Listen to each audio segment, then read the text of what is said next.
Welcome to GOAT James Kingdom, where basketball lives forever.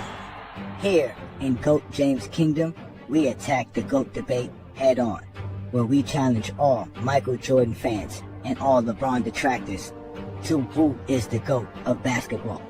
You can catch us every Sunday noon Eastern Time, right here on the GOAT James Kingdom channel, for the GOAT James Kingdom show with B. Lee and Ajani. Also, we go live Friday nights with the Friday Night Exposure with the Exposer, where you catch special shows and content as a GOAT James Kingdom follower and subscriber. Also, check out the GOAT James Kingdom membership, where you can get exclusive content.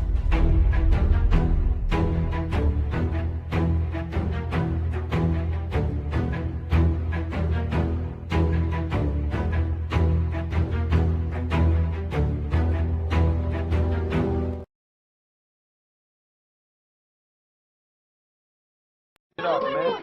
You can't be riding to that bullshit, man. Hey, don't insult my music. We ride to some gangster shit. Pop that in, man. Captain don't want to hear that Zimbabwe, shit. Get that shit out of here. Whatever, get it the fuck out of here. What type of man wants to go see other men? Y'all can't be serious. Yeah, we outside and see the thirst in y'all eyes. GJK City girl groupies trying to fly high, taking flights to see men. Yeah, that's the angle. Weird behavior, hoping get on the low block and tangle. Got them dropping dollars just to show how they game is so pretty. Sending DMs like, yo, I'm in your city. What a pity. Talking crossovers, fadeaways and middies. Dreaming to be an MJ and Kobe role playing Diddy. GJK, they stacking miles to play, but they chasing these kings in a whole different way. It's a city girl vibe, they taking a new route, with envy in their eyes, they're begging to be flued out. La, la, la, la, ooh, ooh. La, la, la, la, let's just flued out. La, la, la, la, ooh, ooh. Look, we see you out there trying to make a name off us, comparing yourself to legends, trolling online while you take the bus. Go James Kingdom ballin', but don't try us like that. Jordan cannot do LeBron, so get your life back. You on your knees, worshiping, begging to be noticed, while we grinding on new content and stay focused. Who you trying to impress, running with the goofy posse? GJK #1 fans praying we don't block them. GJK, they stacking miles to play, but they chasing these kings in a whole different way. It's a city girl vibe, they taking a new route, with envy in their eyes, now you're begging to be flued out.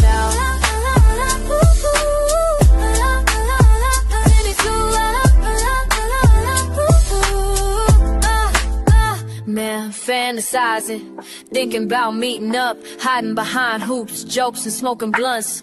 Shout out to JT, yeah, Trey, we see you king, you and your partner, Young Miami, started a new thing. You wanna play ball and play imaginary?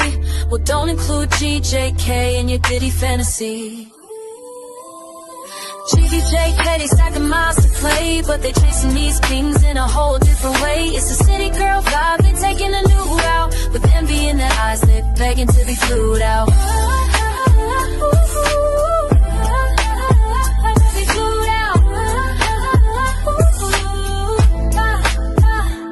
So if you're rolling with the posse, follow the lead of Young Miami and JT. Wanna play GJK, but not Mike Peak for 5 Gs. GJK City, girl groupies. It's a shame and pity, but when it come to LeBron fans, they'll fly out to your city. Fitness Ranch challenge FYF to a basketball game. See what I'm saying? That's as zesty as it gets. A basketball game. But they want to come take a flight to come see us instead of getting online. That's why they get called GJK City Girl Groupies. Now you're going to get called an FYF City Girl Groupie, trying to take a flight to go see Lamont. And then probably get rocked by Lamont on top of it. Lamont probably hit a jumper after jumper in Robin's face. Come on, man. Nobody wants to see nobody play basketball. These dudes don't even actually watch real basketball players, and so we supposed to expect people to stop their time to come watch us play basketball versus Zesty Fitness and Rants and the rest of the GJK City Girl Groupie posse? Come on, man.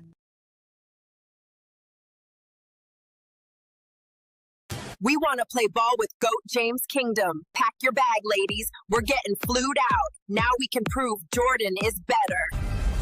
Young Miami and JT showed up and bricked every shot.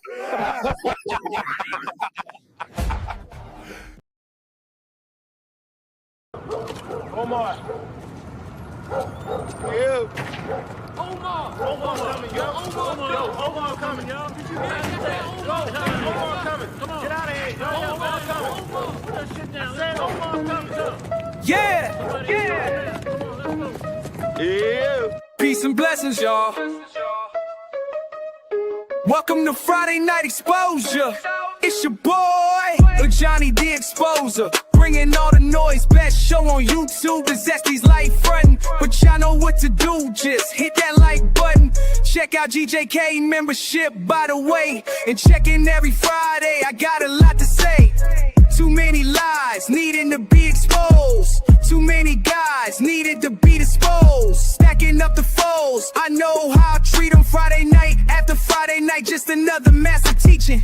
Providing stats, accolades, and achievements. Real information that be having Zesty Jeffries tweaking.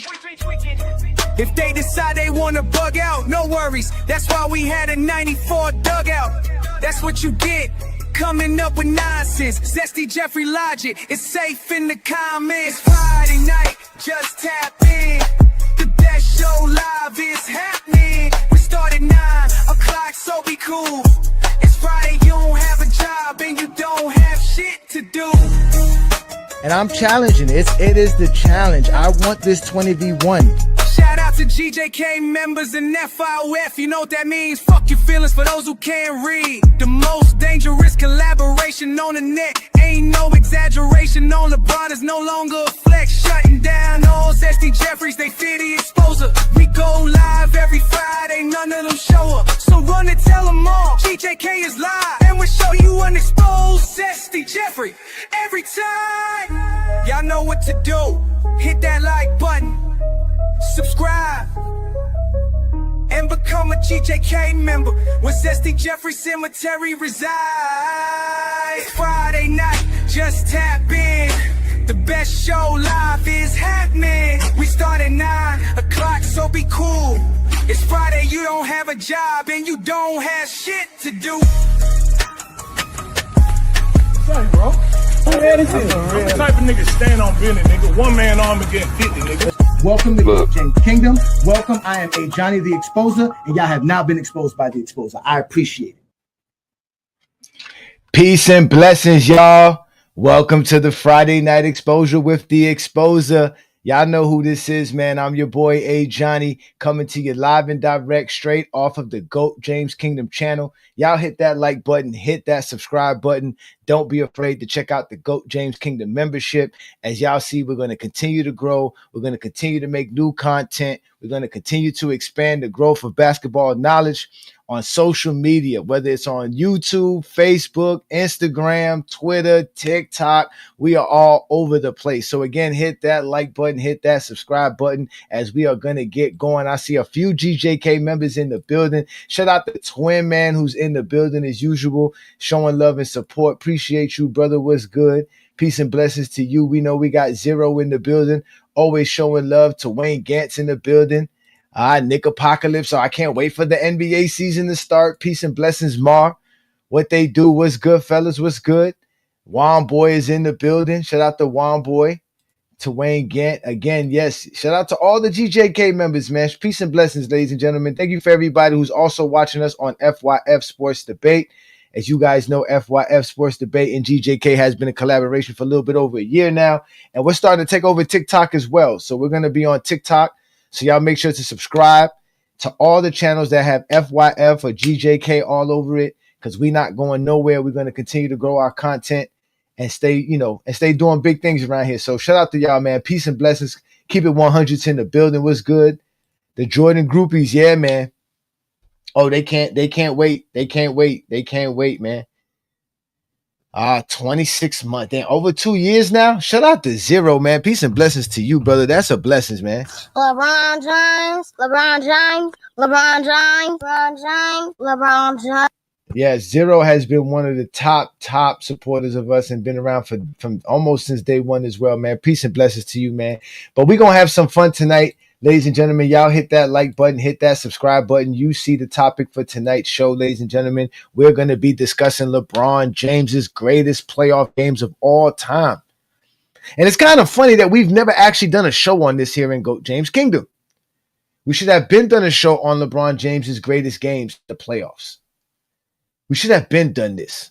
I don't know why it took us so long. We're over 3 years in the making in GOAT James Kingdom, and we just coming up with this idea to come up with this show right here.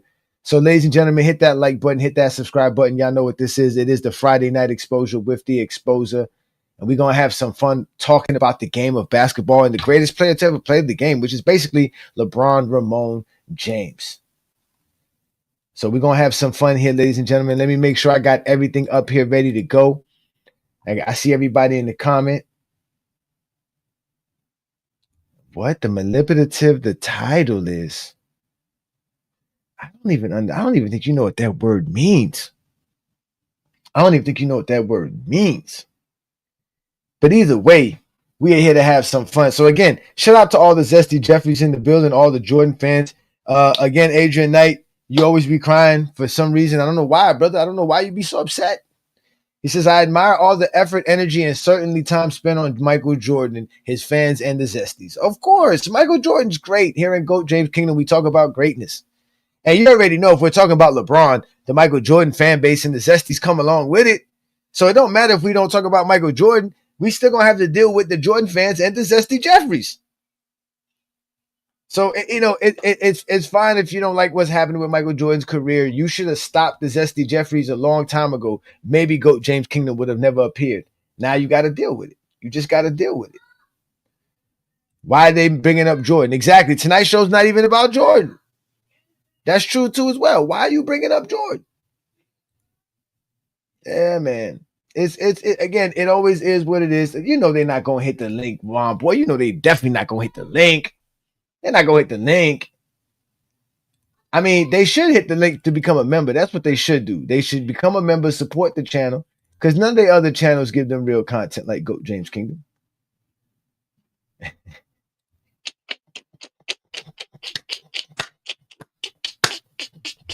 They be upset for no reason. But tonight's show, yeah, it is about LeBron James and how great LeBron James has been since the inception of his playoff career. I mean, this kid, man, listen, and I say kid because it's crazy because I'm going back looking at all these old LeBron James in the 2000s, and it's still remarkable to watch him play. I don't know what eye test y'all got. I don't know what y'all be seeing when y'all be watching basketball, but watching LeBron James play basketball in his 20s, that kid was that was the best basketball player in the world. That's why the GOAT debate started, man, because what LeBron James was doing. Because we already know that they only like to talk about the finals because they only watch the NBA during the finals. These casuals don't watch the NBA during the playoffs. So they're not watching the Washington Wizards and Cavaliers series in the second round. They're not watching the Cavaliers versus the Wizards in the second round. These rounds they're not watching. They're not watching the Detroit Pistons versus the Cavaliers in the first round in the second round of 2006. They're not watching these games. They're only watching the finals. That's why they always talk about the finals, because they can only remember watching the finals. These casuals don't watch the NBA playoffs. They don't watch the NBA regular season. They watch Christmas Day game. They basically start watching basketball after football is over with. So they start watching basketball after the All-Star break. That's when you start seeing the casuals act like they were watching the season and know what was going on. They start box score watching as well. That's what they do best. But they don't really know what they be seeing when they be watching the games. They really don't. They're big time liars, man. We all know they're big time liars. You know what I'm saying? Like, they just like to lie all the time. They just like to lie. But if we look at LeBron James's career in the playoffs, this is in 2006. Let me make this bigger because I want to make sure y'all can see this and this incredible beat by this young man right here. This kid here was doing things in the playoffs that y'all can't even with me now. Right? So LeBron was out here doing things that we've never seen before, ladies and gentlemen. Never seen before. And all y'all can do is sit here and hate on the kid. And this is what he wanted to show. I guess this is too big. I got to make it smaller. It can't be that big. All right, so it got to be okay. So it got to be this size here. But let me actually put it in a better perspective for you guys here. If we look at how great LeBron James was in the playoffs, and the type of numbers he was putting up in the playoffs. All right, so let's take a look at this. His first playoff game, LeBron James puts up 32, 11, and 11, ladies and gentlemen. His first playoff game is a triple-double. Like, how can we even discuss anything? His first playoff game is a triple-double, 30-point triple-double. Like, that's LeBron James's first playoff game. Then he goes into his second playoff game. He gives you a decent game. Doesn't really do too well as far as winning because at the end of the day, they lose that game. He does kind of have a bad game there. They fire back. But in the third game, he goes on the road. Now, mind you, they split the series at 1-1. He's going on the road. All eyes on LeBron James. And the kid puts up 41 points in this game on the road in the playoffs. And this is one of the key games we're going to talk about here, ladies and gentlemen, because as you can see in Game 3 versus in the Washington Wizards in 2006, LeBron had 41 points. He had 5 rebounds and 3 assists. But he shot 57% from the field. He shot 60% from the three-point land. And the key thing is, again, this is a key moment in his career. This is him going on his first road game. After losing the playoff game, how would he respond? We see what he did in his first game where he gets a triple-double, but how would he respond is the question. Those are the things you have to ask yourself. How is he going to respond? How is the media treating LeBron in this situation? Right? So he has to go into a Game 3 really trying to do something. He really has to do something. And all eyes are on LeBron James. Right? So that's one of the key games we're going to talk about, this 41-point game in Game 3. But as you can see, in Game 5, he even steps up as well because they win Game 3, they lose Game 4, a crucial Game 5. You see LeBron James steps up his game, 45 points, shoots 60% from the field, shoots 17 of 18 from the free throw line. In a pivotal Game 5, goes into overtime. Every last effort LeBron James gives in this game, his team needs. And then he gives them another valiant effort to close out the series. And that's LeBron James's first playoff series in NBA history, ladies and gentlemen. This is a 21-year-old player. First playoff series dominates the NBA like this. And in the playoffs. Right? And y'all going to say it's weak competition. It's the Washington Wizards, blah, blah, blah, blah.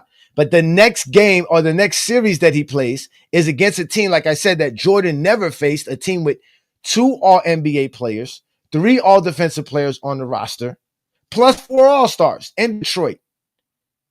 And he takes them 7 games at 21 years old. And as you can see in these games, he is balling out. He has one bad shooting game in this whole series versus Detroit, which was Game 4. He shot 35%. Other than that, LeBron James was putting up numbers. He was putting up 30, 14 and 7 in Game 2, 21, 10 and 10, a triple-double in Game 3. LeBron James putting up 32, 5 and 5 in Game 5, 32, 11 and 5 in Game 6. Game 7, he balls out with 27 points as well. Doing the best that he can do versus a team, like I said, that had 2 All-NBA players, 3 All-Defensive players on their roster, and 4 All-Stars. This is LeBron James at 21 years old. This is dominating it at its finest here, ladies and gentlemen.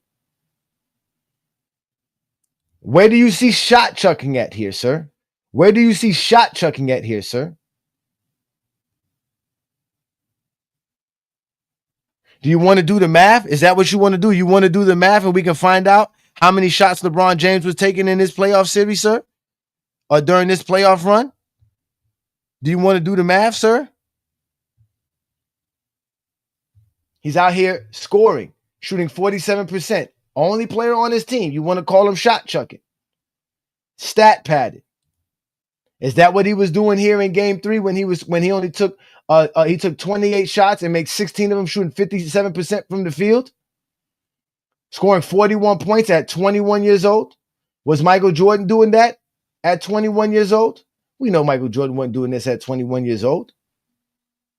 Because they was actually comparing Michael Jordan and LeBron James in this moment. They were actually comparing them. They were asking this. Their first playoff road game. What did Jordan do? What did Kobe do? What did Magic do? That's what the league was sitting here talking about when LeBron was playing like this. That's what they were talking about. They were comparing him to the legends at 21 years old. Only Kobe was younger than him at this time. But y'all don't never believe what I be saying. Because y'all always got something slick to say. But y'all don't never really be watching the games like that. Y'all be lying all the time.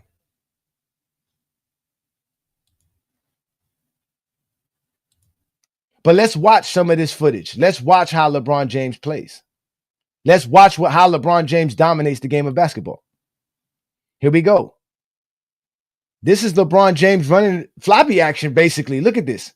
Pull up. That's what you said he didn't have, bro. A pull-up jumper. He had that at 21 years old. Look at this. You don't want to stick me? Y'all said he couldn't shoot.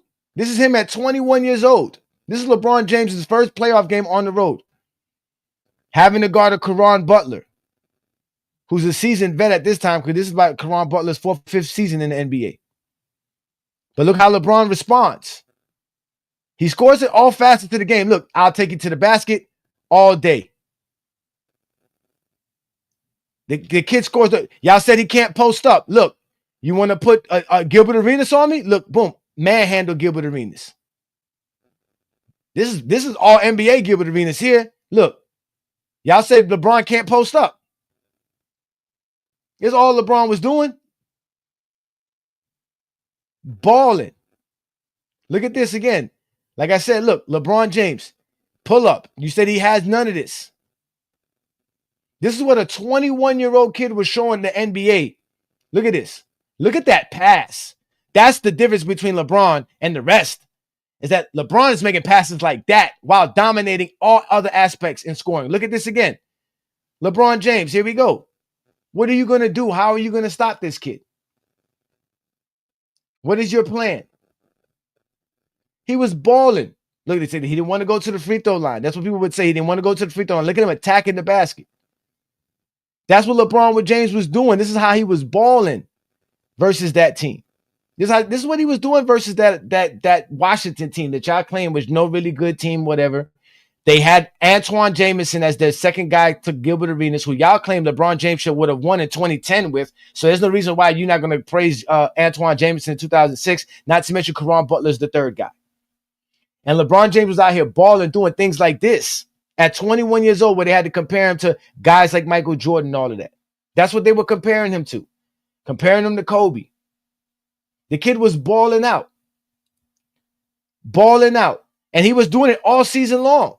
LeBron James legitimately was right behind players like Iverson and Kobe with the most 30-point games in that 2006 season. This is a 21-year-old we're talking about here, ladies and gentlemen. 21 years old. And he's a better rebounder than these guys. He's a better passer than these guys. And if you look at the way he plays defense, he's a better defender than these guys too as well. LeBron James at that time, we never saw nothing like it. That's why the GOAT debate began, because of stuff like this. LeBron James was out here doing things to help his team win. Cleveland Cavaliers didn't win their first playoff road win in over 10 years. Here comes LeBron James, putting up 40 points. Again, putting up 41 points, 41 points in this matchup, in this game 3. Big time performance by LeBron James. This is the sign of what people don't understand about how great LeBron James was. This is the beginning of the sign of it. The kid was remarkable. Because now remember, he did that in 2006. That's his first playoff series. He's 21 years old. He makes his first playoff run. He dominates the first playoff series. He faces an all-time team in the Detroit Pistons in the second round, takes them 7 games. Then he goes to 2007 And he doesn't change in 2007. In 2007, he still dominates the NBA in the same manner. Because he's LeBron Ramon James. That's who he is. He's LeBron Ramon James. This is the 2007 playoffs. It doesn't end with that. It doesn't end, like I said, because LeBron James just continually outshines and gives us great moments. So that 40-point game that you saw for his first playoff series was a remarkable feat off the top. So let's just start off his first playoff series or his first playoff appearance. He gave us something we've never seen before. A 21-year-old completely dominated the whole series and show out in games like he did in the game 3, like he did in that game 6, in game 5 versus Washington. And also like he did versus Detroit that same year. But then the next season, he even ups his game. They sweep the Washington because now they don't have Gilbert Arenas. Gilbert Arenas made All-NBA in 2007, but he didn't play in this series. So LeBron just sweeps them. The Cavaliers sweep past them, ease past the Washington Wizards. Then you get the New Jersey Nets, which a lot of people want to just gloss over as if they didn't have a prime Vince Carter and a prime Jason Kidd with a prime Richard Jefferson and a good team who had some injuries during that season, so they didn't have the record that reflects how good they was. But still, at the end of the day, they were a very good team. And LeBron James balls out on them as well. You see what he does in game 2, where he puts up 36 points with 12 assists. He completely shows out again against one of the better teams in the league.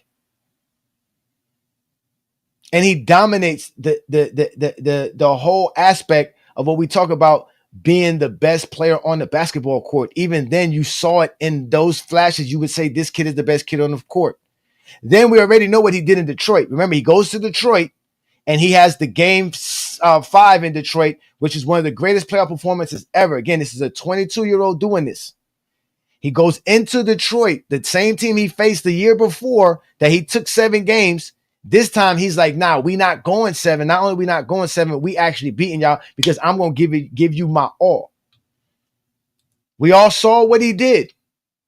We all saw what LeBron James did. And all you're going to do is sit here and cry and complain and all this other stuff. But at the end of the day, LeBron James is that dude. He's a special player. Y'all never seen nothing like this in your life. This man is dominating the NBA. At 21, 22 years old, ladies and gentlemen, this is 21 and 22 years old. This is what you guys don't understand. It's all about the age. It's all about the development. He's only in his 4th NBA season. We all know where Michael Jordan was on his 4th NBA season, what he was doing. He was the league MVP and all of this, right? That's what y'all love to say. Y'all love to talk about how great he was, but y'all can't show me Michael Jordan's greatest playoff games in 1988. I'm showing you LeBron James's greatest playoff games. And tonight, y'all are witnessing the GOAT. Why LeBron James is the GOAT. So, like I said, against the Detroit Pistons, we know LeBron James was balling like this. It was without question he was a baller. Damn. But this has to be considered one of the great postseason performances of all time. LeBron James. Yeah, pretty much just LeBron. That's why he's the GOAT! The GOAT! So when we sit here talking about how great LeBron James is, y'all got to sit here and pay attention to what people were saying about LeBron James then. This over 16 minutes of play, he has done all this, and I'm talking 29 of the last 30 points, since 6 minutes were left in regulation. And I said it before, this goes down, no matter what happens here, we still have 2.2 to go, as one of the all-time performances in NBA history. And it's moved up, way up the list since the last time you said it, I guarantee you that. Now, a lot of the Zesty Jeffries are going to say, well, what happened when he got to the finals? What happened when he got to the finals? Again, he doesn't pull off this remarkable performance in the Game 5. You don't get to talk about the 2007 finals. You don't get a chance to say he sucked and he slumped and he choked and all this other nonsense if this performance doesn't happen. This was what set off the whole entire NBA. Everybody was watching this because again, this is the conference finals. So you get more casuals watching this. We're late into May right now. So you got some people who ain't got nothing better to do but to watch basketball. So you're watching this young kid dominate a team that was supposed to dominate. The Cavaliers got dominated by a 22-year-old kid doing everything on the basketball court. Scoring in many different facets. So you don't get 2007 finals if LeBron James doesn't give you the greatest finals performance for a 22-year-old in NBA history. You don't get that. That's why you guys can sit here and try to talk about all his negatives, because you never really seen his greatness. You never watched LeBron James dominate a basketball game. You never did. Let's watch how LeBron James dominated. Let's let them explain to you how great LeBron James is. Seemed like in game one, and Carter admitted, I got to get rid of the ball early. Yeah, they were very stagnant, and you already see the ball going from side to side, no one holding it, and that's what you have to do against Cleveland. They're very good team defensive units, so you've got to move the ball and move bodies. And LeBron has started 2 of 2. You know, he did not post up much in game one. The last time they played in there in the regular season, he posted up and had 35 points. And Richard Jefferson said after game one, they did not put him in the post nearly as much as they did in the regular season game. LeBron is starting. So wait a minute. Did Doug Collins just say that they were putting LeBron in the post and LeBron dominated this team in the post? Richard Jefferson said that LeBron James was destroying them in the post. These Zesty Jeffrey say LeBron James had no post game. And we're watching LeBron James have a post game and go put in the post his early stint. This is his early stint. This is how he got to 42,000 points. Ladies and gentlemen. In the kid. And boom. Scoring all over the basketball court. Stealing the ball. Look, in transition. Look at this. Look at the passes he make. Getting his teammates involved. Look, this is what y'all say LeBron James can't do. Look, reading, observing. This is what y'all don't want to give him praise for. Not only is he dominating the scoring, he's getting his players involved, his teammates involved. Look at this. Look, reading the defense. You can see they're not playing him like the way the Spurs was. Look, you want to go under the screen? I can still get to the basket at will and get the foul. You want to go ahead, go under the screen. Don't worry, I can cross you over and get there. Get there. Look, you want to stop me? Okay, look. I leave my man open. I'll find him. I'm not going to take a bad contested shot. I'll find the wide open man like he always does. Like, legitimately, LeBron James was scoring at every look, running the floppy, get him the ball. Here we go. Look, you want to go under the screen? I can hit this. So LeBron James is scoring in every facet of the game in an early stint. This is early. This is him dominating. This is a 22-year-old dominating. Look. Dominating. We're going to beat this team. He's playing against Jason Kidd, a Hall of Famer. He's playing against Vince Carter, another Hall of Famer. And he's out dueling those guys by himself. He don't have nobody on his team. This is what you guys don't want to accept when we talk about LeBron James's greatness. This is why you guys get exposed easily by the exposure, because I'm a real basketball fan. I can just look at that and say, this is the greatest basketball player I've ever seen. Nobody does what he does. At ease, he makes it look easy. It looks so easy and effortless that y'all think the East was weak. That's how dominant LeBron James was at 22 years old. This kid has never been. LeBron James has never been the best. He's always been the best player on the basketball court every time he stepped on the basketball court since the age of 14 years old. I mean, that's just the only way to describe it. And he's been light years ahead of his peers. Light years ahead of his peers. Doesn't make no sense how y'all be disrespecting this man. This man that has some of the greatest playoff performances in NBA history. And all y'all can do is sit here and bring up the 2007 NBA Finals. When I already showed you why he couldn't score against them. We already saw how Robert Horry talked about how the Cavaliers were running the offense that the Spurs had. Right? So when we're talking about how great LeBron James is as a basketball player, when he gives you the type of performance, like I said, against New Jersey, where he puts up that 36 points and he gives you 12 assists with only 2 turnovers, ladies and gentlemen, that is remarkable basketball shooting, 50% from the field. Look at his three-point shooting. Look at his free throw shooting. Y'all say that's bad. 9 of 13 is not bad shooting. It's considered 70%, but that's not bad shooting. He made 9 of 13 free throws. You're never going to look at somebody with did 9 of 13. That was a bad free throw shooting night. Like I said, not only that, he's giving you the game 6. Game 5 versus Detroit. So I'm already giving y'all 3 special LeBron James games. There's other ones too, because remember his first playoff game, he had a triple-double, 30-point triple-double. So LeBron James continues to do masterful things as a basketball player. And all you can do is sit here and hate on the man year after year for no reason at all. I mean, for no reason at all. The man's doing things that we've never seen anybody do. I don't want to hear nothing about any other basketball player. None of them at 22 years old was as good as LeBron James. None of them. And if we go to 2008, it didn't change there because in 2008, he still gives you brilliant performances in the playoffs. He still shows out in the playoffs in 2008. Again, he faces the Washington Wizards, same Washington Wizards team. But in the closeout game versus the Washington Wizards, to ensure the series victory, he goes out there and gives them a triple-double. 13 assists, 13 rebounds, 27 points. Just dominates when he needs to. Closeout game. Then against Boston, they like to say he took this team 7 games. This is a team that had the Defensive Player of the Year. That had, again, remember I said what LeBron James did in 2007, ladies and gentlemen, is what catapulted the Boston Celtics to go run and get Kevin Garnett and Ray Allen. That catapulted Kobe Bryant to tell the Lakers, I want to be traded because this is not working out for me. That catapulted the Lakers to say, nah, we got you, and go get Paul Gasol. That catapulted so many different moves in the NBA. The writing was on the wall. LeBron James had let the league know. It's a wrap. So now he's facing a team like Boston, which is a team, like I said, that has the Defensive Player of the Year. They have KG, Ray Allen, Paul Pierce, Rondo. They're adding extra pieces. They add in James Posey and Tony Allen, building a roster, right?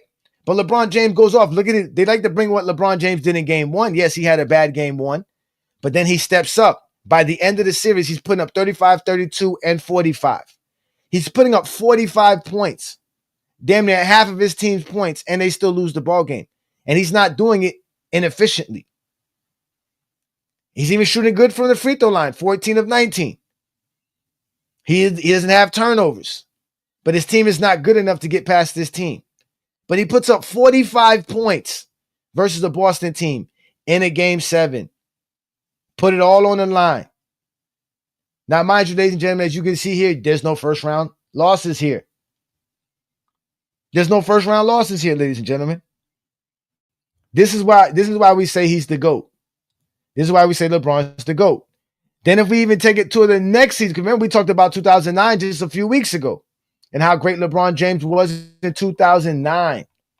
He had even more great playoff series games as well. He dominated the game. Amongst all, we know for a fact in 2009, right? We know for a fact in 2009, he had a remarkable series versus the Orlando Magic. We talked about it. We talked about that. But what people don't want to talk about is the game 3 against Atlanta, where he puts up 47 points, 12 rebounds, and 8 assists. No, they don't want to bring that. Shooting 60% from the field, 50% from the 3-point land, 12 of 16 from the free throw line. To go on the road and sweep these teams. Now, again, he goes up against the Detroit team in the first round. They only have one all-star. So what does he do? He take care of business, ladies and gentlemen. He's not like the other GOATs who can't take care of business versus team with all NBA, with no all NBA, no all defensive players. He dominates them as well. He starts out the series with 38, 8, and 7, shooting 65% from the field. But in the game 3 versus Atlanta, this is another one of remarkable LeBron James games. To put up 47 points, ladies and gentlemen, while still dishing out 8 assists, 1 turnover, completely dominating. Then like I said, he completely dominates versus Orlando as well. He puts 49 points up in game 1, 41 in game 3, 44 in game 4. LeBron James was legitimately averaging close to 40 points. He averaged 38, so he damn near averaged 40 points for the series. He gave it his all in this series. But we talked about that. We talked about how LeBron James did his job in 2010 as well. There was nothing he can do about how Orlando was just a better roster. And there was no shutting down Dwight Howard, right? So now we get to 2010, right? Where supposedly LeBron James quits on his team in 2010. That's the scenario we hear, right?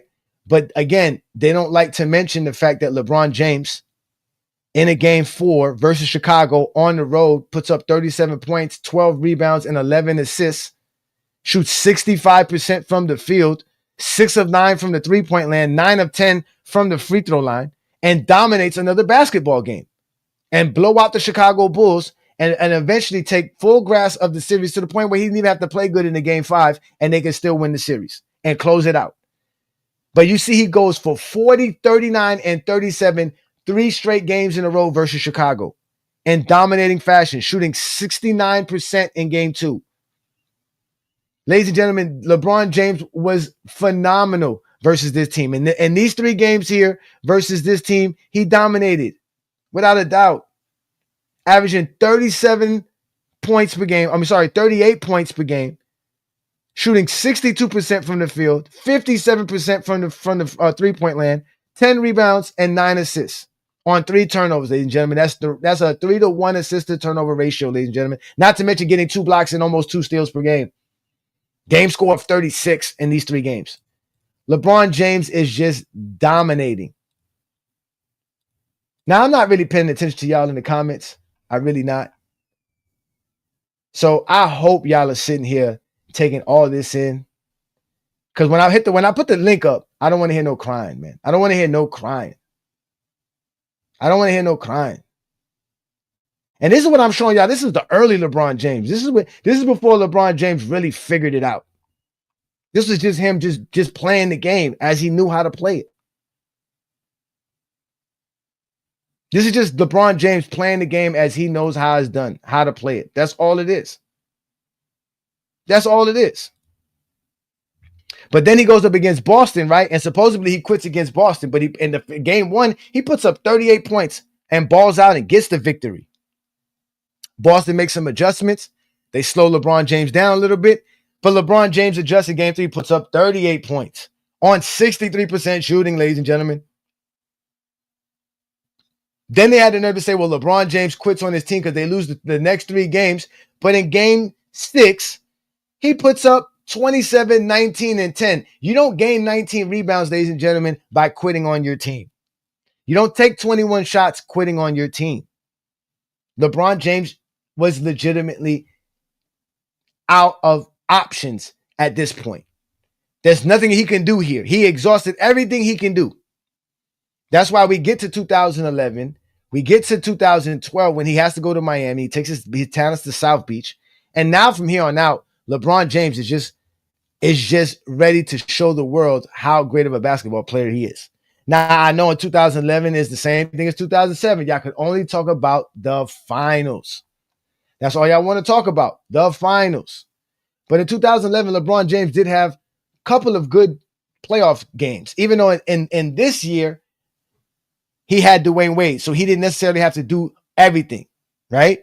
But people forget that in the second round, they had to face a Boston team, a team that whooped them 3 times that year. And LeBron James in the game 2 put up 35 points, shooting 56% from the field.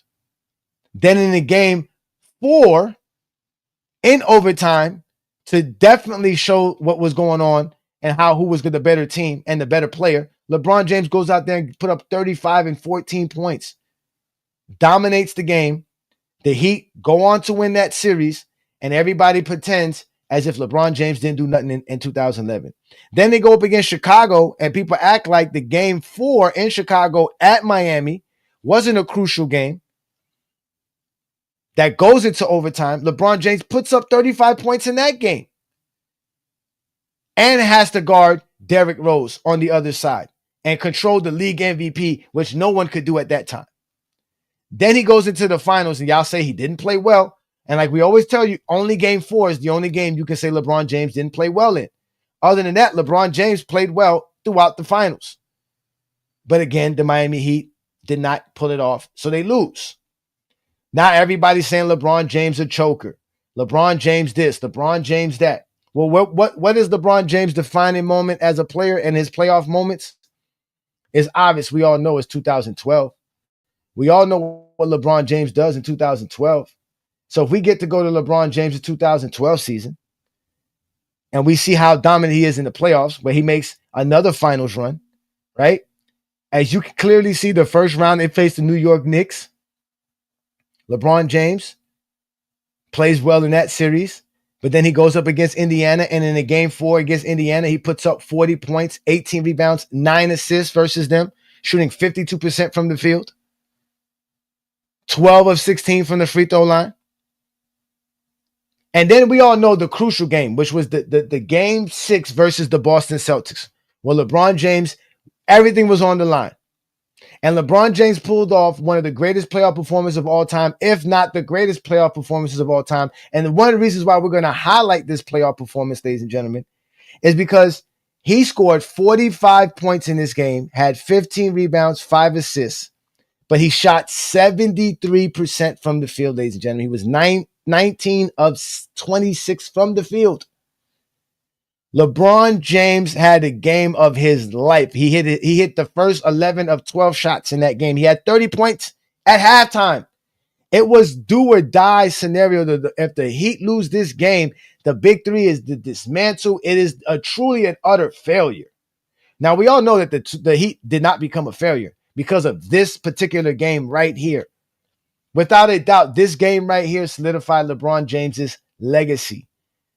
It clearly showed everybody he was the best player in the world. There was nobody greater than him. It was clear as day after that series. And that's one of for me what I want to talk about, because see, I'm a Heat fan. So I remember those Boston Heat games and those rivalry series. I hated Boston. And I remember in 2012, I was working at a casino at the time, and I remember watching the game at work because it's the casino, so the games are on, and the crowd is there watching. This guy shut down Boston. Oh, it was so incredible. It was one of the greatest moments ever for a Miami Heat fan. And all y'all can say is bring up all of his finals performances. But again, ladies, we're not even at the crux of LeBron James's playoff performances. We're just getting started. We're at 2012. Y'all can't bring me up Jordan games and stuff like this. Y'all can't bring me up Kobe games like this in the playoffs. They don't exist, man. They're not as good as LeBron James, man. They're just not. And I could prove this again. Everything that I say here, ladies and gentlemen, will always be proved with stats, accolades, and achievements.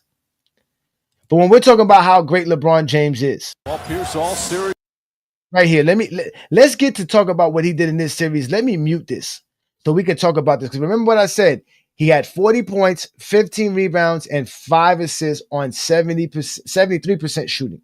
Ladies and gentlemen, LeBron James has the most games in playoff history with 40 points, 10 rebounds, 5 assists, and 70% shooting. He's the only player with 3 games under that record. There's a bunch of players who did it once, but he's the only player to do it 3 times in his career. And there's only 4 other players to do it twice. And one of them is not named Michael Jeffrey Jordan. But this playoff game right here shows you all of LeBron's bag that y'all claim he doesn't have. That jab step, pull-up jumper in your mouth. Look, boom, you want to step back? I put this in your mouth. Pause. Could do everything. Look, post you up. Y'all said he can't post up. Look, spin, fade away. Everything. Defense. Look, shutting down. He shut down Paul Pierce this game. Not only did he ball out, he shut down Paul Pierce. He balled out on the offensive side and then shut down Paul Pierce. We know how great LeBron James is in transition.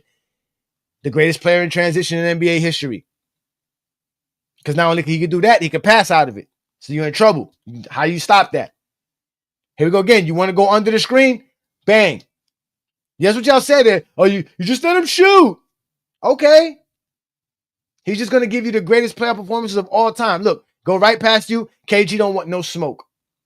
This is him dominate. This is a must-win situation. This is Boston coming in with their chest out.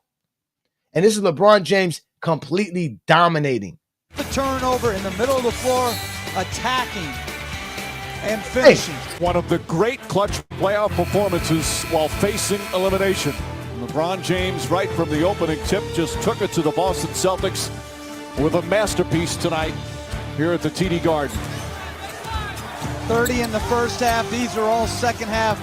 The 1-foot step back and then the little floater as he posts up Rondo at the elbow. On everybody can get this work. Everybody get this work. Jab step, jump shot game. Look at this. And then his post game, he was going to work down low more so than we've seen at any point in this series.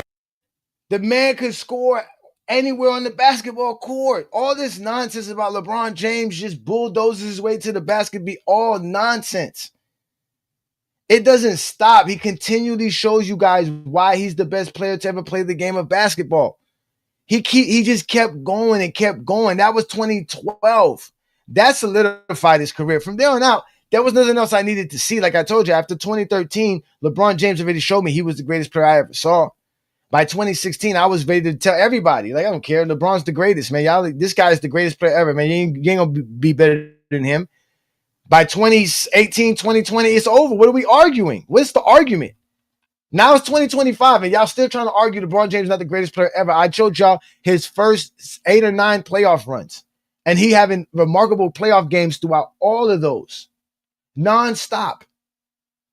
Let's not forget the Game 7 versus the Spurs in the NBA Finals the next season in 2013. Remember, Ray Allen saved his career, right? Well, what happens in Game 7? There's still a Game 7. And LeBron steps up in the Game 7 with 37 points, 12 rebounds, shooting 52% from the field, and dominates a game where the rest of his teammates don't do barely nothing. He gets 0 from Ray Allen. He gets 0 from Chris Bosh. Dwayne Wade scores 20-something points. He gets a little something from Chalmers and Mike Miller. But after that, it's all LeBron James in a Game 7 versus 4 Hall of Famers. Now, granted, LeBron James has his team. That's why I will tell y'all, 2013 Heat, y'all can talk about how great the 2013 Heat team was. That team was one of the best NBA teams of all time. I would never argue 2013 Heat. That I will always tell y'all how great the 2013 Heat team was. They were stacked. That team was stacked. They had Rashard Lewis, Ray Allen coming off the bench. They had a team coming off the bench. They had a team. But LeBron James still has to show out. They don't win without LeBron James' performance in the Game 7 in the NBA Finals. Not to mention his performances against Indiana, where they went 7 games with Indiana. In a Game 7 against them, he goes up for 32 points, 8 rebounds, and 4 assists as well. So LeBron James continues to show year after year.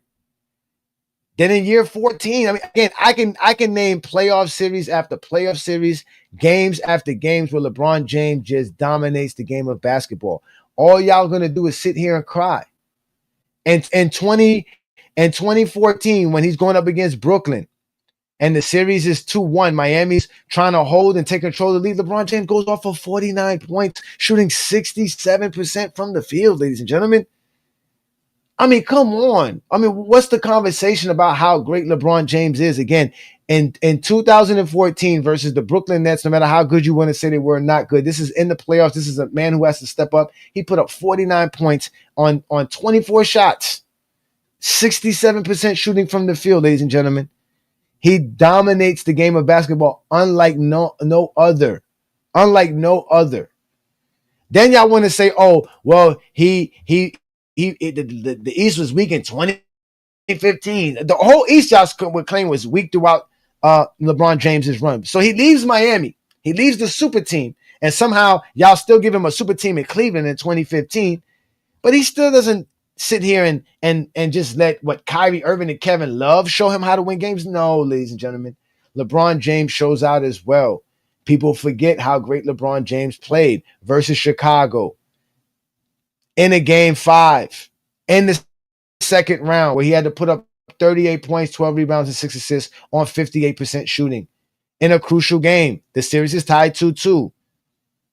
They're at home. They got to win this game. You can't lose a Game 5. We know how pivotal it is. LeBron James puts up 38 points versus a team that has an all-NBA player and an all-defensive player. Paul Gasol is an all-NBA player in 2015. Jimmy Butler's an all-defensive player in 2015. LeBron James has to go up against that. Then he puts up 37 versus Atlanta. Again, a team with 4 All-Stars on it, a team that Jordan never faced. 37 points on the road at home versus that team with 18 rebounds and 13 assists. Basically a triple-double. Balls out. This is all in 2015. Then he goes to the NBA Finals. We know he has a remarkable NBA Finals. He shows up in game 1 in the NBA Finals, puts up 44 points. Then he comes back the next game in OT, gives them a triple-double with 39, 16, and 11, and takes the victory, playing 50 minutes. Oh, my God. I can go for days with this. I mean, the guy doesn't stop doing remarkable things, man. He's the GOAT of basketball. And all y'all can do is sit here and cry and complain about me glazing. Like, y'all are the worst of the worst, bro. Yes, 50 minutes plus of me just talking. And I'm not even nowhere near it. I'm not nowhere even near it. I'm not nowhere even near anything. Y'all can't take it. But shout out to everybody who's watching us here. Again, ladies and gentlemen, this is the Friday Night Exposure with the Exposer. I'm giving y'all LeBron James' greatest playoff games. Y'all can't do nothing with the numbers. That's why y'all hate stats, because stats clearly show LeBron James is the greatest player to ever play the game. I gave y'all the eye test. I showed you how he scores.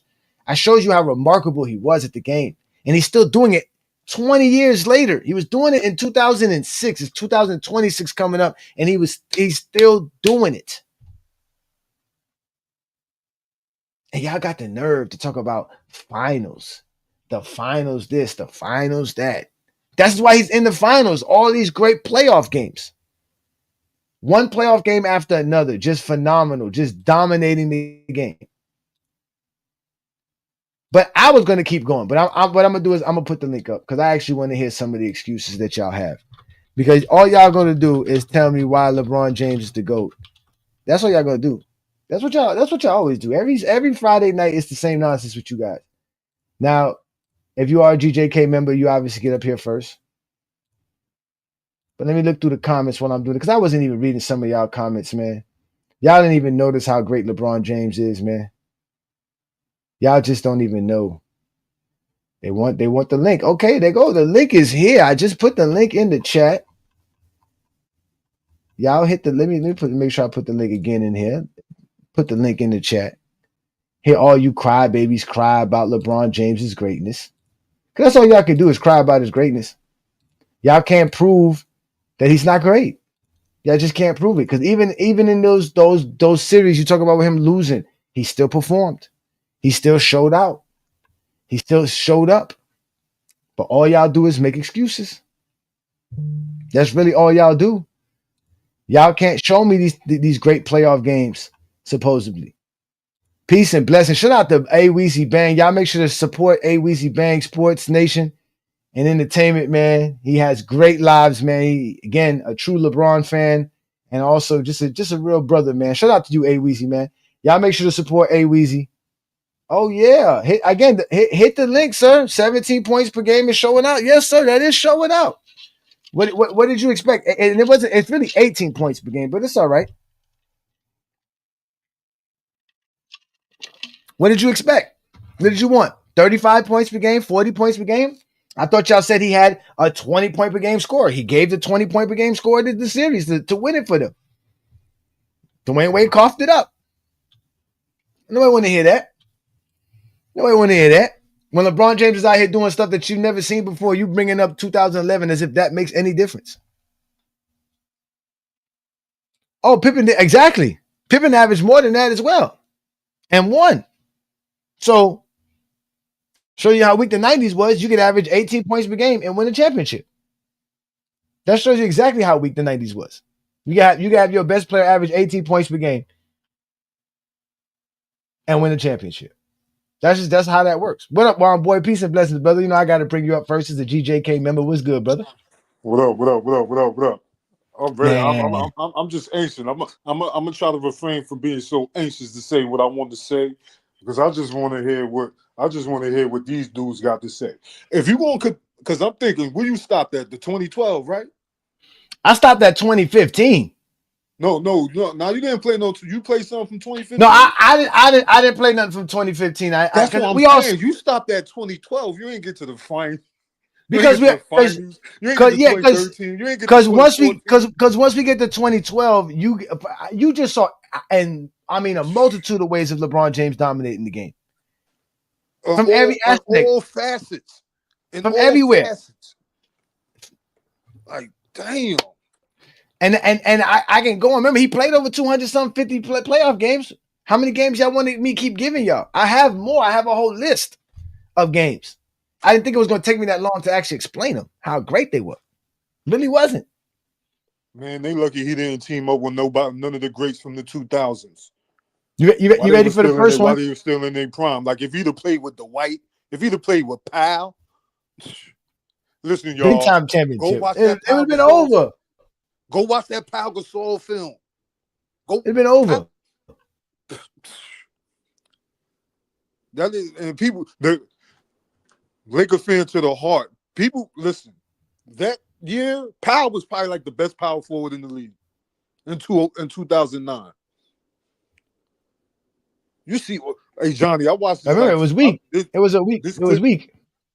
Remember, it was weak. Yeah, it was weak. With Tim Duncan, Kevin Garnett, Dirk Nowitzki. Yeah.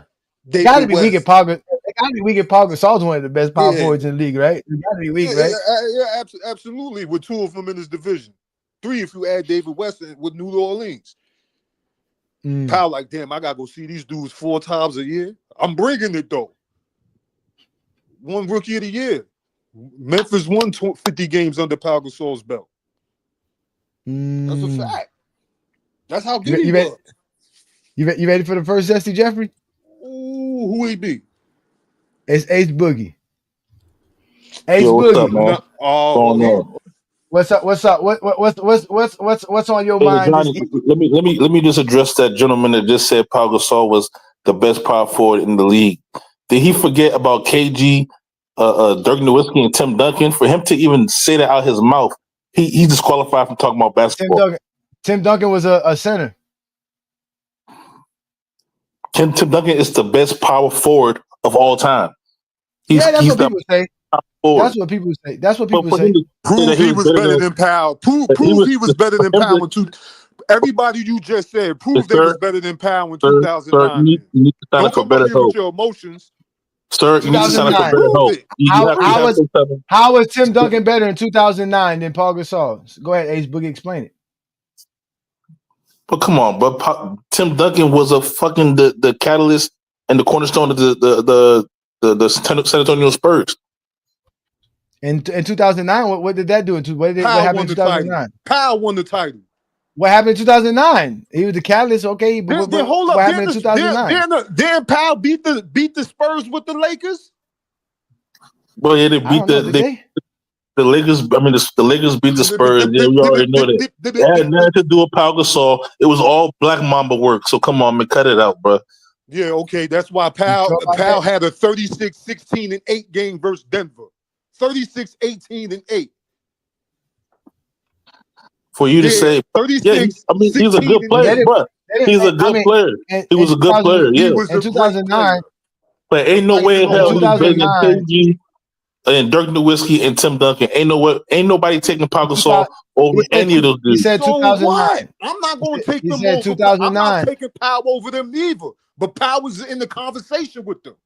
He got more titles than Dirk, don't he?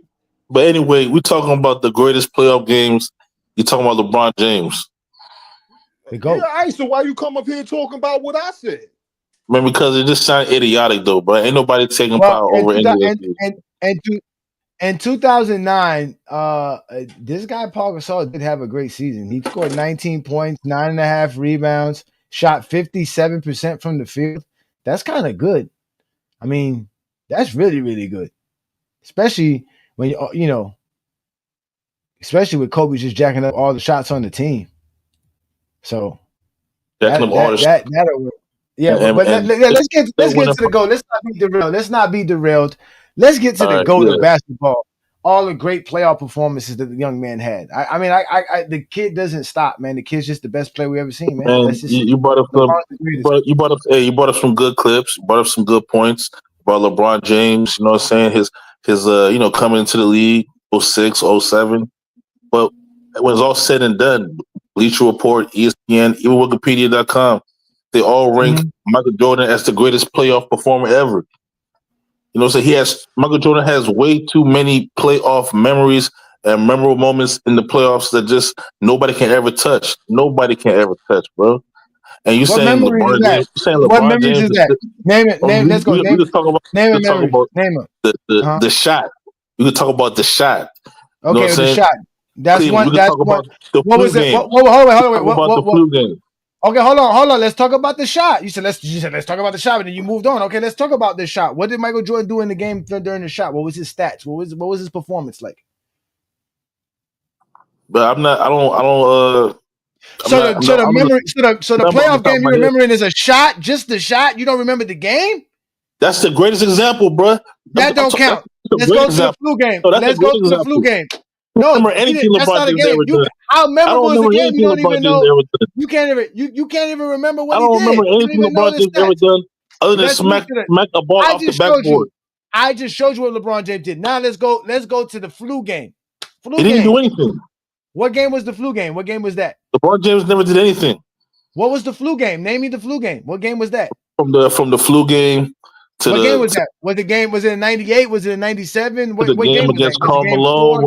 Carmelo when he stole the ball from Carl Malone and he won the game for the sixth title. Come on, man. Hold on, wait. Ace Boogie. We just talked about that. That's how he got the shot off. That's the shot. That's in 98. That's the game 6, 1998. Shot against Cleveland. You don't know nothing else about that. So now we're talking about the flu game because the shot game was not the flu game. You said that Michael Jordan gave y'all memories. I want to know how much memories y'all got. The 63 points he gave the Boston Celtics. Okay, what game was that? What game was that? What game was that? What game was that? In the playoffs, brother. What game was that? What game was that? The LA Lakers. Come on, man. You gotta answer questions. Y'all say I be muting y'all because y'all just be rambling. Again, what game was that? What game did Michael Jordan score 63 points in? Against the Boston Celtics, bro. What year? What year? What year was it? You tell us. You supposed to have the memories. Remember, he gave you the memories. He ain't giving to me because I ain't watched that bullshit. Tell me the memories he gave you. You didn't watch it, man. All I can say is that I did not watch 1980s basketball. I'm not a liar. I did not watch 1980s basketball. You said you got memories. Show me the memories. Listen, bro. I didn't grow up watching 80s basketball either, though. But when it comes to greatest playoff performances, man, those are performances that basketball heads is stitched in your head forever, though, bro. It's gonna be stitched into your head, though, bro. There's nothing LeBron James. I'm a basketball head. I'm a basketball head. And none of those games ever done. They can say that. Oh wow, I remember this forever. LeBron James ever done to say he can remember forever. I just showed you a bunch of stuff LeBron James did. I can name games like game after game, like real games, not a game where he lost, like the 63 game. Like I named games where he was winning, dominating. Like controlling the game at 21. Jordan wasn't doing that at 21. He went doing that at 22. LeBron James, like I said, how many times did Jordan score 40 on 70% shooting? Can you tell me that? At the end of the day, Michael Jordan is the greatest playoff performer, though, bro. How many games did Michael Jordan score 40 points and have 70% shooting in the playoffs? I don't know. Exactly, because you're not a Jordan fan. You just another Jordan fan. Another LeBron fan. Shut the fuck up. Let's bring up King Speech Road, somebody who might know Jordan's career a little bit better. No, you don't even know Jordan's career. Talking about Jordan gave us memories. This nigga got Alzheimer's with these fucking memories. Nigga, you ain't got no memories. He let Bleacher Report, CBS, and all these people tell him how great Jordan is. He don't know how great Jordan is. It's not my fault. King Speech Road, y'all don't know how great Jordan is. Well, I mean, at the end of the day, I came up to talk about the greatest playoff games of LeBron James. But okay, y'all want to talk about Jordan because, of course, you know, look, I'm Mr. 6-0 is overrated. I don't use 6-0. So, you know, y'all came up, pulled up. Oh, wait. You just had a whole show about 6-0, didn't it? Nah, I was about the Knicks winning Knicks in 26, but y'all ain't want to pull up about that. Y'all could have cooked me. I stood 10 toes down. I stood 10 toes down on Knicks in 26. But as soon as I started talking about the Lakers was favorite over the West, everybody pulled up to call me a cap. Okay, cool. Hold on, wait. Hold on, wait, bro. Hold on, bro. I guess I gotta lit up hoops. Give me a second. League of Hoops. Herm vouched for you. So I guess I gotta let you up. Welcome to the Friday Night Exposure with the Exposer. How can I help you tonight? Man, it's a lot of capping going on. It's a lot of cap. Okay, start off with the first one. Start off with the first one. Man, y'all was capping by Paul Gasol. Start there. Okay. Use capping. You also go ahead. Go hold ahead. up. Let me run it down. You was capping by No. You don't get to, hold up, bro. Why you interrupt? Hold on, wait. You don't get to run it down. Start with the first one. Paul Gasol. What was the cap? Y'all was capping by Gasol. You said y'all was saying that he was the best power forward in the league at that time. No, he wasn't. He was not better than Dirk. And he wasn't better than Kevin Garnett. Y'all need to stop. Okay. And what time was that? And what time was that he said? He said in 09, he was not better than Dirk. So Dirk Nowitzki was the best power forward to you in 2009. Is that what you're saying? He was better than Paul Gasol. I say he was better than Paul Gasol. Okay, so he was better than Paul Gasol. Okay, and yes. How was he better than Paul Gasol? What made him better than Paul Gasol in 2009? Man, he was a better scorer. He was a number one option. I'm using that. Paul Gasol was a second option. He was a second option to Kobe. Not to take away from his greatness. He was a great facilitator out of the post, but he didn't bring the same attention that Dirk Nowitzki, the attention that Dirk Nowitzki got defensively. Paul Gasol wasn't drawing that attention. Yes, he had moments where he was very effective, where he had, like you mentioned, the 30-point against Denver, but overall, his body of work, he was not better than Dirk Nowitzki that year. So just because Dirk Nowitzki takes more shots and scores more makes him the better basketball player? I say he had a greater impact. He had the defense. The scouting report was set up for Dirk Nowitzki. The scouting report was that ain't the same. He didn't get that amount of attention, bro. Can I ask him a question? Yeah, go ahead. Yeah, what's up? Every time y'all come up here making arguments, y'all always talk about scoring. Who's the better defender, Dirk or Powell? Man, I mean, I didn't ask you about okay. I mean, I asked you who's the better defender, Powell or Dirk? Powell, marginally. Who's the better rebounder, Powell or Dirk? I don't know. Let me go. Can you pull that up? Dirk Nowitzki averaged 8 rebounds. Paul Gasol averaged 9. So Dirk Nowitzki averaged 8.4. Paul Gasol averaged 9.6 rebounds in 2009. Yeah. What was the point differential on that? The points, Dirk Nowitzki by far. Dirk Nowitzki averaged 26. Paul Gasol averaged 18. Can y'all go to? Can y'all go to the shooting splits? Can you go to the shooting splits as well? The shooting splits go to towards Pau Gasol because Pau Gasol shot 56% from the field. Dirk Nowitzki shot 48% from the field, but Dirk Nowitzki shoots threes. Pau Gasol doesn't. So Dirk Nowitzki shot 36% from the 3-point line, and Dirk Nowitzki shot 89% from the free throw line. Paul Gasol, I don't think shot as good from the free throw line. So Paul Gasol is more efficient as far as regular field goal percentage, but Dirk was the better free throw shooter and 3-point shooter. So Paul Gasol has a higher field goal percentage on less attempts, producing less points. Dirk Nowitzki averages more points on better efficiency from 3, free throw. So you're just gonna say that Paul Gasol was more efficient because his field goal percentage was higher?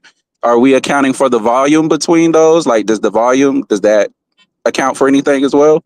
Because, like I said, we understand that Paul Gasol again. Because we understand that he's not drawing the same attention because they don't have the same responsibilities, and Dirk Nowitzki is having more impact. So when does the volume account for the discrepancy there? What happened with the Lakers when Powell got there? Well, I don't know what the Yeah. volume. Okay, just because Dirk Nowitzki is the I guess like you said the first option, and teams are strategizing towards him, but teams are also strategizing to stop Paul Gasol because he's whatever you're doing to stop Kobe. It's not going to be the same thing to stop Paul Gasol. So at the end of the day, you still need somebody to keep Paul Gasol from doing what Paul Gasol does, especially in the triangle offense, because the triangle offense is going to get Paul Gasol the ball. So in 2009, Dirk Nowitzki's true shooting was 56%. Pau Gasol's was 61%. So Pau Gasol was more efficient as far as field goal percentage and true shooting percentage. So as a scorer and shooting wise, Pau Gasol was more efficient than Dirk Nowitzki. You can't say as a shooter. That's not shooting. Like, how are you gonna say like as a complete shooter? His shooting is 57%. That's a better shooting percentage. His true shooting. Okay. Let me be specific. Let me be specific. Field goal attempts and shooting. So I'm referring to shooting. Okay, from 0 to 10, because Paul Gasol wasn't shooting because Paul Gasol wasn't shooting threes. So we have to account. So that's a whole nother aspect of shooting that Paul Gasol is not even contributing to on the floor. So that's what I'm saying is that when you say shooting, that's free throw shooting, mid-range shooting, 3-point, like that's all aspects of shooting. No, when I say shooting, I'm talking field goal percentage. Free throws don't count in shooting. And Powell could hit That's a when mid-range Wait, shot. why free throws don't count? That's shooting. Because free throws are outside of field goal percentage. Your free throws don't count in your field goal percentage. Your shots that you take. Oh my God, it's literally free throw shooting. Like it's literally a shooting percentage. It's a separate category. If you want to include free throw shooting, then you would include effective field goal percentage, which helps you calculate that. Well, Your field goal percentage. Again, the free throws are separate from your field goal percentage. You don't control how many free throws you get or none of that. So at the end of the day, those are free throws. Paul Gasol shoots 78% from the free throw line, which is good for his position. He's not a bad free throw shooter, so he's good at that. As far as his scoring efficiency, the amount of shots and free throws that he takes, he is more efficient than Dirk Nowitzki. Shooting the ball, he shoots at 57%. So that means he makes 57 shots out of 100 shots, whether they're 3-pointers or not. Dirk Nowitzki is only making 48% of his shots with the 3-pointers, and it's still not more efficient scoring wise than Paul Gasol. So again, so I'm going back to shot. Wait, let him finish, and I'll let you go in after. Go ahead, continue. Yeah. No, go ahead, Hoops. Yeah. So I'm saying again, their shot diet, because what I'm saying is that's the misleading part, because again, like I said, is that okay, can we pull up a shot diagram of Paul Gasol shots versus Dirk? Because again, that goes back to my point of the volume and the attention and the impact that Dirk has. Like I said, Paul Gasol, you said is giving you like what, 18, 19 on like 50 some percent. Dirk is giving you how much? 26, you said? Yeah, because Dirk, only thing Dirk could do for you on offense is to score. Paul Gasol could do more than just score on offense. Huh? Dirk can only score on offense. Dirk's not a great facilitator. Dirk's not a great screener. Paul Gasol can score, facilitate, screen. Paul Gasol is one of the best screeners in the NBA at that time, for sure, without a doubt. That's cool. You can't create plays. You can't create plays without screens. That's cool. You need a guy like him to do what he does. So all of the things he not only does he score the ball with the little 14 shots he takes per game, but he also creates other shots with his assists, like you said, by getting the ball in the post, which you can't do with Dirk Nowitzki really well. Dirk Nowitzki's not a great, like I said, he's not a great passer. He's not a great ball facilitator. He's not a great, he doesn't have a big ball court vision, none of that crap. So you can't put him there. Again, he can score. He can shoot better than Paul Gasol. He can score better than Paul Gasol, without a doubt. That we're not going to argue. But Dirk doesn't give good screens. Dirk don't set screens right. Dirk is definitely nowhere near the type of screener that Paul Gasol is to get players open, to get the Kobe's open, to get the Fishers open, to get the Trevor Reese's open, the Farmers open, and all these guys that get open, all these different actions that require good screens. Paul Gasol can do that. So Paul Gasol, and then like you said, on the defensive side, he's better. Now, overall, is Paul Gasol better than Dirk Nowitzki? These guys know. He just said 2009. That's why y'all got to pay attention. Y'all be getting into arguments just to get exposed. Yeah. And I'm still saying in 2009, I don't think that Paul Gasol was better. But anyway, we can move on. We can move on from that. Move on. Yeah, let's move on, please. You said that you didn't watch 80s games. Yes. So wait a minute. So you didn't watch 80s basketball games, yet you're asserting that Bron is like, you ain't even watched film on a whole generation of players, but you're asserting that Bron is over those guys. I've watched film. I've probably watched more 80s Michael Jordan games than y'all did, but I'm talking about I wasn't watching it then. He said y'all get memories. He's talking about memories. I don't got memories of watching 80s basketball. I got memories of this year watching 80s basketball, watching 80s basketball last year, watching 80s basketball recently, just to have film footage and study of what was going on. But like I said, you guys know nothing of Michael Jordan's career, and you claim that you have memories. No, well, see, that's not my point. I strictly said what you said. You said you didn't watch 80s games. So I did my question, I was 5 years old in 86. I was 5 years old. Okay, so has that changed? Did that, like, when did you start watching 80s games? Because I think it's a little bit disingenuous for you to be asserting that Bron is over this and that, but it's a whole it's a whole bunch of film that you haven't even accounted for. Watching those players that you're comparing him to. It's called ignorance on your behalf. Two and a half years ago, one of our most famous shows and our most watched shows of all time was us showing y'all Michael Jordan 1986 63-point game, and y'all telling us we were cherry picking because it looked so hard. I wasn't there, so don't say y'all. Like, I wasn't doing that. You gotta take one for the team. So I'm sorry if you Jordan fans don't take one for the team tonight. You're taking one for the team. You gotta take away all other Zesty Jeffries. When we showed y'all 1963, 1986, when we showed y'all 1986 63-point Michael Jordan game, they cried and complained saying we were nitpicking because it looked that hard. And the crazy thing, it wasn't even only that game. It was we showed more. We showed the playoff game that he talked about. We showed every game that they claimed that we were supposed to know about. We showed that shot game. We showed the flu game. We showed the Phoenix game. We showed the both series the Boston game against Utah. Had a whole series. Showed them game 3 of the 1988 series. Sean Jordan choking. Lamont has several 1988 games available on his channel. I've seen all of those games, sir. Yes, I've been doing my research. Cherry picking in the games he won. No.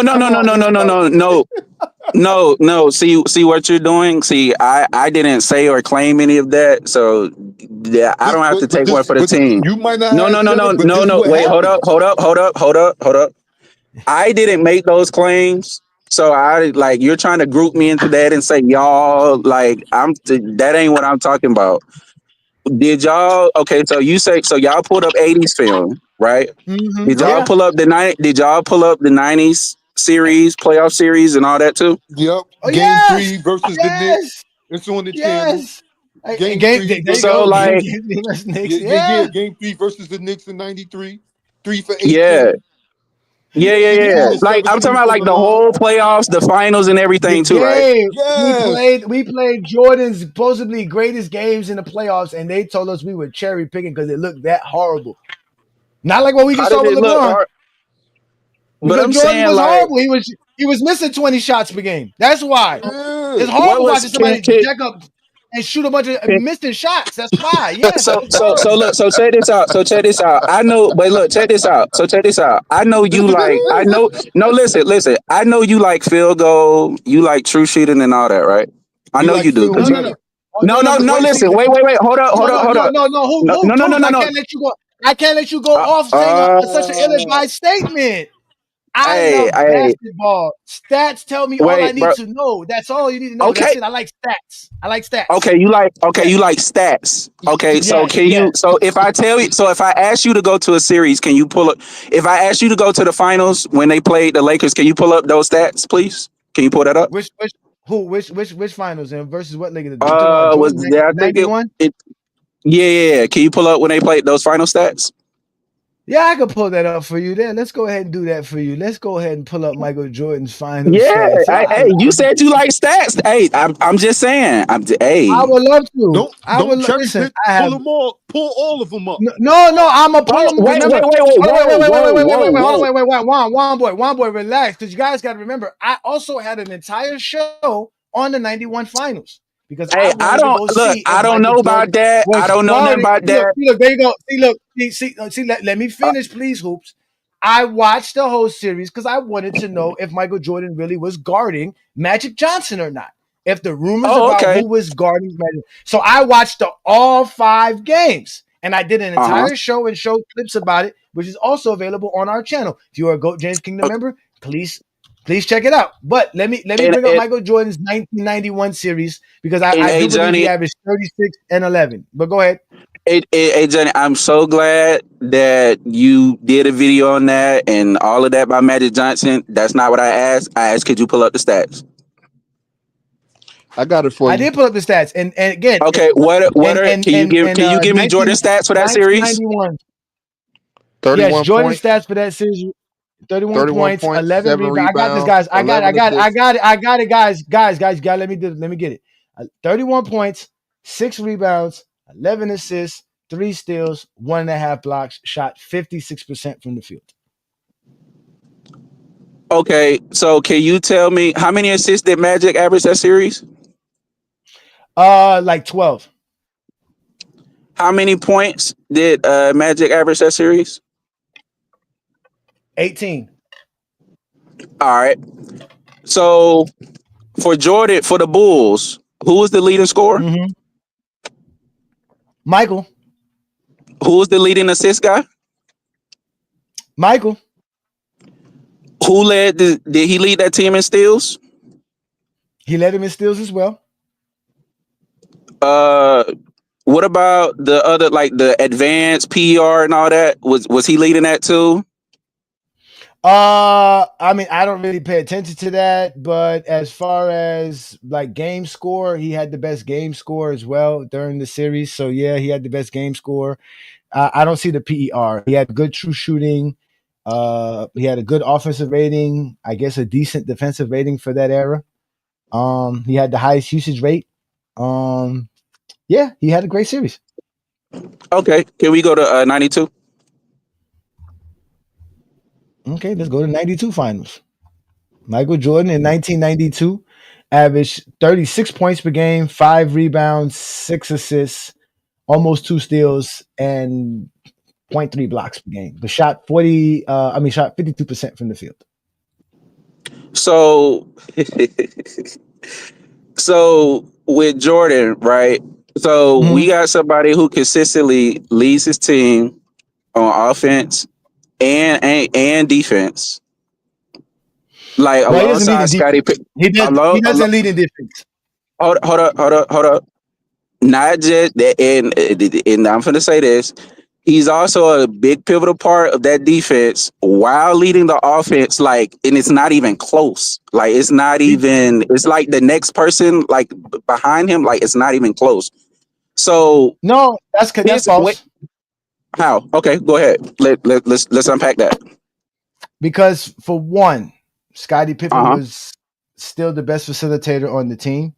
Scottie Pippen was the reason why the triangle offense worked in Chicago, and not to mention Scotty was the primary main defender, point of attack defender and he basically was their best rebounder during the times of their championship runs. He was out rebounding even guys like Horace Grant. So yeah, he was doing everything else but the scoring for the Bulls. Okay, so can we go to let's go back to 91. Can we go to the rebounds and can we go to the steals and block? Can we go to all of that for Pippen to and do a compare and contrast? Yeah, Scottie Pippen led the team in rebounds in the No. 1991 NBA. Can we go to the averages, please? He led the team in rebounds, sir. That's the same thing as averages or leading rebounds. The same thing. There's only 5 games in the series. Can you pull up the averages for the finals for Scottie Pippen and Michael Jordan? Scottie Pippen averaged 9.4 rebounds. Jordan averaged 6.6. Okay. Can you go to the assists, please? Jordan averaged 11. Scottie averaged 6. Okay. Can you go to the 92? Now you're gonna make this a Scottie Pippen versus Jordan argument. Here we go. No, ladies and gentlemen. I didn't make this anything. You brought in Scottie Pippen. I didn't bring in Scottie Pippen. You brought up Scottie Pippen. Scottie Pippen in 1992 finals. Scottie led the Bulls in assists and in rebounds. What was the averages? He led in rebounds 8.3 to Jordan's 4.8. He led in assists 7.7 to Jordan's 6.5. Jordan had 1.7 steals to 1.5 to Pippen. Pippen had averaged more blocks, more than twice than Jordan, 0.7 to 0.3. And not to mention Jordan was getting fake steals. So that should have been probably Scottie Pippen steals on top of that. But what was the point? What was the point differential between them? Scottie averaged 21. Jordan averaged 36. So again, this like notion that y'all like to that all of the credit and all of that stuff. I ain't gonna play that game with y'all. Look, man, Jordan is comfortably like almost all the time 10 to 15 points over, like generating more points on higher efficiency, field goal, and all that stuff, while comparably assists, rebounds, steals, like he's affecting the game in all areas, like for his position, for that series. So like I don't really understand like the whole idea of that, like when like the point, like the playoff, like the whole playoff assertion, like because you also said like, oh man, ain't nobody watching that shit, like them games y'all went back, and I'm just like, this is like literal just production alone, like nobody is having like that level of offensive scoring while like doing that like on the defensive end with the assists, with all the advanced analytics and all of that stuff too. Like he's checking all of those boxes too, like right there with Bron. No, he's not. So like, that's what I'm saying. You're comparing him to his teammates, to his era. No, he's not. Jordan is jacking up a bunch of shots. That same series where you're saying he's outscoring Scottie Pippen, he's taking 60 more shots than Scottie Pippen. He's taking 10 more shots per game than Scottie Pippen. Okay, he's taking 10 more shots per game than Scottie Pippen. Not because he has to, because Jordan wants to. Has nothing to do with anything. The only reason the offense could work while Jordan's jacking up shots just to jack up shots is because Scottie's making the offense work. Scottie's making the defense work. Scottie's getting the team involved. Scottie's doing everything else. Scottie's the leader in the locker room. Scottie's keeping everything intact. Jordan could go out there and score 35 points all he wants to, like he did in 1988. He's going to choke. Like he did in 1987. Going to choke. Team ain't going to win. Jordan okay, so I'm glad. I'm glad you brought up the winning part. So see, like this is where it gets nasty, because now you're bringing in winning. Where we going with all of this? This is like, no. I'm saying is that no. Listen. See, now you're being nasty because you're not bringing in the context with that. Because like I give you Jordan was having monster performances, but like you said in the 80s, he wasn't winning, but like his performances were great, right? Like, are we saying you saying he choked? Like you're saying he choked, but if I go pull, if you go pull, but I don't consider what Jordan was doing great because when you go watch it, you literally see why it wasn't great. Jordan going to the free throw line 12, 14 times and being able to score 35 points in a basketball game to me is not all worldly. That's not the point of the game of basketball. But you said stats is all what you need. You said stats is all you need to know. So according to his stats, according to his production, what he actually did says otherwise. No, because you're only counting his scoring, his rebounding. No. All the other aspects of his game, all his other aspects of his game is average, but his scoring is all to that. For. We went to that. That's what I explained to you. We go to that. Jordan, his career average is 6 rebounds, 5 assists. That's it. He has 5,000 rebounds. 5,000 assists. That's what he has. He did the same thing in the playoffs. For a guard, for a shooting guard, where does those rank amongst his position all time? His rebounds per game and his assists per game. I really don't know because I don't go by positions. What? I don't. Jordan's position, the shooting guard position is one of the weakest positions in NBA history. Wait, what? I'm not going down that rabbit hole. You got it. Shooting guard position is one of the weakest positions. So trying to make Jordan great because he's better than the shooting guards who are mediocre throughout history compared to other positions is ridiculous. At the end of the day, Michael Jordan is not a better passer. Well, I guess we can't say Jerry West was in there because Jerry West was a point guard. He's not a better passer than Kobe. Why? Because Kobe got more total assists. Of course. Oh, so it's but I think he has a better assist to turnover ratio as well than Jordan as well. Kobe's definitely a better passer than Jordan for sure. Oh, okay. Jordan has a high usage rate. Jordan has a high usage rate as well. He has the highest usage rate in NBA history. So of course, passing the ball is a part of his of the game. Nobody says Jordan can't pass. But at the end of the day, nobody thinks Jordan is great for being a passer. Jordan is not great for passes. When he decided to play point guard, his team was losing. Again, Jordan does not know how to play the game of basketball as a team player. He knows how to score, but he don't know how to play team basketball. He learned to let Scottie do it. Yeah, he learned to let Scottie do it. He doesn't know how to play team basketball, but like, all right, man. All right. I'm talking basketball. I don't know what you're talking about, but I had fun with you. Thank you, Mr. Hoops. Let's bring up King Speech Rope. So, Rope, I apologize for that.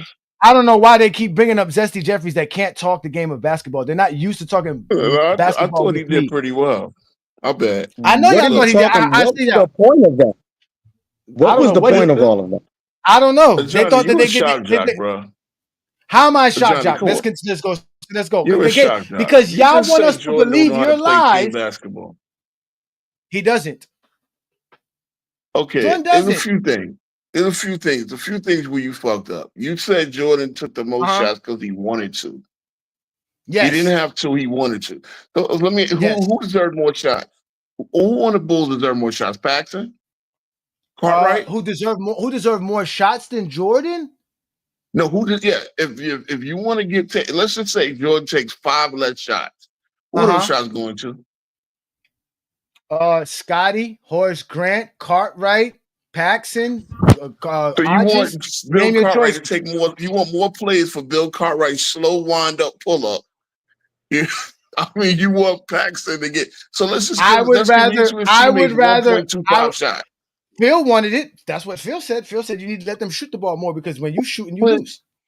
This is the problem, man. The best scorer is going to take the most shots. This is basketball. I didn't say Jordan. Hold on, wait. I didn't say Jordan. I didn't say Jordan didn't have to be the guy who took the most shots. That's not what I said. I just said he needed to take the amount of shots he did take. Jordan could take 18 shots per game, and the Bulls could still win. Okay, Johnny, in the first 2 playoff games, and I pointed this out, LeBron took 52 shots. Did he take it because he had to, or did he take it because he wanted to? What, in Cleveland? Yeah, the first two playoff games of his career, he took 52 shots. He made 19. Bruh. He shot under 40%. Did he take them because he had to, or he take them because he wanted to? He took them because he had to. Oh, didn't he have a 2-time All-Star on his team? What? Okay. Now, wait. You said bring up 2-time All-Star. Okay. Now remember this. Let's bring up LeBron James's career. In 2006, LeBron James took the most shots he took in his career, I believe, at 23. It was 31.4. He scored 31 points per game, just like Jordan does. Okay, exactly. He scored 31 points per game in that particular season, right? In the playoffs, he took less shots. I know he took less shots. He took 52 in the first 2 games. Oh, my bad. I'm looking at the wrong series. He took the same amount of shots and averaged the same amount of points, about the same amount of points. He took 23 shots per game, and that's when LeBron James realized he doesn't have to shoot that much to affect the game of basketball. That was him in that year thinking, yes, I got to take a lot of shots to help my team win. Now, you said he shot 52 shots. And again, the second game was the bad game where he had a bad shooting game where he shot 7 of 25. He scored 26 points in that game, which I would tell you that's not a good game. That's not a good game. LeBron James is not going to keep doing that. That's why the next game he was 16 of 28. He was 13 of 23, 14 of 23, 15 of 25. Man, that's a lot of shots. He after that, he didn't shoot under 56% for 4 straight games. Everybody, the chat calls me a Jordan fan. I'm a Magic fan. I see Magic Johnson dominate a game taking 4 shots. So I understand, the various ways of playing basketball. Okay? You don't have to shoot. But the thing is, you guys count shots. Like John Paxson was a bump. Let's keep it real. Who said John Paxson has to take? Who said John Paxson has to take a bunch of shots? We just said Jordan has to take 23. Notice he avoided shots after he said, quiet. You notice he sat here after you said over the next 4 games he lowered his shots. His efficiency went up. He did not comment on that. He did not comment on that at all. He just wants to make it seem like you can dominate games in other ways. LeBron James literally for over 20 years averaged the most points and fucking rebounds on his team and assists. So he's dominating the game in other areas as well. So what are you talking about? Like, this is basketball. You get your best players the most shots. This is basketball. You're missing the point. Now, you know what's crazy? I don't even disagree with what you just said. You get your best player the ball. There's a difference between getting your best player the ball and him forcing up shots when he doesn't need to. Forced up shots, there's the difference. 50% and almost. Oh, Jesus Christ! All right. So wait. All right. So look. And game. Oh wait, look. And this particular series, let me look at this series because Ro just be always again. Y'all just love bringing up stuff, right? In this series, right? Also, the shot and LeBron James took. Okay, look, LeBron. Look. You want to talk about in this series against Washington? LeBron James took 51 shots. He shot 51%. The next best player, the Allen Hughes guy, the guy that you said that should be taking more shots. Allen Hughes or Larry Hughes? Come on now, that's he shot. I'm sorry. Come on. I'm saying Larry Hughes. Larry Hughes. Confusing him with the brother that got beat up by Tupac. Okay. You know what the fuck I meant, man. Shut the fuck up. Like you know what the fuck I meant. I'm fucking with you, Johnny. Relax, man. You knew what the fuck I meant. Larry, again, these are bum ass niggas that y'all be praising. This nigga shot 31%. Come on, we're not being fair. This nigga shot 31% in the series versus Washington. Like, like that's what y'all want to talk about. Better, though.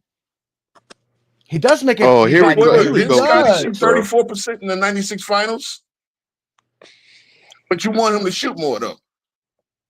Come on, see, when you go down this rabbit hole, you get cooked on every angle. It's not. Look, no, it's what not. Rabbit hole? Why would you talking about? Why would you bring up the 96? Wait, roll. Fuck, roll.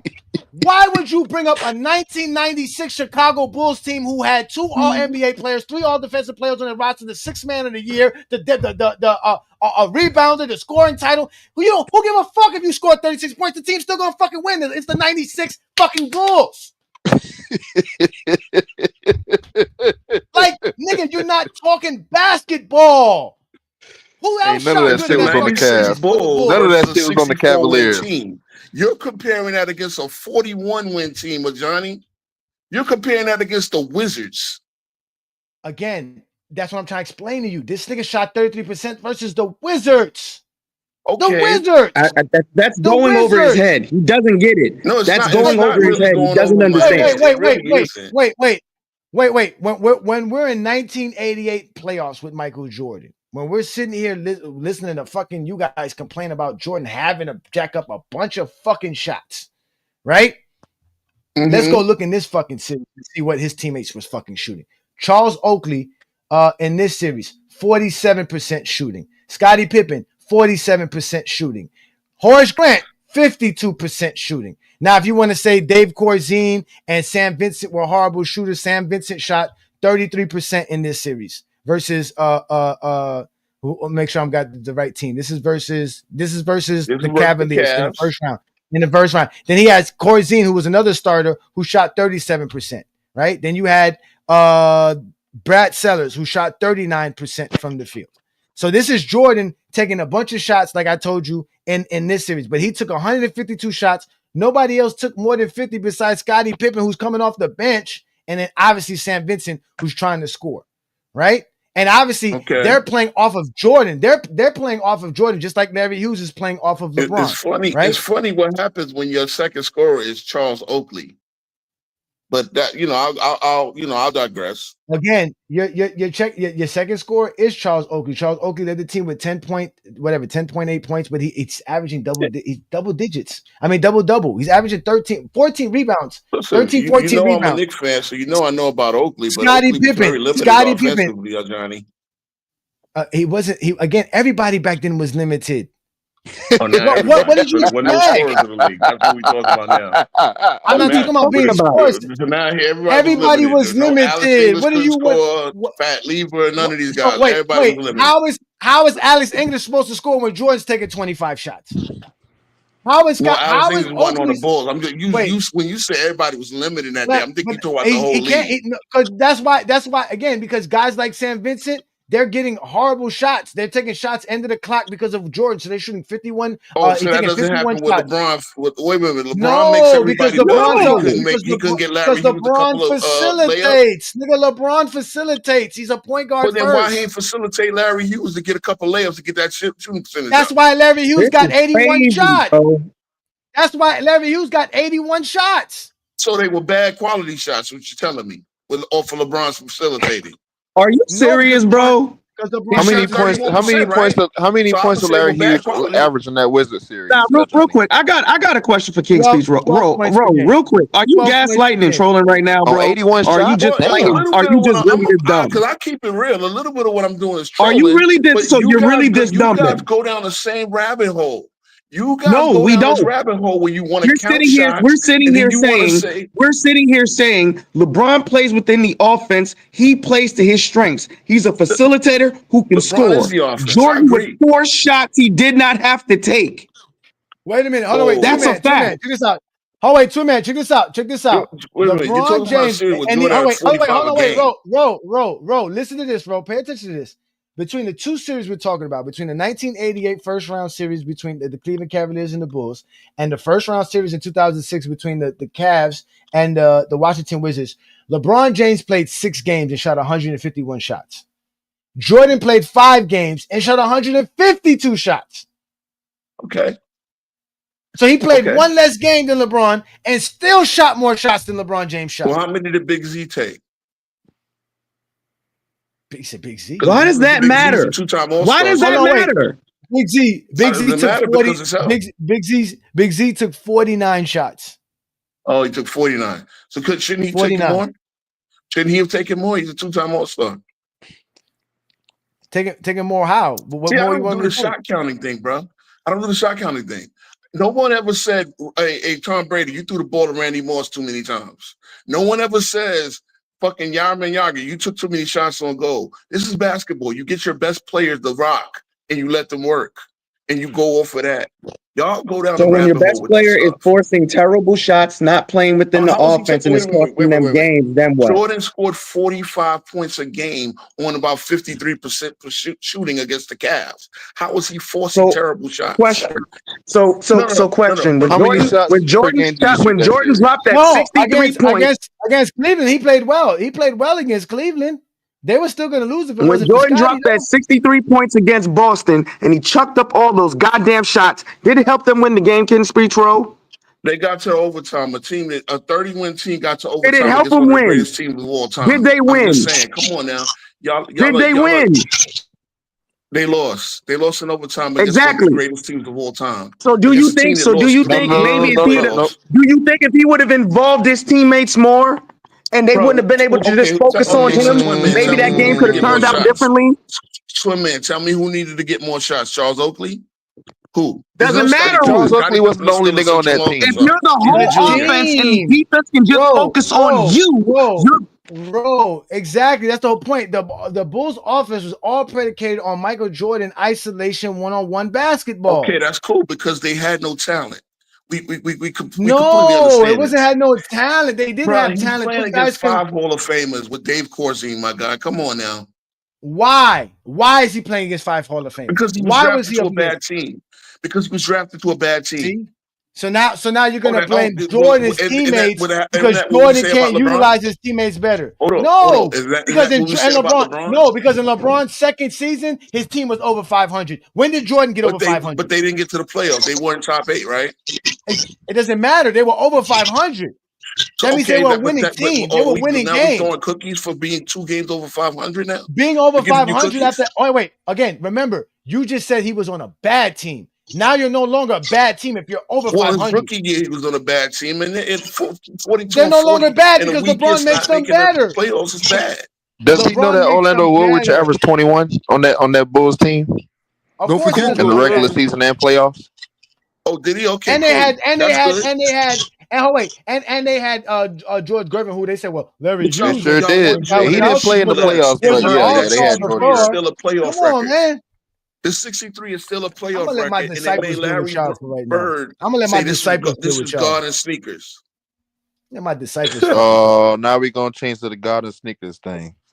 Oh, I mean, God of sneakers. It makes no sense, bro. It makes no sense. It's a bad thing. He took 41 Yes, it is a bad thing. When you don't involve your teammates in the game plan, it's a bad fucking thing because that's why you end up being 1-9. You end up being 1-9 because you want to chuck up all the goddamn shots. I'm glad what is he supposed? What you want him to do? Beat the team as a 31 team? Y'all. Nah, what I want him to do is involve his teammates and actually play within the scheme. He was the goal as a rookie and sophomore. So get more shots for Orlando Woolridge, who still got his 21, right? All I know is 22-year-old LeBron was in the finals. That's all. That's good. Yeah, 4 years. Kobe won. All I know is by 22. Nah, listen, y'all 2 by 22. Y'all sitting here talking a lot of crap. Y'all sitting here talking a lot of crap, but I just want to make a point real quick, and I'm gonna go back and listen. I just want to point to Wombo real quick. I got, bro. You get a good effort, and so did the rest of the Zesty Jeffrey coalition. Let's see if Viz can save y'all tonight, because y'all don't want to talk about LeBron's greatest playoff game, of course. No, I'm gonna keep it short because I'm actually working tonight. But Wombo, real quick. I like how y'all try to upplay Paul Gasol to diminish Kobe. That little slick tactic y'all like to do. But disregard that. Hold on. Now, the best power forward, in my opinion, at that time, we could debate it. It's definitely not Paul Gasol in 2009. Tim Duncan was definitely the more superior player and better player. Second team all defensive, second team all NBA. Paul Gasol was only third. So you're talking about a two-way player right there. So by y'all standards, like how y'all like to do this all NBA thing, Tim Duncan was better. Stats was better. So would you agree with that? I don't think the stats were better. I'm not talking to Wombo. Wombo, would you agree with that? Everything was better, and he was all NBA defensive and second team all NBA. Would you reconsider that now as far as Tim Duncan, Paul Gasol being the best? No.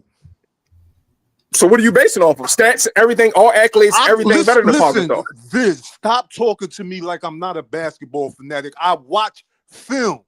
I go by off the film. That's why every time y'all come up here, y'all go straight to stats. Y'all only talk. The only time y'all want to elaborate on is he a better offensive player? Hold on, I'll let you talk. The only You didn't let time me y'all talk. You cut me off. I'll let you talk. You did though. You cut me off. The only time y'all You didn't want to even come answer the up here question. and talk about only time y'all want to talk about games is when GOAT James Kingdom and FYF are putting on games. That's the only time y'all want to talk about it. But I talk about film all the I talk about film all the time. So I'm going by the film. So okay, let's do that. Let's do that. If you think that your stats and all of that can support the film, then pull it up. Juan Boy, did you? All right, so Juan Boy, did you not watch Tim Duncan? Yes, I watched Tim Duncan. That's did why you I watch said. Listen, I watched basketball. That's why I said. All right, we gonna talk that. Let's talk this real quick. I only want to focus on this, and I'm gonna give y'all the floor. I agree with everything y'all said as far as LeBron playoffs, although Jordan game 4 93, but that's a different conversation that y'all can have without me. The film, let's talk about this film, right? So what do Paul Gasol in 09, what did Paul Gasol do better than that? Let's just focus on the defense part alone. Tell me what he did better defensively with the film. Was he a better defensive player? First of all, I never said he was listen, I never said he was a better defender than any. Okay, but you say he was the best power forward in 09. Did you not say that? He does better than Duncan. He's a better shooter from the perimeter. He's a better free throw shooter. Powell is a better player in transition than Tim Duncan is. Hey, Juan Boy, did you not say Juan Boy? You said Paul Gasol was the best power forward in 09, right? Yes, that's what I said. And you based it off of stats, because I heard you talk to what's my man what was his name, Hoops or something. I only brought up. Hold on. The only time I mentioned stats was on defense. Dirk ain't a better defender than Pat. Okay. So we can say this is equal defense offensively, because I think post play we're not doing offensively. He's not a better. We can say mid range. They probably the same thing in mid range, because Tim Duncan had mid range. Tim Duncan actually can bring you out and take you off the dribble. I don't remember Paul Gasol doing it. He was a pure set shooter for one. Because you did not watch basketball. You did. Oh boy, I'm almost 40 years old, brother. What you talking about? Skilled players in NBA history. He's better. He's more skilled than Tim Duncan offensively. Juan Boy. He better. Juan Boy. How did he win Rookie of the Year? Juan Boy. How did he win? The nigga was the fucking 2-time MVP. What are you talking about? I don't. Okay, Juan Boy. Nobody's is he a better post player? But he was not MVP in 2009. Who was MVP? Okay, let's focus on 2000. All right, back to 2009. He's a better post player than Tim Duncan. I didn't say he was a better player. I'm asking you the question, but I'm asking you, is he? At that time, is he? I felt Powell by the film that Powell was a better player. The film doesn't show that he's better though. Yes, it does. You give me. All right, go find the Tim Duncan film, because I could find the Pau Gasol film. Dog, we all can go on YouTube and watch this shit ourselves. Come on, be real. So go what are you basing on? You basing off the film? You're doing this thinking I'm knocking Kobe. Y'all be knocking Pau Gasol. If we do that, was Kobe good enough to win Rookie of the Year? No, hold on. Gasol better enough to win MVP? Hold on, wait. But this is the problem. Y'all love to tell us that y'all be knowing stuff off your eye test, but every time we ask y'all, show us the game. Give us the game, then. Show us something from 2009. Tell us, go look at Tim Duncan in this 2009, even if it's just one game. Give us one. One boy gave us a game. He told you the game that he feels. Pick a random game. Pick a random game. This is child's play doing that. We all basketball fans. We all watch the sport. Viz, he can only pick a random game if he has a list of games that he knows about. I promise you, pick a random game. You won't find me nothing in that film that was tell me that he's a better, just defensively alone. I don't even gotta include offense. Defensive alone is already the argument is dead, right? It's dead on the right. All right, so stay silent. Let's let somebody new up here, and let's let let me see if I can get this gentleman's name right, because I want to make sure I get the gentleman's name right. Let's let King Shy in the building. Peace and blessings. Thank you for joining the Goat James Kingdom show. I mean, not Goat James Kingdom show, but Goat James Kingdom channel. And I'm gonna go look that up. What game that was, Juan Boy? Juan Boy, where you at? The game I was just talking about. What do you? Yeah, the game for Paul Gasol. No, the game that you said Paul Gasol went ham in the playoffs was against Denver. You said in the playoffs, 2009. right, I'm gonna go look at 36, 16, and 8. One game don't make you better than somebody, my boy. Nobody said that. We're gonna go look at the film. You ain't even got one Yeah, game. but that's what he said. Though. He got to stand on what he said, though. One game don't make you better. It's in 2009. In 2009, you said it was in 2009. One game don't make you better. It's a great playoff performance. Is Pau Gasol one of the best power forwards? He said we'll best say player. top. He said best. He didn't say best playoff performer. He said he was the best power forward that year. So we got to include the entire year and the playoffs. But AD's better though. We're not talking about. Was that? Do you know talking what about a game specific that was? year. Do you know what game that was? Yeah, what game true. was? What game was that? I looked this up. But y'all fellas hold it down. It doesn't matter. He's giving us the game. King, go ahead, King Shot. My bad, King Shot. Go ahead. And King Speech Roll, you get a chance to not glaze, but you get a chance to get at me because I did tell you I was coming on your show, but I will be coming on your show. Don't be calling me out in the comments like that. You know I'm gonna pop up on your ass. Let me let King Shot in. Go ahead, King Shot, man. Go ahead and step up. So I think LeBron is the second best player ever, but I think MJ is better because I think MJ is better on both sides of the ball. I think MJ won more in a tougher conference. The '90s Eastern Conference was tougher than LeBron's conference in the 2010s in the East. I think MJ has a better resume, what he's done for the game, globalizing the game, and I think all of that combined, I think that's what makes MJ better. I also think he was better at his absolute peak, even though LeBron has better longevity than MJ. But that's my argument. So let's start off with the first one. Yeah. Okay, let's start off with the argument. Why is Jordan better offensively? Better score, better playoff translation, better in the post, better off-ball player to me, better mid-range shooter. Yeah. Based off what? What do you mean based off what? My eyes. You didn't see Jordan watching him play. Yeah, I have not live. I haven't seen him play live, but I went back and watched some of Jordan. He's better. When did you see Jordan's post game? Like what years in his career? I'd say early '90s and on. From the early '90s to early '90s, you saw Jordan with a post game. He had a bit of a post game, yeah. Let's continue. Off the ball, what makes Jordan better than LeBron James off the ball? I think he's a better cutter to the basket. I think he's better at spotting up. Stuff like that. Let's go to defense. What makes Jordan a better defender than LeBron James? I think he's a better POA defender. I think he's better one-on-one defender. I think he's a better on-ball defender. I think he has better hands than LeBron. I think he's probably a better pick and roll defender too. This is all based on film as well, correct? Yeah. You say he's a better.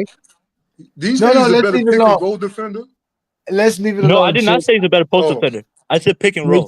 He said pick and roll. Pick and roll. That's what I said. Pick and roll. I heard pick and roll, and we all heard pick and roll. Okay, let's go to this. How was the East? How was the East tougher in the '90s than in the 2000s or the 2010s? So, in the '90s, MJ had to face the Knicks. He had to face the Magic, the Heat, the Pistons, the Sixers, the Pacers. Like he had to face all those great teams in the Eastern Conference, and he still was beating everyone. Yeah, what makes those teams tougher than the Detroit team during the 2000s, the Bostons of the 2000s, the Chicagos of the 2000s, the Indiana Pacers of the 2010s, the Toronto of the 2010s, the Boston Celtics of the 2010s?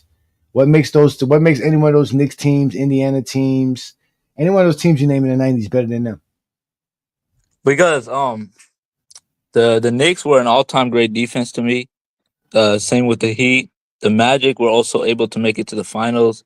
Whoa! What 90s Heat team had an all-time defense? 97, right?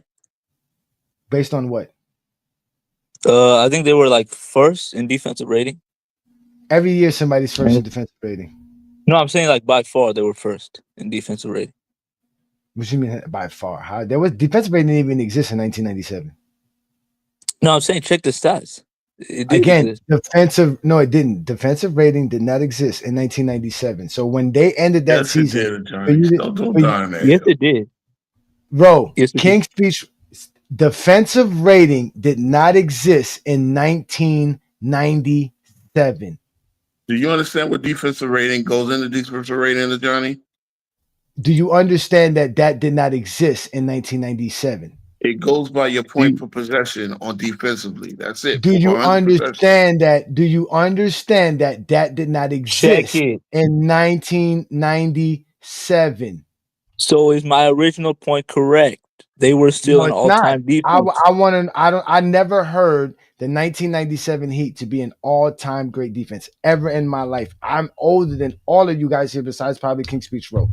There's no way 1997 Heat are considered an all-time And defense. of course, What about the he Knicks? denied me a championship that year. What What Knick about the team was an Knicks? all-time? What Knick defense was an all-time defense? Where? 93, 92. Based off what? The Knicks never Based finished off the outside fact the that they top had five the whole Patrick decade. Ewing. Hold on, Patrick Ewing, Charles Oakley, Anthony Mason, like all those guys in the back in the front court were anchoring that defense. How To many an all all-time level. defensive? He put How many? Anthony Mason in the same sentence as defense. As defense, yeah, he did. He really did. How many teams in the 1990s did Jordan face have 3 all defensive players on the roster? Ooh, I want to hear this. Wait, in the 90s or just his career? 90s. Because he faced the Pistons. Well, you can say for his Uh-huh. career. No, I'm just bringing up the 90s because you brought up the East. Name a team that Jordan ever faced with 3 defensive players, all defensive players on the roster on the team. Bill Laimbeer, Dennis Rodman, and Joe Dumars. False. Bill Laimbeer never made an all defensive team. Okay, he never made an all defensive team. You want to try again? So who did? Hold on. If I remember correctly, when LeBron beat the Pistons in 2007, Ben Wallace wasn't on the team in 07, correct? They were still top 5. That was true, but in 2006, though, when they did Ben Wallace was there. Ben Wallace was there. Not only was he there, they had 2 other all defensive players on the roster. Prince. Okay, so and Chauncey, tell right? me a defense that LeBron faced as good as the '89 Detroit Pistons. Name me one. Oh, that's the Warriors. Wait. The 2006 Detroit Pistons. No, they were not as good as the '89 Pistons. The 2008 Boston Celtics. Okay, you could use that. Okay, what about the '86 Celtics that MJ also faced? You mean it's the same team he shot 35% against? He averaged 44. He averaged 44 against him. Okay, the team No, I'm that talking Jordan, LeBron against the 08 Celtics shot 35%. The team that Jordan got swept by against the Boston Celtics are not better defensively than the 06 Pistons or the 08 Boston Celtics. They're better. No. Yeah, but the Jordan 86 played better against those teams. No, but the '86 Celtics were a better defensive team than the 06 Pistons. If the 08 Boston Celtics had to play the defense that the Celtics had to play in '86, they would have got killed by LeBron James as well. LeBron James took that team 7 games. No, but that's Jordan not my lost. argument. My argument is that the 06 I Pistons know are that. not. He's talking about playing better. Jordan had 1 good game versus the Boston Celtics in 1986. No, he had 2. He had 49 and 56 in the first 2 games. Okay, 49 and 63. And then what did he have in game 3? 49. Yeah, my bad. 49 63. What did he have at home in game 3? Okay, I agree. He played bad, but you said he had one good game though. I just had to remind you. He had. I don't consider the 63-point game a good game. I watched it. Come on, bro. How? He took 41 shots. He was just taking the budget. He took. Here we go. I don't consider LeBron shots. When LeBron lost in overtime, just like MJ lost in overtime versus the Celtics. I don't consider that a good game too. What game was that? Like, that was 2018 LeBron with the take Warriors. 37 shots against the Warriors, one boy. How many shots did he Because take? you had dudes like J.R. What series was that? We got dudes like J.R. Smith. So 2018 versus the Warriors, game 1.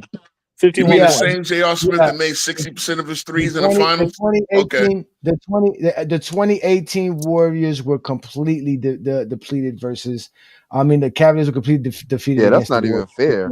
Okay, but It's like, okay, we could say hold on. The Oh, same but thing for Jordan the against same no, we thing goes Bron, I for can't. the can't even do it, the dog. No, Bulls we were not good. can't. Again, no, we Who did can't Michael because Jordan have? Who no, did we Michael Jordan can't have? because Jordan. Yeah, he First had of all, Charles Oakley and Orlando Warriors. So now Come he can't on, take man. 41 Hold on. shots. You're saying first Charles Oakley was Oh my God, you can't ask the fucking question and start rambling as if y'all got some rhetorical question here. He had Orlando Woolridge. He had George Gervin, who ended up beating the Boston Celtics earlier that season when they were allowed to play a part of the offense and be a part of the team scheme that allows you to win a basketball game. Again, it takes a team to win, not Jordan scoring. Now, you can continue to keep bringing up Jordan 63 because he wants to win a gambling debt. all right. So first of Johnny, all, did George George Gervin Gervin play much in the was playoffs? garbage. Hold on. George Because Gervin of was Gervin washed. play Jordan. He much in the doesn't play And because playoffs, of Johnny? Jordan. Because of he was Jordan. washed. Because He Jordan was doesn't washed. I care think No, he Jordan about wasn't. played He was He was winning. 32 32 washed. years years Jordan old. old. cares He was more about 32 years scoring, old. and he wanted to win a debt because he Oh, owed so somebody he some told money, Kevin and he said, Lowry "I'm going to not score to play 60, and that's how Iceman. I'm going to repay my debt, not win a basketball game." You heard him after he lost. I No, lost the so hold on. championship, You gotta but I'm realize George Gervin was washed. winning. George Gervin was washed No, he in wasn't. '86. He Yes, he was was. washed. He was Yes, he washed because was. He So Gervin literally how said, was. old I was he? wanted to How go play old in was he? He was. Italy. It's not about age. He was washed. He was. No, he wasn't. He just averaged over Stop 20 points the season before. Stop disrespecting Jordan's teammates because Jordan was not good enough. Stop it. Stop it. I'm not Stop it. disrespecting his teammates. I'm letting you Iceman know. said this He wasn't himself. I'm He washed. letting you looked How know many that how around George many the Gervin how was many NBA, not points played did good in 30 games, LeBron play making 1986. the with same in money. He his was an rookie year? all-star. He was an all-star the season before, and he was brought Was he an there. All Star that season? He was brought there to show Jordan how to play the game. Jordan kicked him off the team and Oh, made No, him he see, was this not. is No, horrible. he was not. Oh, so yes, he was. Iceman was No, he this was not. vision of winning. No, Iceman was beyond washed by 1986. That's why he got kicked He's, out. you know, The Bruh. he reason said it why he left himself. the He NBA was looking forward to go to wasn't Italy. because of his Crying. personality. He Just left the crying. NBA because he wasn't good enough past Crying. 85. That's why. Crying. They gave Jordan. Crying about what? They gave Jordan's Artist Gilmore in '88. Yeah, but he They was gave. washed. He was 37. He was 37. Artist I Gilmore. know. Oh, And poor LeBron is 40 right now.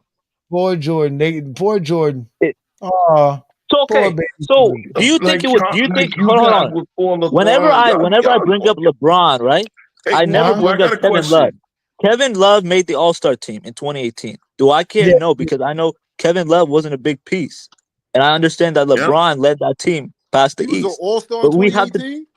Yeah, He was an All Star in 2018, but LeBron fans seem to forget that because they want to bring up a washed up George Gervin, who didn't even make the All Star game by their logic, and they The also guy want to bring up literally said, I Orlando can't wait Woodridge, to who go to didn't make the All Italy. Star team that year.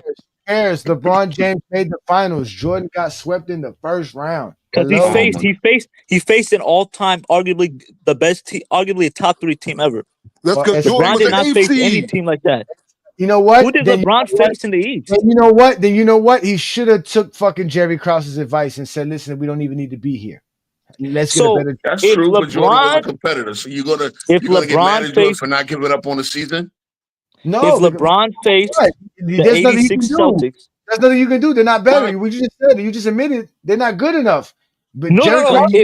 But he rather took because not real talk. Look, they would have won that lottery. I think the Bulls Oh, so you placed for rather one make the lottery if play? they So you missed rather out. make the So hold on. playoffs? If Wait, hold LeBron, on, no. So you rather make the playoffs and get swept? Is that what you're telling me?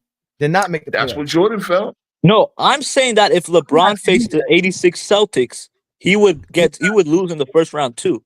He wouldn't be in the first round. He wouldn't be in the first round in 1986. Then what would he be? He would still lose to the Celtics anyway. He would what? Second round? I mean, look, did LeBron not making the playoffs benefit his team? He's winning 50 What year? games in 86. No matter what team you put LeBron James on, he's winning 50 games in 86. 86. Okay, so you're doing that. You're doing that with a broken foot because y'all remember Jordan broke his foot. Only played 18 games. LeBron does not have a soft feminine body like Jordan. He ain't breaking his foot. 2018 LeBron. Okay. Okay. 2018 LeBron was way better than 1986 MJ, but that's not really the argument. The argument was 2004 LeBron was better than hell 1986. no. No, he's not. Now they're taking it too far. Yeah, he was. Yeah, he was. 1985 Michael Jordan is better than 2004 LeBron. 18-year-old LeBron James is better than Yeah. 1986 Jordan by light years. So you guys That's like saying that ridiculous. MJ had no 3-point shot, right? He didn't, especially back then. Okay. So LeBron had no 3-point shot, correct?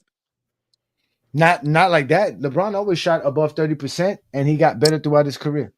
So even though MJ was a better defender than LeBron because LeBron was an average defender early in his career, you're still Jordan taking was LeBron? Wait a minute. Jordan You telling me nowhere that near- 86 Jordan was a Yo- better defender than 06 LeBron? Yes, Nobody. he was an average. Jordan was, wait. There was never a time in Jordan's career he was a better defender than LeBron ever. No, I agree. LeBron peaked higher as a defender, but I'm saying MJ's longevity as a defender. Ever, because he had yes, he did. Yes, he did. How good was But Jordan here's the thing. defensively This in his is first this couple is of years? contradictory because hold on. Michael Jordan's defense was all predicated on help side, weak side defender. He was not a good on ball defender. No, he was a great, Neither is LeBron. especially early in his career on 6'6" players. Yo, No. Hold on. MJ's weaknesses as a defender was A, in the post, and B, guarding smaller offensive players. Those were his Like weaknesses. who? Like Everybody he Kevin played Johnson, Everybody Tim he Hardaway, played like Tim Hardaway. They was yeah, in 86. smaller In guys like 86? that. Everybody who he defended. I gotta stop asking them dumbass questions. Everybody fucking Jordan played against was fucking smaller than him. Who did Jordan play that was fucking bigger than him or his fucking size? Hersey Hawkins, Magic, Steve Clyde Smith, Drexler, Stacey Reggie Augmon, Miller. Magic. Listen, he guarded Magic in the finals. He wasn't guarding Okay, Magic. Clyde Drexler, Reggie Miller. Clyde Drexler. Okay, Clyde Reggie Drexler. Miller. Okay, Reggie Miller was 6'5", 6'6". Who else? What else? No, Hey, he was Reggie Miller not. He was can't 6'7". dribble. He was Stacey 6'7". Augmon. Reggie Miller can't dribble. Let's continue. What does that have to do? You said size. You did not Penny say Hardaway, ability. He can't dribble. He can't dribble. That's what I'm saying. So Jordan doesn't. Gordon, show me somebody who can dribble that's Jordan size. You say Clyde Drexler. Who else? Well, actually, the funny thing is Clyde wasn't even that good of a ball handler, but that's okay. Let me think. Mitch At least Richmond. he can face up and dribble. Okay, Mitch Richmond, 6'5". Calvin Chaney. So okay, Mitch Richmond. Okay, continue. Chris Mullin. He's a small forward. Continue. All right. Calvin Chaney. Calvin Chaney. Freewell. Calvin Chaney. Hey, Johnny, please. When Calvin you done, Chaney hey, was all Johnny, them please. 6'8" guys. Come on, Sidney man. Moncrief. Sidney Moncrief. Penny Hardaway. No, Sidney was 6'4". Oh, okay, yeah, all these 6'4". guys are all 6'4", 6'5". None of these guys are 6'6" like The Jordan. That's what average makes- shooting guard was But that's what taller I'm in saying. the It's a 90s 1 than inch. it is It's a 1 today. inch difference. And look, Clyde Drexler is 6'7", so he's technically taller. Mitch Richmond is like 1 inch shorter than MJ, and Sidney Moncrief is what, 2 inches? Is that like a big deal? Hey, Johnny, please. That's Can I? three Can I? players. That's tough competition. Thank you for naming how Listen, great can- the guards. Guys who Listen, played in the West Coast on top of that. He played Drexler twice. That's what I was just about to say. They played Jordan twice this season. How is that is more? Okay. How is Wait a that minute, more why Reggie not? Miller? competition? If you're going to Reggie make that, Miller? why Hold did LeBron on. not play KD for 5 Hold seasons? And they're in the on. same But conference. they're playing it. Hold on. Y'all keep saying that Mitch Richmond and Clyde Drexler is his competition when he played in the same division as Reggie Miller and Joe Dumars. They played the Western Conference. Look at Bro, the names. please let me talk. Well, Joe Dumars is 6'3". Hold on, Joe wait, he Dumars said- is 6'3". So Oh wait, hello, he said listen, he y'all. can't. He said. I just want to Steve- finish. Here goes another guy. I got you one, boy. Another guy who can't dribble the basketball, Steve Smith. Then he said Spreewell, the guy who was suspended. He was literally a point guard at Michigan State. Again, another guy that played in the West Coast while Jordan was in the league. Then you have J.R. Ryder. He even played for Atlanta, Johnny. Jim Jackson, really. Mashburn, another small forward. Michael Cooper, who used to come off So besides KD, name me the small forwards of LeBron's era that could dribble. That were his height or bigger. All of them. Paul George. Paul George. Jimmy Paul Butler. George was not. Paul Paul George is not Joe LeBron's height. LeBron is Johnson? 6'9", and Paul George is 6'8". So You no. said small forward. Are you kidding me? No, but he said height. You said He said small yeah. forwards. You said height too. Jesus He Christ, said you this got to is be their LeBron. height. Paul George is Paul 6'9", George is sir. taller. Paul George is 6'8", so he's shorter. Paul George is 6'9". 6'9", No, he's bro. What are you 6'8". talking about? Look it up. Look it up. He's 6'8". With shoes on, he's 6'9". He's 6'8". LeBron James is a small forward, right? Which is a multi-versatile position. You basically play a hybrid. He's the best hybrid in NBA history, the most versatile player in NBA history. If anybody fits their position more than anybody, it's LeBron James. No, but I'm saying who Without was his a competition doubt. in the Eastern Conference? So again, we just told you he had Paul Pierce, Jimmy Butler, he had Paul George, Melo's in the West Coast. Okay, then. So Michael Jordan had Reggie Miller, correct? He had Vince Carter. Reggie Miller could not put the ball on the floor. He just told you that. It doesn't matter. It doesn't matter. You can't keep moving the goalpost. It's about the competition they had in their conference. You're talking about on-ball defender. So Paul George didn't play no defense. And Jordan, Paul George. Oh, we forgot Kawhi. And Jordan. Oh wait, Kawhi was not. And Jordan. Kawhi was not in LeBron's conference. Reggie Miller. Kawhi was not in LeBron's conference. See that y'all make, you know what I'm saying? They was opposite conference. Kawhi played with the Clippers. Hold on, wait. I said most, and they barely played when they head to head. Kawhi's always hurt. There's Luau. Dang, man. Like LeBron James played against so many players, bro. Like y'all just be bringing players that are no good, man. Like the 90s is not good enough. Oh my God. The 90s is not good enough, bro. Like y'all just keep naming guys like Jerry. Y'all can keep naming players. I just don't understand how like Michael Jordan faces the Pistons and the Celtics, like all-time defenses, and LeBron faces an older Pistons team, and he gets credit for that. They're not all-time yes, they were. defenses. 86 Celtics were all-time defensively. They were an all-time defense. Based on what? What did y'all say? Based on defensive what? ratings, the numbers are there, Johnny. Okay, based on who they had Robert Parrish, Kevin McHale, two elite defenders. They had Dennis Johnson. They had Larry Bird was a decent defender too. They also had Bill Walton as the backup center. He gave you some good minutes. The Celtics, I think, were number one in defense that year. They went into the playoffs and they held their opponents to like an average of, I believe, 110 points per game. So they were an all-time defense to me. How many all-defensive players were on the 1986 Boston Celtics? Like that made it that year or for their career? I'm thinking I'm guessing McHale and DJ. Yeah, McHale and DJ for sure. Yeah, DJ for sure. McHale, I think Bird made all. No, Bird didn't make it in '86. Not that year. I know you got 3 though. No, he made it in the early '80s, not '86. Kevin McHale made the all-defensive team, and so did Dennis Johnson. So they had two all-defensive teams. So I guess right. They were the third best defense in basketball, giving up 104.7 points per game. If you want to go by quote-unquote defensive rating, which didn't exist back then, they were the number one rated defense at 102.6. Are y'all telling me 102.6 is the great? No, it's 102.6. No, relative to era, it was number one. For the era it is. Because for the era. High gunning teams in the 80s. What's the era of defensive rating? What is the defensive rating era? What is it? No, I'm saying the 80s was a faster era. So that's what I'm saying is if that's a 102. Rating has fastest pace. So I think that was the third fastest pace. Look, rating deletes pace. It's context. Yes, rating deletes pace. Okay, you guys look are it not up. listening again. Oh no, I heard what you said. Pay attention. Rating deletes pace. So you can't say, "Oh, it's a higher pace." Come on now. That's the point. That's the point. It deletes pace. It deletes the pace. It is not that. If y'all want to go by pace, you got to go by points per game. As soon as you say defensive rating or offensive rating, you have deleted pace. It no longer exists.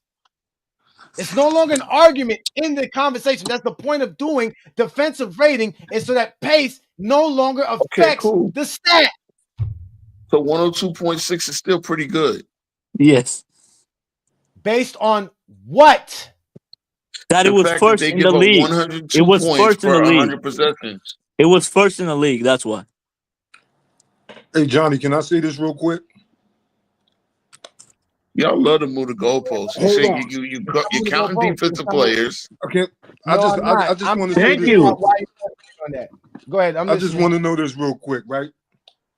If I'm talking about defensive performances, I could go to LeBron and Kobe in Game 7 of the 2010 and 2016 finals. What defensive game can y'all go to for Jordan? What was the best defensive performance y'all seen from him?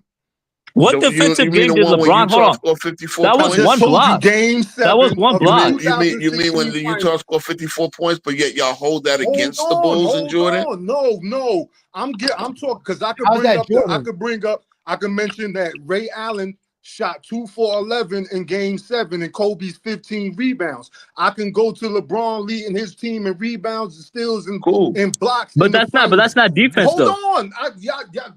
Can I get an answer from y'all? What I don't want to hear no filibuster. What game in the finals can y'all say that y'all saw MJ defensively locked in?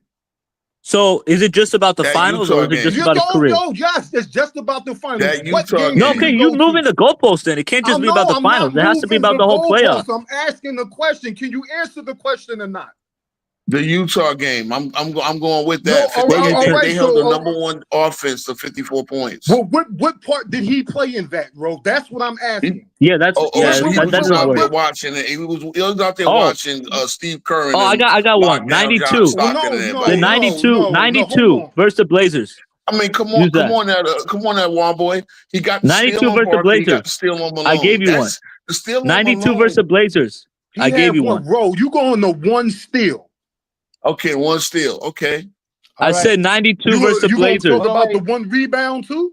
Bro, 92 versus the Blazers. you know they never watched Jordan's game. Now he went to go box watch and saw Jordan with 6 steals, which are probably Yes, fake I steals. You go did, look bro. at the game, Jordan don't even got Yes, I did. I just gave you okay, so series. check this out. No, I gave you series. You didn't 92. see that. Let's You didn't check see this that. out. Let's check this out. You didn't see it. I don't want to hear you box score merchant ass. Listen. 1986 Boston Celtics had 102 defensive rating compared to 107. That was the league average. So they were a +5 or -5, however you want to see it. Right? That's what y'all want to say. Boston Celtics of 2008 were a team that only gave up 99 points per game, and the league average was 107. So okay. That's the rating, right? 9 points a game. Because no, so by your standards, by your standards and your metrics, since y'all want to use it again, y'all use defensive rating. I don't give a fuck about this stupid-ass fucking stat. I'm just showing y'all how y'all don't know what these stats mean and how to use them because I just showed you one fucking team and automatically they were better than that Boston team. So your criteria go down, and I can guarantee you. And I can my criteria is on all defensive selected players that are on the roster. Jordan but that's accolade watching. You're not watching the game. Okay, so Boston was a great Jordan didn't face more 10 rebound per game players. Jordan didn't face more 2 You're blocks box score per game watching. players. You just criticized us for box score watching. You're box score watching. Play against Rodman. I'm not 10 rebounds is box score watching. I'm not talking about box score watching. I'm telling you, this team is a better defensive team. I already know they're a better defensive team because they can play better. The 06 Pistons were older. I'll take that, Johnny. I'll take that. But then in 08, LeBron shot 35% from that series. He shot 8 for 42 in the first 2 games. So guess what? Obviously, that defense. MJ always played good. MJ always performed against those defenses. 8 for 42, Johnny. Johnny, please tell me what MJ underperformed. Please. Again. 93 finals. They are allowed to play different style of defense that Jordan never saw. If Boston could play the defense, they literally hold on. Shut the fuck up and let me talk. I just let y'all see. That's why y'all say I gotta mute y'all because I just let y'all sit there and thought that y'all cook. But now that I'm explaining myself, you want to cut me off. So let me say what I got to say and respond to what I'm saying before you speak so that we can have a fucking conversation. So again, the Boston Celtic team cannot play the defense in 1986 like the 2008 Boston Celtics can. So the results of LeBron James' bad shooting is not predicating on him not being as good as Jordan. It's the simple fact that that team can play better defense. Not only are they better defensively with the players that they have guarding LeBron James and the assistance of those players guarding LeBron James, but they're also better strategically and schematically. First of all, MJ was getting hacked by those late '80s Pistons teams. That's number one. So you're talking about that. We never saw that. Yes, so he stop was. lying. Yes, No, you did. stop You did. lying. So you didn't It's watch. not You in didn't the watch the film. game. Lying. You didn't Tell watch the him, game. bro. Then. Tell You him, didn't watch bro. the We game. did Then. watch the game. King FYF. shot. Stop it. It's on FYF. We had King Speech Row admit and prove he couldn't find us. He couldn't point the game. Show us right now the game we can go to so we can see this hacking that was going on against Jordan versus Detroit Pistons. Name me the 3 all-defensive players on the 08 Celtics, please. I didn't say the LA Celtics had 2 all-defensive players. Okay, so 86 Celtics had 2 all-defensive players, correct? They ain't had Defensive Player of the Year. Okay, 89. Didn't have Defensive Player of the Year. Well, 99. Hold on. The Pistons had Defensive Player of the Year. 19. What about 1990? 1988? What about In 1988? 91, they had Defensive Player of the Year. What about? Why did you skip over 1988? Why did you skip over? Because they weren't at their peak. They weren't at their peak defensively. They were at their peak. Jordan, exactly, and Jordan lost to them. So why did Jordan lose to a team that at their peak? But is it about if you lose or is it about how you perform? Is it about performance or now? Not is it about performance? Against 8 for 42 in the first 2 games. Okay. So what did MJ do in 1990 and 1989? How do you have 8 shots and you got 17 turnovers in 2 games? You're only talking about 2. It was a 7-game series. Why don't you talk about the whole series? Why don't you talk about game 4? Why don't you talk about game 4? Why don't you talk about game 5, 6, and 7? Why won't you talk about game 5, 6, and 7? What did he average? What, he shot 48% in those games? That's still under par. That's elite. That's still good. That's not under par. That's still good. 48% is not bad. According to y'all, if it ain't LeBron James was shooting 49% for his career. No, that's no. Again, that's what Jordan was shooting. Percentage drop to Jordan was shooting 54%.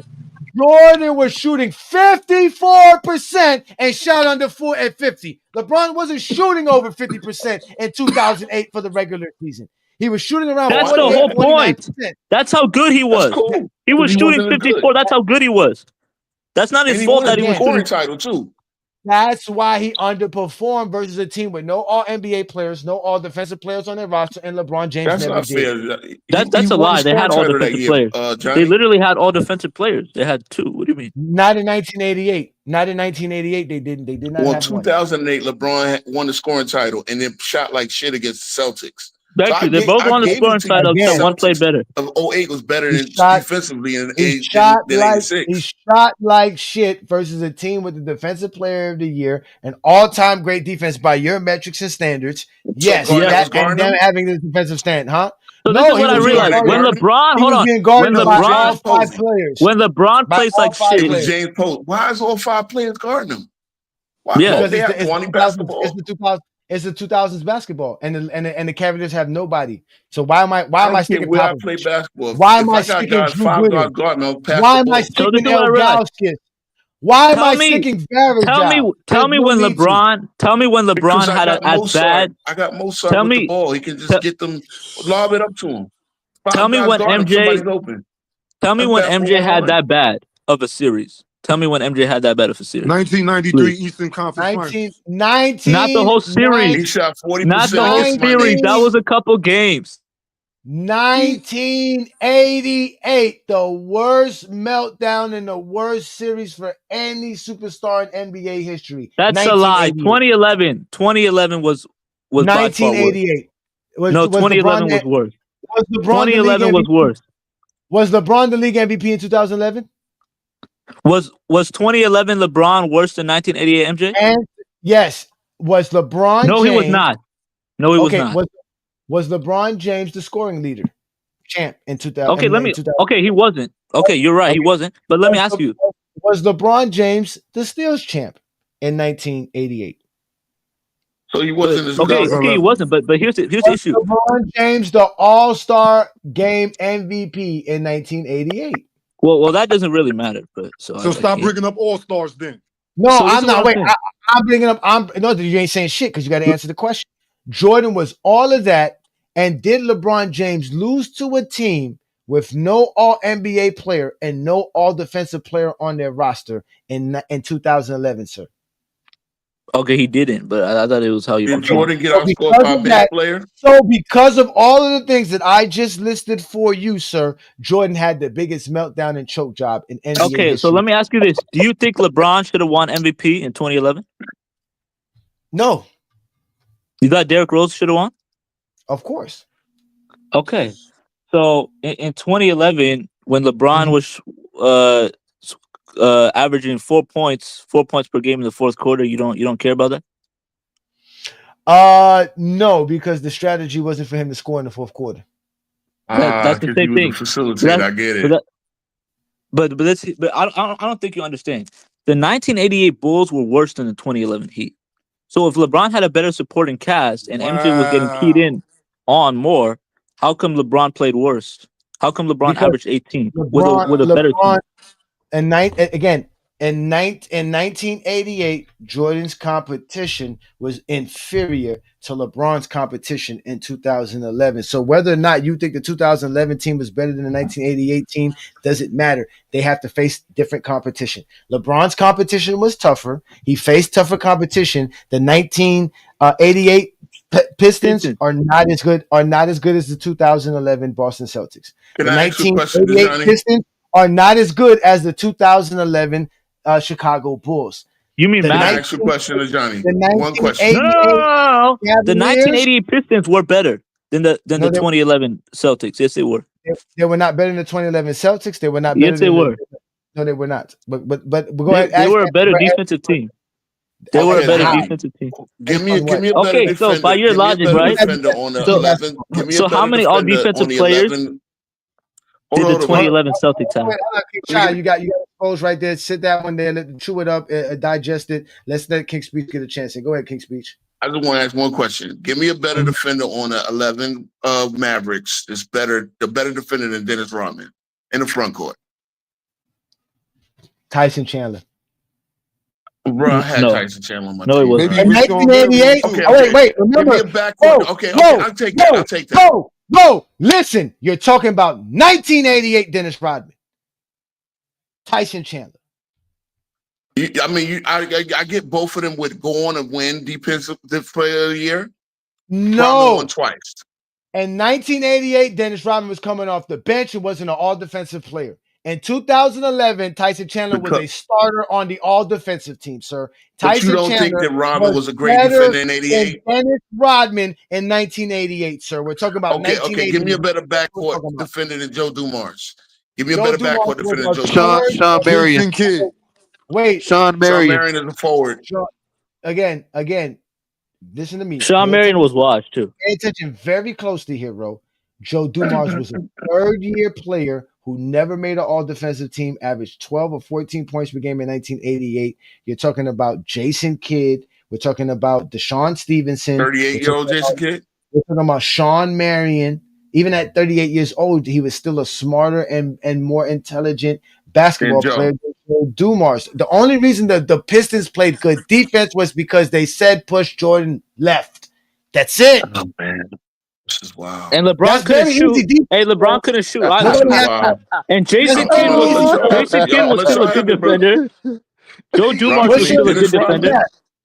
All you Joe gotta do is Dumars push was him left. Joe You Dumars push was a him good defender. left. So Right, why does yo. all You defense matter? Joe Dumars push him left. You push him left. Okay, and guess what? The Mavericks said LeBron. The Mavericks told Wow, LeBron to yeah, this shoot. is That's what they this did. is The bizarre Mavericks world, told bro. LeBron to shoot. The Mavericks told LeBron to shoot. So same All thing. right, Johnny, I gotta go to bed, man. Tuesday we on? Or let me know. If Thursday's better, I'll I think Thursday's gonna hold be the better. spot. To be honest, I All got you. I right. think Thursday. I think I got something Tuesday. I can't remember. You know, the wife always got plans for you, so. Yeah, I know But how it goes, bro. I All gotta right, show up. man. You keep asking me, and I know I promise you, but I'm No, gonna it's all show up. good. It's all good. You Last kind of night was start good late. though. I know you kind of start late, but I got to show up. I got to show up. I can do it. No doubt. I'm trying to start early. I go push it to 8:30. Hey, Roy, I enjoyed your show the other day. Yeah, man. We had a good discussion last night. We was talking about era swaps. Who and wound up talking about Duncan a lot, which is crazy, but y'all be crying about. Yeah, but I'm definitely gonna pop up too. Go ahead. But all go right, ahead. man. Have a good one, y'all. You by yourself here, King Shot. Nobody wants to step up to the plate, man. I love a Friday night, man. Friday night's such a good time. All right, bad man, bro. Peace and blessings. Y'all make sure to subscribe to King Speech Rose channel. He's obviously a clear Jordan fan. He claims he's not. He likes the Knicks, but somehow he's a Jordan fan. So it is what it is. So do you think MJ was the best player in the world in '88? No. All right, was LeBron the best player in the world in 2011? For sure. All right, so LeBron should get held to a higher standard, right? No, you still get held to a high standard because you have the better team and you're the league MVP. No, but he didn't have the better team. LeBron's not the league MVP. The best player. Yeah, but he didn't have the better team. But he didn't have the better. But he didn't have the better team. Jordan had the better team in 1988. No, he didn't. That Bulls team wasn't better than the 2011 Heat. That Bulls team was better. They had the number one defense in basketball. They had a good team. Jordan just choked in the playoffs. That's it. So, even though LeBron averaged 18 points per game and was not scoring at all, had no jumper in the fourth quarter, even though they both played all-time defenses, MJ's production was still more consistent throughout that series. No, MJ's production was not what was needed for the Bulls to win, predicated on what took the Bulls to win and how they were winning throughout that season. While LeBron James's production was actually something that the Heat have won with before, and they were winning with it in the series. They just coughed up 2 games that coughed up the series. Now, Johnny. Dwayne Wade was playing. Now, I know this shit like the back of my hand. Now, not only in 3 straight years that you mentioned that Jordan's scoring dropped versus Detroit, didn't his turnovers drop to go up too? His turnovers went up. His assists dropped too. His assists dropped. Then his rebounds dropped his too. Now, when his rebounds went up. His LeBron rebounds averaged did go up. 17 in the finals, did his assists and rebounds drop? No. Do I care about that? Because LeBron still wasn't playing good, so it doesn't matter what dropped. You got to watch the game. So to have the same energy for Jordan. We did watch the games. No, you got to watch the games. You can't just look at the stats. You got to watch the game. Everyone knows that LeBron. Besides Game 4, LeBron James played well. No, he did not. He played like shit. If you think LeBron played well, hell no, he did not. He played garbage. He had a triple-double. He had a triple-double in Game 5. You never mentioned that. So what does that mean? MJ had a triple-double against the Pistons too. I can guarantee you that. We all know he didn't play elite. But he didn't. There has never been a scouting. What did he average? What did he average versus the Pistons? What did he average? What did he average? Olo, has there ever been a game plan or a scouting report to push LeBron left? No, but has there ever been a game plan to let has there ever been a game plan to let MJ shoot? Yup. No. Yes, sir. Name me early when. in his career. Okay, the Pistons. No, it was not. That's the whole. The game plan. That's why they didn't let him get to the name it. Let me name it. Y'all can't be like, oh, name it, and then when I go to name it, you start saying, but that's why they didn't start. The Pistons. That's 2 game plans. Push them left and let them shoot. Push him left and let him shoot. Don't let him go in the paint. That's what they did. He just has to shoot jumpers, and he. That's literally that was a game plan for LeBron too. So let him shoot. You cannot push LeBron left. Not push him left when though. LeBron goes left, he hits bankers off the over OG Anunoby. That's not true, okay, bro. That's one. That's one shot. But if you push LeBron left, he takes homeboy on the nets with him in the air as he's dunking. So what if you force push LeBron left? He goes up and under through the Pistons for the game-winning layup. Okay, so what happens if you force LeBron to shoot? Should I keep on going? We're just going to force LeBron to shoot. Should I keep on going? Keep going. We're just going to force LeBron to shoot. Game 7, 2018 Finals. Even Jeff Van Gundy say, "Oh, he's been hitting that banker going left all playoffs. All playoffs. All playoffs." So 2011, we're just going to let LeBron shoot. That's the game plan. No, in 2011, They did exactly what the Heat wanted them to do, and the Mavs noticed it that LeBron isn't shooting. So they kept playing the exact game plan to make LeBron James hesitate and pass the ball instead of shoot the ball. They played right into the Dallas Mavericks' hand by telling LeBron James don't shoot and let Dwayne Wade take over. And that's how. Even Yeah, Mark Cuban said that Same Miami tried to do the same thing. Go through So Dwayne Wade. Mark That's why they Cuban even knew it. changed their offense going into the. Did you know that the Heat were favored against the Mavericks to win Yo, why do you that keep? series? Yo, this is Yes, what they I were. hate. They were. One boy. King Shot, do you think that we've never heard all of these things that you're saying? No, I just don't understand why you don't address those things. Like you just, Because, I don't understand how LeBron played well. we don't go off of degenerate gamblers' odds in Vegas. We don't go off of that. Look, so if we're going off, so you mean it? Even if you thought the Heat were the better team, that was your thoughts, your premonitions. That's not factual. What happened? The Dallas were a better team. 1 through 8, 1 through 9, they had a deeper roster, better chemistry, better system. And I'm fine with that. But I'm fine. Yeah. My issue is that you're saying that the Bulls were a better team than the Pistons in '88. Yes, because they were. Because the Chicago Bulls in 1988 had the league MVP. They had the scoring champ. They had that's an all one player. NBA No. This is what I realized. Yeah. When it comes, Okay, so they had one player. They don't have nothing over there in Detroit. Detroit don't have nothing. okay, I could use the same. I could use the same argument for the Heat and the Mavericks. The Heat had the second. LeBron finished top 3 in MVP. The Mavericks did not have. Dirk did not finish top 3 in MVP. That's one. Number two, the Mavericks. You said the Mavericks had a deeper team, right? Don't cut me off to bring up some shit that I didn't bring up. Who said anything about runner-up? Who said anything about runner-ups for MVP? Bro. I put up MVP. Again, did Dirk Nowitzki make an All-NBA team? He did. 2011, right? Okay. Did Tyson Chandler make the All-Defensive team? Yeah. Okay. Did Dirk Nowitzki average over 20 points per game? Yeah. Yeah, he did. 20, 25, I think. Okay. Did the Detroit Pistons in 1988 have an All-Defensive player? If they did, it was either Dennis Rodman or Joe Dumars.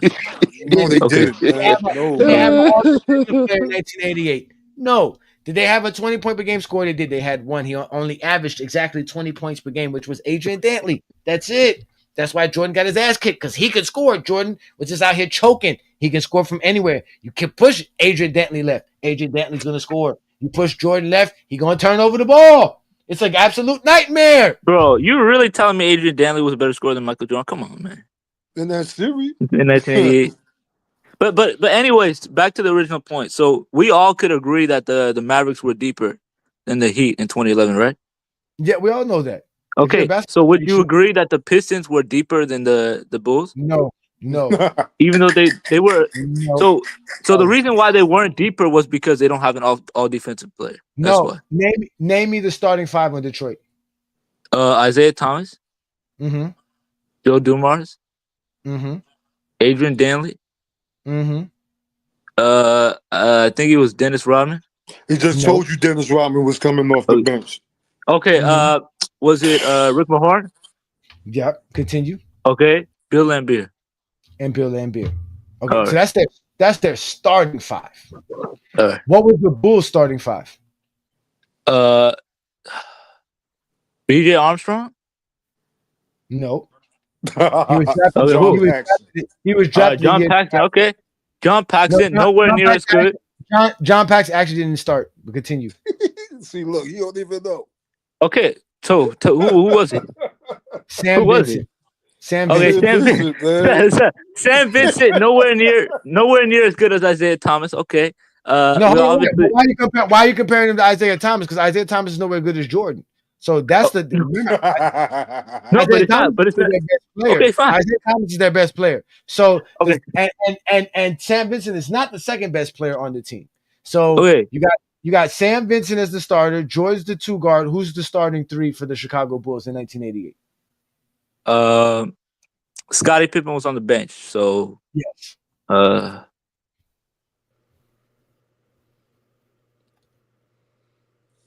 They be They be pushing for these. Come Come on. on. How you know they're not good, but you don't even know who on the You team? don't even. That's what I be That's the whole point. saying. Okay, no, but name me the small forward. No, Brad Sellers. Bro, you're making your Brad case. Sellers You're was not making even your. considered good at You're all. making your Like, case for Jordan. Why He okay, was don't you good. have the Jordan fucked teammates up to his career. back your case? Who's the power forward on the Chicago Bulls? Charles Oakley. Charles Oakley was better than Rick Mahorn. Who was the center on the Bulls? Charles Oakley was better than Rick Mahorn, right? Yeah. So okay, You got Brad Sellers was worse than Adrian Danley.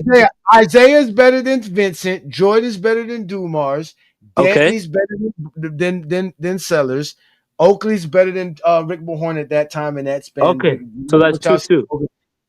Corzine or Lambier? Lambier. Corzine was not better than Lambier. Hell no. Hell no, bro. I'll give you Lambier coming off the bench.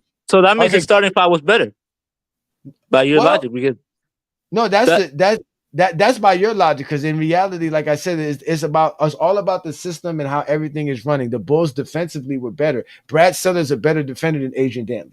Okay, so the Pistons had a better coach, in my opinion. Sam Vincent was a very good player, especially for what the Bulls were trying to do. Oh, nah, everything that the Bulls did, you got to go back and watch those games. They traded for Sam Vincent for a reason. He won a championship. He has championship experience. He won a championship with the Boston Celtics. He was a very serviceable lead guard in that time span. He can definitely lead the offense. They needed that. And you had John Paxson coming off the bench. You had Scottie Pippen coming off the bench. You had Horace Grant coming off the bench. So Dwayne Wade and Chris Bosh are way better than any of those players. So I know that automatically, but the competition is harder.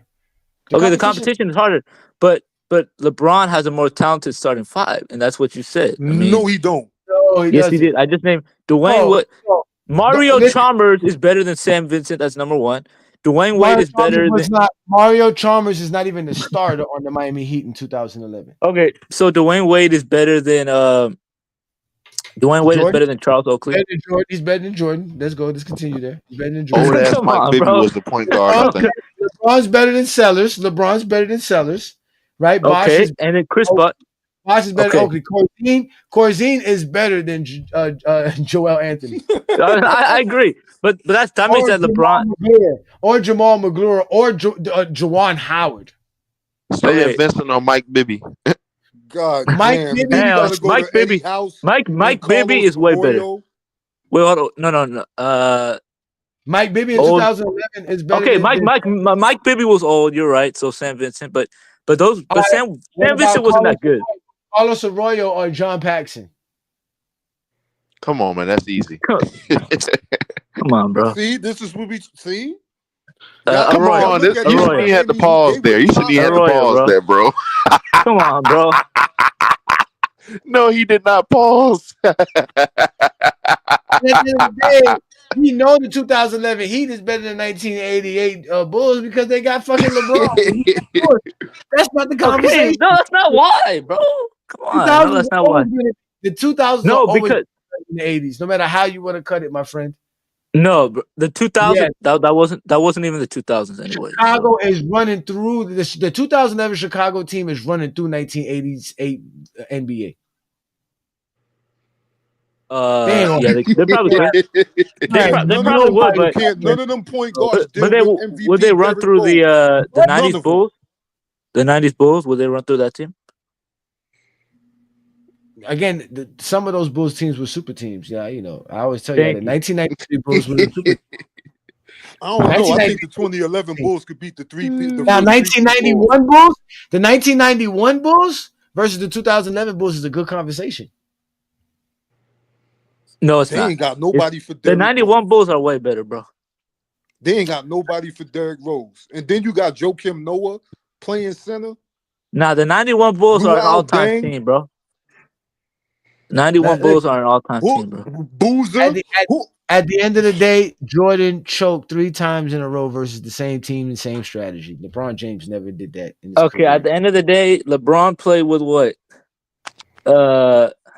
LeBron played with AD, Dwayne Let's Wade. help. So Let's help. no, he actually didn't because Michael Jordan played with two top 75 players and won 6 championships, right? If I'm correct. What? Michael Jordan played. Let me finish. Michael Jordan Mm-hmm. played with 2 top 75 players in their prime and won 6 championships, correct? Yeah. Scottie How Pippen many didn't. How many did LeBron play in his prime? Play with in his prime? Okay, Dwayne Wade was in his prime with LeBron, so that's 1. Anthony Okay. Davis, so that's 2. So that's 2 players That's that it. LeBron played with, and he won 4 In their prime. championships. Yeah, in their prime. And a tougher era. And a tougher era. Okay, it will actually. Okay, you can say it's a tougher era, but it was not a tougher It's Eastern tougher. Conference. But it's not a tougher Eastern Conference. But it's not about the era; it's about the conference. All right, let me ask you this. We already know Jordan didn't face a team with 3 all defensive players on their roster. How many times did Jordan face a team in the East with 4 All-Stars on the roster? Oh nah, you're using the 2015 Hawks. Come on, bro. We know that. We know that team. Oh, you. All right. Wait. We know that they didn't have Didn't they win like 60-something games? Wait. Let's not count the 2015 Hawks. Thank you, bro. Still, has Jordan ever faced a team with 4 All-Stars? LeBron still has, even without the Hawks. Has Jordan faced a team with 4 All-Stars? Oh, was that 2011 Celtics or? That's the 2011. They don't count either. They don't count either. I'm asking you. Was it the 2011 Celtics? They did have 4 All-Stars. Okay, so how many times has LeBron faced a team that's won 60+ games? In the Eastern Conference? I don't know the exact amount, but I know he beat more teams that had a better record than him than Jordan did. Okay, but I still need the answer to the question: Who faced more 60-win teams in the East? In the East, who faced more 60? Yeah. I think Jordan. Okay, yeah, so Jordan. So that means that the top-heavy competition was harder in MJ's era. They both played with 2. No, it was. No, it's I just said 60 not. wins. You know Dude, why? I just named you the 86 Celtics. The 86 Celtics. Why? You can name the 86 Celtics. You know why though? Let me tell you why. Because if you're telling me the team with the better record is the better team, then that means 99% of those teams that Jordan beat with 60+ wins, Jordan had a better record than. So Jordan. I'm not saying that. I'm saying that. Okay, if the logic. If you're saying that the 60-win teams in the 90s are better because the teams in the 2000s didn't win 60 games, that means you're saying winning 60 games or winning more games makes you better, sir. No, I'm saying that I'm using. You said your criteria was 3 all defensive Who's players. better, a team that wins 62 games or the team that wins 67 games? 67 games, but I'm not referring to 91. The Chicago Bulls beat a bunch of teams that had 60 wins, but the Bulls themselves had a better record than those teams. So in reality, but in 86, those teams were inferior to the Bulls. LeBron James beat more teams with a better record than his team, meaning he faced more better teams than his team. Actually, no, because 86 in 86 the Bulls did not win 60 games. That's all you got. Okay, 89. Okay, I could keep going. 89, the Pistons won 63 games. The Bulls did not. Okay, 93, the Knicks won 62 games. Correct. Okay, that's 3. Okay, that's 3 Okay. teams. So what about 97? I believe the Heat finished with 60 games, 60 wins. The Chicago Bulls still have the best record in the league, though. Okay, you're right. So that's 3 teams that named you. Skipped 96, though. No. Yeah, because they won 72. I can't do that. He faced 3 teams that had a better record than him that had 60 wins. He only beat 2 of them. No, he only beat one of them. He beat one of them. So when LeBron faced 60-win teams in the East that had a better record than him, how many did he beat? He beat what? Hawks? The Hawks. He beat the Atlanta Hawks. He beat the Boston Celtics. The Boston Celtics won. The Boston Celtics never won. They never won 60-something games when LeBron beat them. Didn't the Celtics in the 2018 or 20-something team win 60 games? No. 2017. 2011 Bulls did. You gotta go look it up. Hold on, wait. Oh yeah, the Bulls. He beat the Bulls. That was a team too. Yeah, I forgot about the Bulls. They won 60 games. He beat the Atlanta Hawks. And didn't he beat the Who else won 60 games that he beat in that East that time? That's it. I think that's really it. I just see 2 teams. Yeah.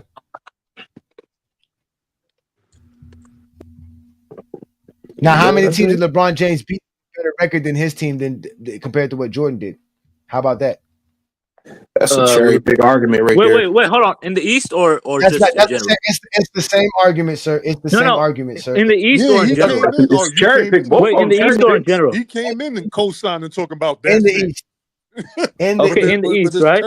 So the Bulls and the Hawks. Who else? The LeBron James had a better record than 2007. The 2007 Pistons. Who? LeBron had a better record. 53 win Pistons. Oh, okay. So did he have the best record? Hold on. The 2007 Pistons had a better record than the Heat. I mean, I'm saying the Cavs. They had a better record, right? Okay. So 1993, right? The Bulls had a worse record than the Knicks. That's the only team, right? Okay, that's the In the only East, team. All right. That year in '89, Jordan beat 3 teams in the East that had a better record than his team. LeBron James beat the 07 Pistons, the 2011 Bulls, the 2014 Pacers, the 2015 Hawks, the 2017 Boston Celtics, the 2018 Toronto Raptors, the 2018 Boston Celtics, all in the East had a better record than his team. I mean, this accurate is still cherry pick. So you're gonna So he faced tougher competition and beat tougher competition in the East than Michael Jordan. Okay, because it's a better record, meaning better competition. How many top? Okay, so you have your. So how many top 75? How many top 75 players did LeBron face in the East in their primes versus Michael Jordan? I mean, he faced a lot. He faced Ray Allen. He faced Paul Pierce. He faced Ben Wallace. He faced Kevin Garnett. Ben Wallace wasn't top 75, so no. Ben Wallace wasn't top 75. Ben Wallace top 75 team? No, it wasn't. No, he's Hall of Famer, not top 75. Yeah. He didn't make the 75 team? That's crazy. No, he didn't make it.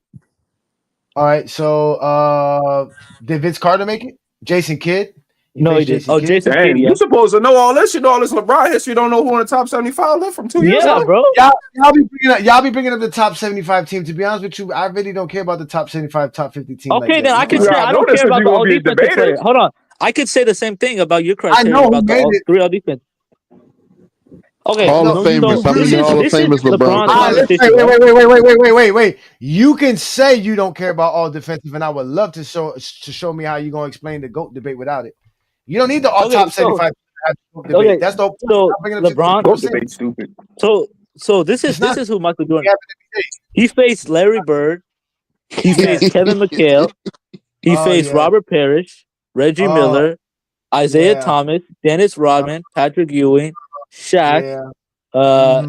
He faced all those guys in their prime and beat them. So please explain to me how LeBron's competition was hard. He didn't beat Bird. Okay, he didn't beat Bird, to be fair. LeBron didn't beat Dwight. Yeah, no, LeBron couldn't beat Dwight. With a team that won one game. Dwight Howard is not top 75. Patrick Ewing is. Dwight Howard's better than Patrick Ewing. Okay, no, he's not. He's not. I don't know. Dwight Howard is not better than Patrick Johnny, Ewing. do you know why they always bring up the top 75? No, Patrick Ewing is better. Y'all bring it up because this is exactly why y'all bring up the top 75. Y'all bring it up. I'm 42 years old. Y'all bring it up because the top 50 was made when I was still in junior high school. So I mean, but why? That's all cherry picks. Because LeBron at the end of the day, the top 75 is nothing to sit here and gloss over. Fucking Dawes James is on it's that the shit. same as y'all saying all NBAs and top. No, it is all defensive teams. It's the same as y'all saying the 3 all defensive. No, it's not. NBA denotes the best player within a season. The top 75. But y'all can't discredit top 75 when it's hold on. But y'all cannot cut me off when I'm explaining why all NBA matters and the top 75 don't. That's your opinion, you can't move the goalpost. I'm not moving the goalpost. Y'all bringing up top 75. Dolph Shays being the top 75 does not mean he's better than Dwight Howard at basketball and at basketball That's one player though, but somebody in that David No, but Robinson being that's top not what it means. 75 means Okay, he's fine. better than him. Okay, hold on. Let me use your logic. If someone makes an all defensive team, right? Does that mean that they're a better defender than someone else? Because Patrick Ewing wasn't making the all defensive teams in a lot of the years in the 90s because he had to go against Hakeem, David Robinson, Alonzo, and Dikembe. But we all agree Patrick Ewing was an elite defender. He was better than a lot of the guards who made all defense. He was a better defender than Dan Marley and Joe Dumars and them. But you mean to tell me that by your logic, want to hear excuses to why Patrick Ewing was not an all defensive player? Oh, now it's excuses. So when Dwight Howard doesn't make top 75, it's not an excuse. Okay. How many all defensive selections does Patrick Ewing have, sir? Okay, what era are you gonna apply context? Because you like applying context to LeBron. I would like for you to note to me how many he has since you feel like he was robbed of so many. How many does he have? He has 3. He has 3. How many years did Patrick Ewing play in the NBA? 9. Okay. He played a 17, right? He played 17. So for 17 NBA seasons, there was only 3 of them where he was denoted as one of the best defensive centers in the league. It's not my fault. That's it. That's what it is. That's it. How many years did LeBron play? Okay, hold on. How many did he? Okay, we're gonna use that logic. How many years did LeBron play? He played 22, won 4 rings. Here we go. Played 15 and won 6 rings. All right, there you go. He won 4 rings.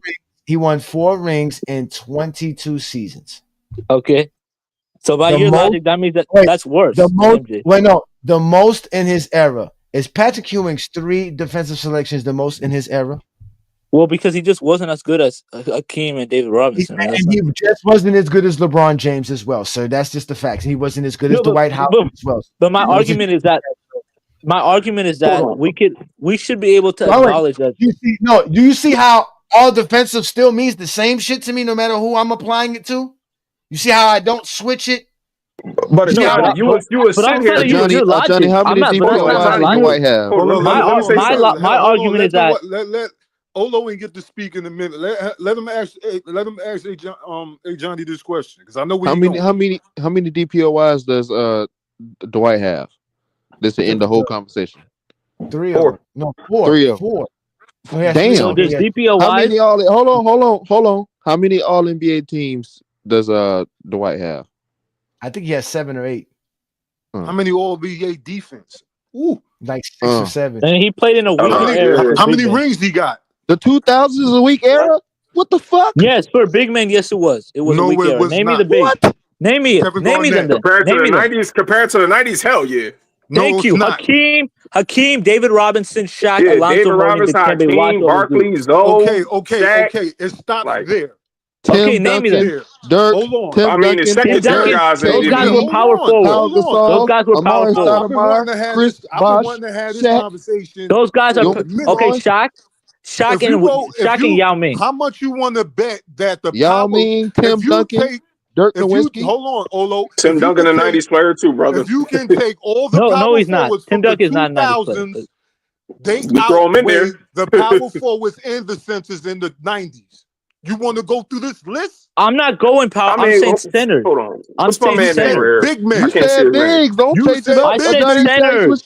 I said centers because that's how you make the all defensive team and all NBA team. It's about being a center. About right here? What's the argument? Because first of all, the argument started because y'all mentioned the top 75. And when it was brought up when I was in junior high school, not only did they just make the top 75 a couple years ago, how do you think this conversation is going to turn out when they add the next top 25 for the top 100? And guys LeBron are still playing in the NBA. LeBron didn't even play. Let me finish. Why every time I get the cooking, every time I get the bacon and cake, y'all want to come in? Because you're not cooking though. You're wrong. But you're wrong. Let him talk. Hold on. Because when we talk about this top 75, knowing that they're showing us a pattern, there's going to be a top 25 to the top 100.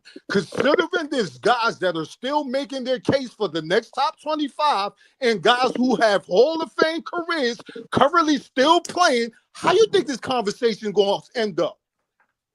But what point you trying to get at though with this? Yeah, he's I'm not even that's making what a I'm point. asking. Like I said, Oh, let me hear him. You can't, LeBron. Hold on. No. Let me. I don't know. I'm Hold using on. I top don't know. 75 I because don't know what the LeBron. argument is about. Hold on, let me ask you this. Hold on. The same reason why y'all run to the top 75 players is because Jordan played against the majority of the guys that made the top 50.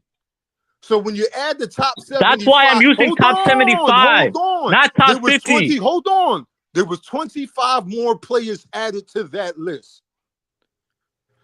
Bro, that's why I'm trying to make it fair. Hold on. Stop, man. Why you can't let me talk? I let you say a whole bunch of garbage and I was quiet while you talk. Listen to me while I'm dropping knowledge because you ain't going to get it from nobody but one boy. Hold on. Put that man backstage. You're bringing up this top 75. What makes you think they're not going to make another top 20, another top 25 for the top 100, where LeBron is going to play against more of those players in the top 25, and who have the talent pool to walk into the Hall of Fame that are currently still playing right now? Let me ask you this: what makes you think Ant-Man and SGA ain't gonna make the Hall of Fame? But Juan boy, we gotta go off ain't right no now though. Boy, answer my question. I don't disagree with what you're saying, brother. But we talking about right now. We not talking about the top 100, though, brother.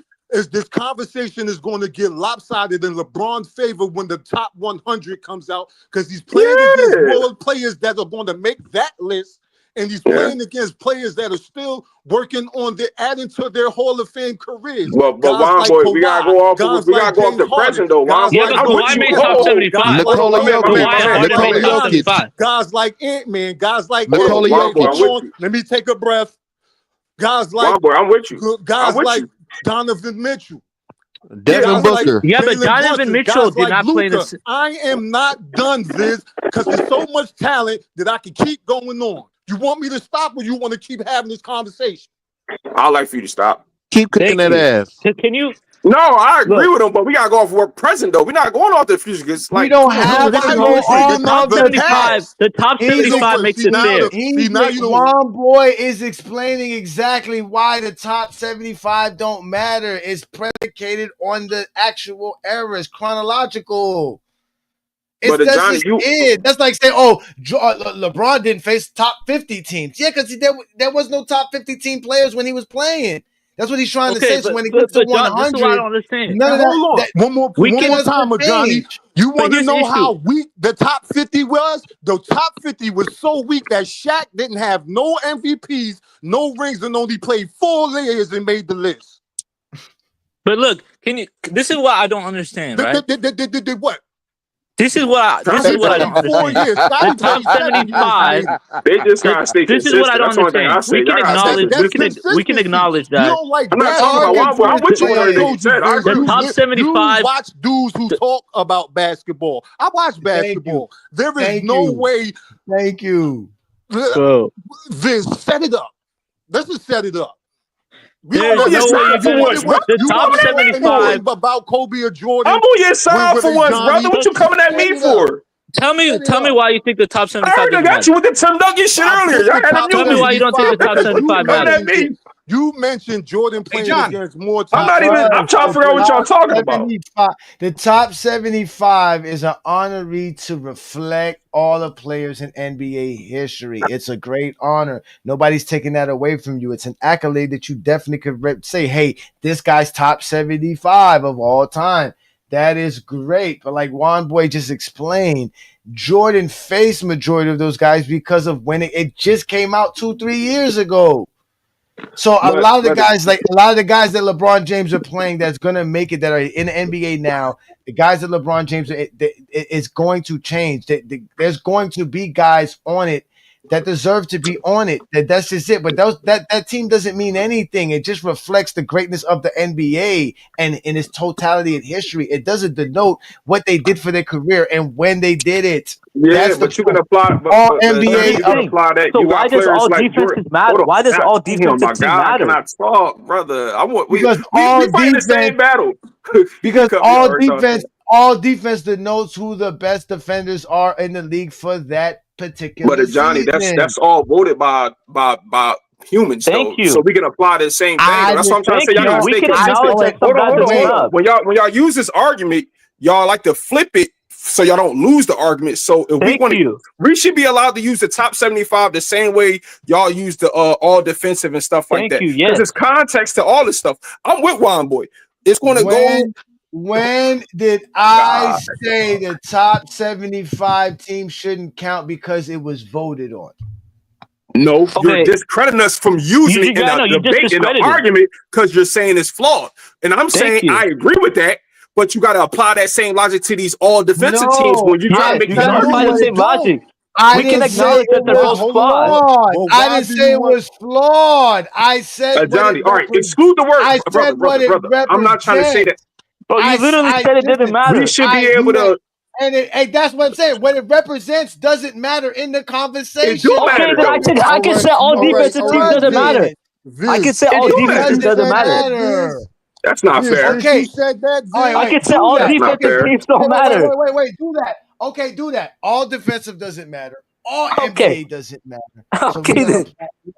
Hey, Johnny. So by that logic, Michael Jordan competition. What matters now? What matters now? And talking about players. What matters now? What matters now? I think if you're going to compare players, you should compare them individually to one another. When you watch them play, how good they are.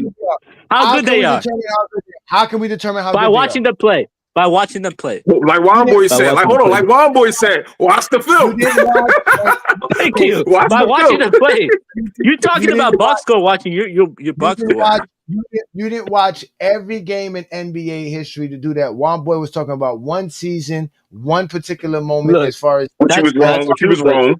Which you can still watch film. Giving you an example of why he said what he said. So but he was wrong.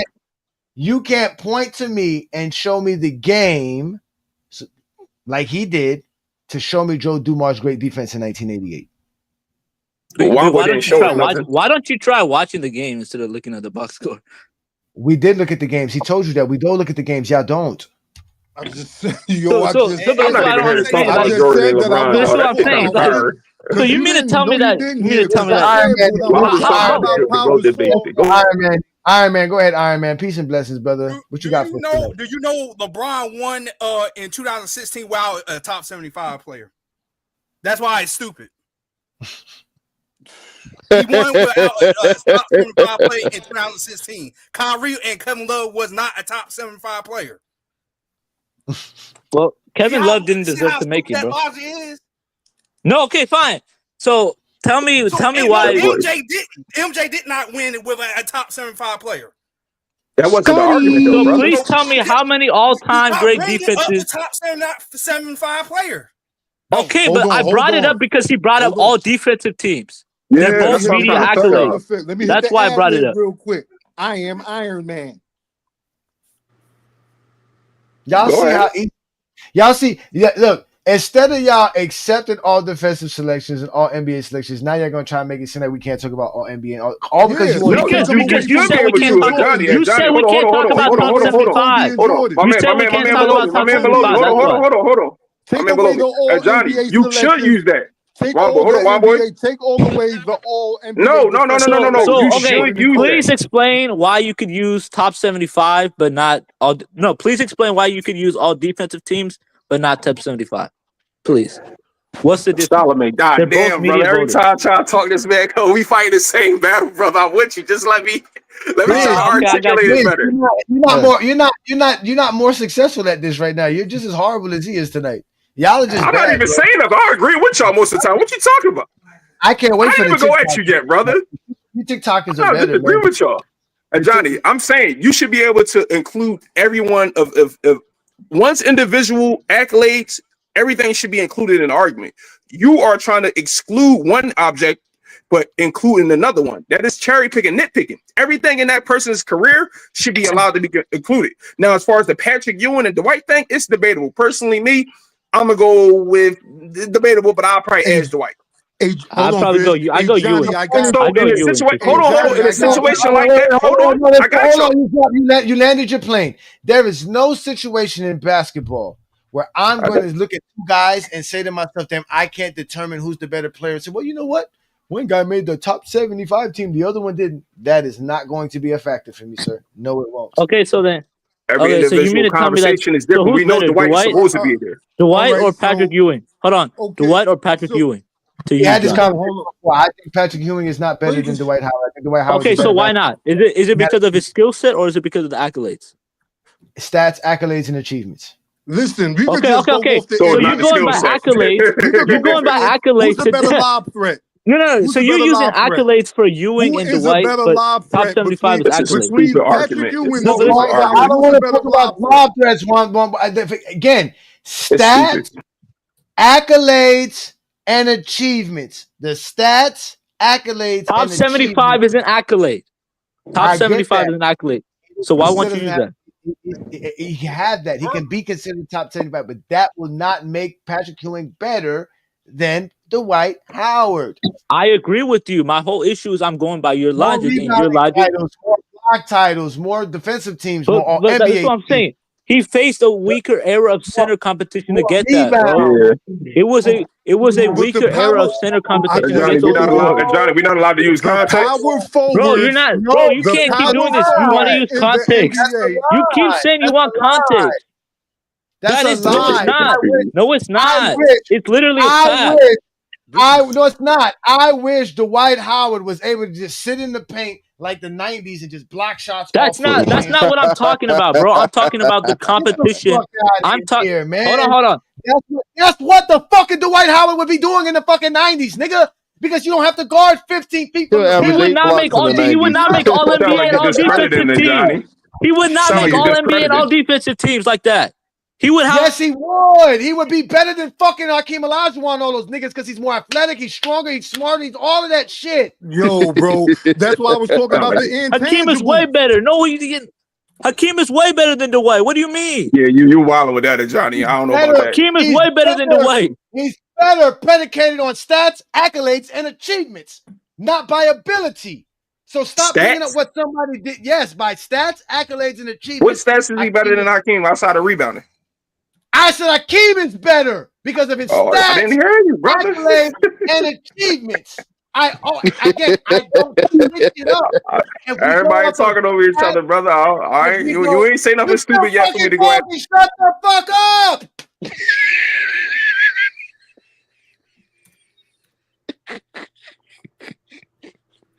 If you go off of stats, accolades, and fucking achievements, Hakeem is better. But if you're going off of what they can do, that means if I take Dwight Howard out of the 2000s and the 2010s and place him in the 80s and the 90s with all of the abilities he has, not his stats. I can't take his stats with him. I can't take his accolades with him. I can't take his achievements with him. This shit bad, man. I can only take what he is capable of doing on the basketball court. And if I place him in 1986, 87, 88, 89, he's fucking dominating. If Mark Eaton could lead the NBA in blocks in 1987, what the fuck is Dwight Howard going to do?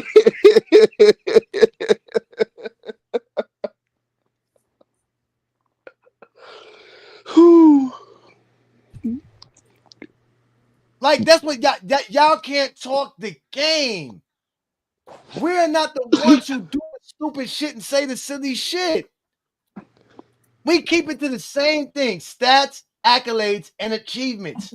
Y'all the ones who want to avoid those things for context purposes.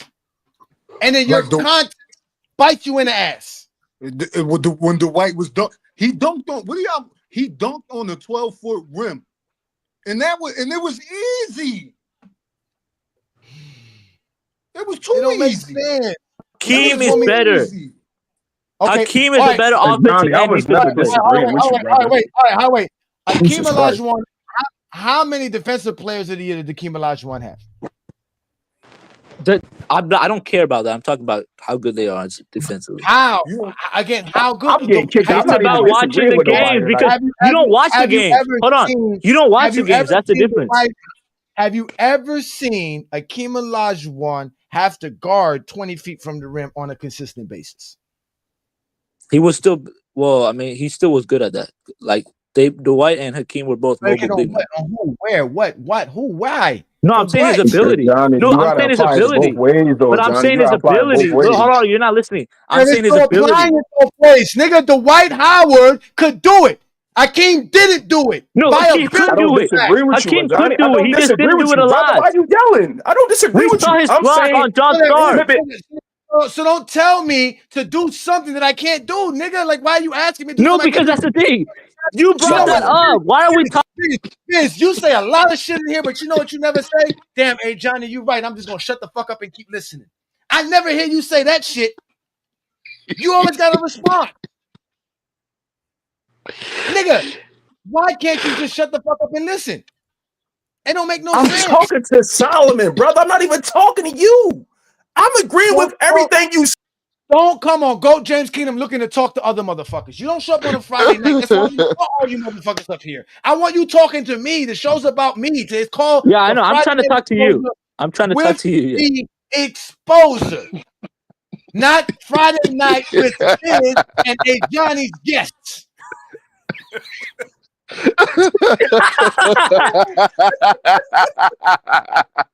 Don't make no fucking sense. Oh really my God, dog. Don't make no sense. Johnny. Johnny. Okay. Like I was arguing with my son tonight. Brother. My son was asking me for something. I kept telling him no.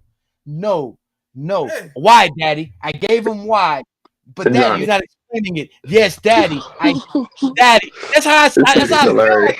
Hey Johnny. But hey Johnny. But damn. Hey Johnny. Brother, because when I start saying shit, you kick me out. So I'm trying to be respectful. I'm trying to be respectful here, brother, because you kick me out anytime I'm arguing with you. Y'all about to kill me. God damn. I'm trying to talk to you. Hold on, Johnny. I'm trying to talk to you, but I kind of keep talking over Solomon every time so you can hear me because you keep kicking me out when I'm not even saying shit, brother. I'm agreeing with what you're saying. I'm only saying is if you're saying take Dwight out and put him over there, he going to do this. You don't think Hakeem got the ability to do what Dwight's doing in his era? Yeah. Hakeem is better than Dwight, so that's why. That's the only thing I was saying, brother. Hakeem is way better than Dwight. No, he doesn't. Slow-footed Hakeem I don't in agree a with pair it. of fucking Spaldings is not doing a goddamn thing in 2010, man. Hakeem was a soccer player. What are you Hakeem talking is about? way better than Dwight, bro. He had LA Hakeem's way gears. better. He had He was a LA soccer gears player, too, brother. He had Yes. LA gears. Oh Jesus. Okay. Well, hold on. You guys, you care about accolades, right? All right, dog. You care about accolades, right, Johnny? Brother. Johnny, you care about accolades, right? All right. Who I'm won still more trying to finals finish MVPs? this Pau Gasol, Tim Duncan shit. Who won more finals MVPs? Dwight or Hakeem? Solomon, what you arguing, Hakeem. brother? Okay, who won more championships? Dwight Howard or Hakeem, bro? Oh my God. Hakeem. Wait a minute. Are you going to tell me that because the championships that Hakeem is better than defensively than Dwight? First of all, just 15 minutes ago or 20 minutes ago, I just said by stats, accolades, and achievements, Hakeem is the better fucking player. That's why we go by that. That tells us what we need to fucking know. That's it. You don't think skill wise he better either? No, because skill wise, the players of the 2000s are always going to be better than the players from the 1900s. Always. What? What do Dwight Howard?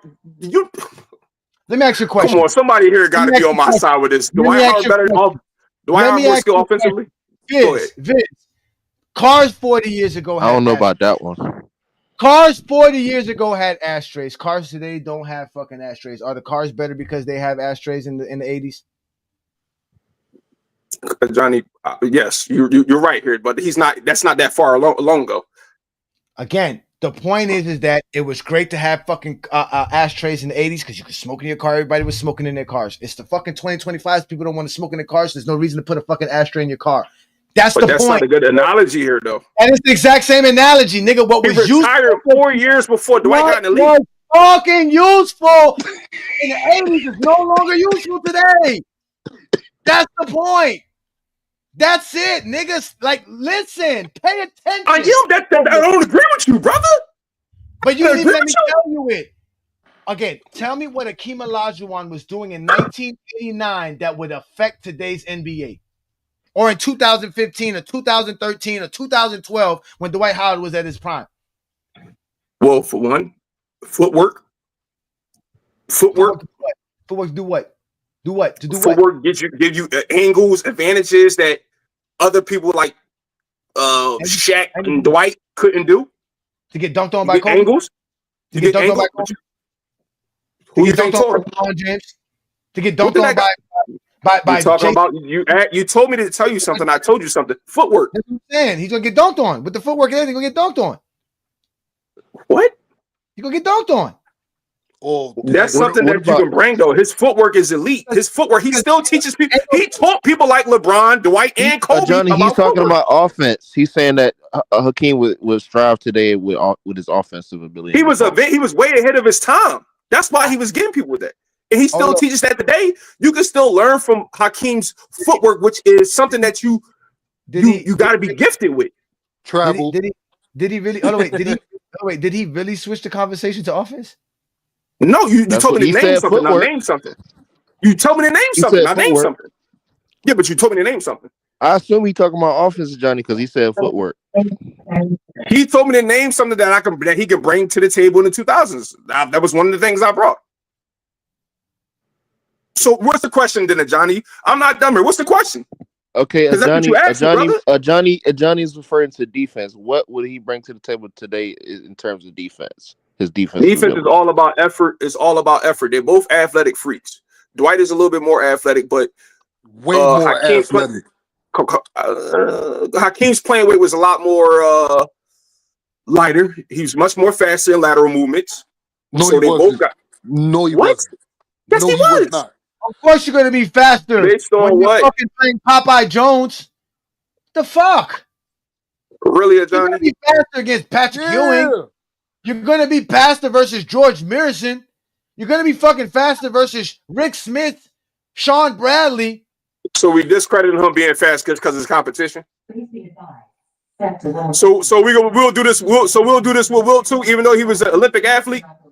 He was a runner. He was a sprinter. Did Akeem Olajuwon run a 4.40? I'm not saying he did, but you can't discredit him because it's competition. He was better lateral movement, just like Ben Wallace. You can't discredit Wilt Chamberlain because we got the stats. I'm not discrediting him. I'm just saying he was better. He was a better lateral movement than Dwight. They're both elite defenders. No, he wasn't. No, he wasn't. That's the point. We got numbers we can go to for Wilt Chamberlain. You can't go off numbers. Go off what you see. He had better. Shut the fuck up. So imagine telling Usain Bolt you can't go off your numbers. Imagine telling Usain Bolt, I don't give a fuck you ran under 10. Nigga, that ain't fast. Nobody care about numbers. Hey, nigga, I didn't see you. You didn't run faster than Michael Johnson, nigga. You're not faster than Carl Lewis, nigga.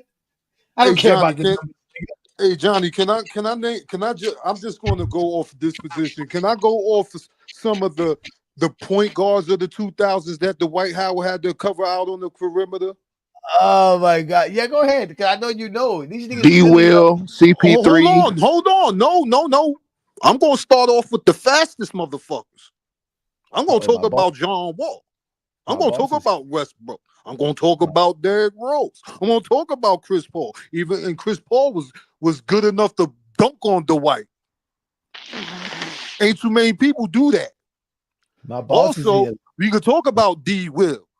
We could talk about Rondo. How many times has Boston played Orlando in the playoffs? Hold up. Switch to the Western Conference. What about Dame Lillard?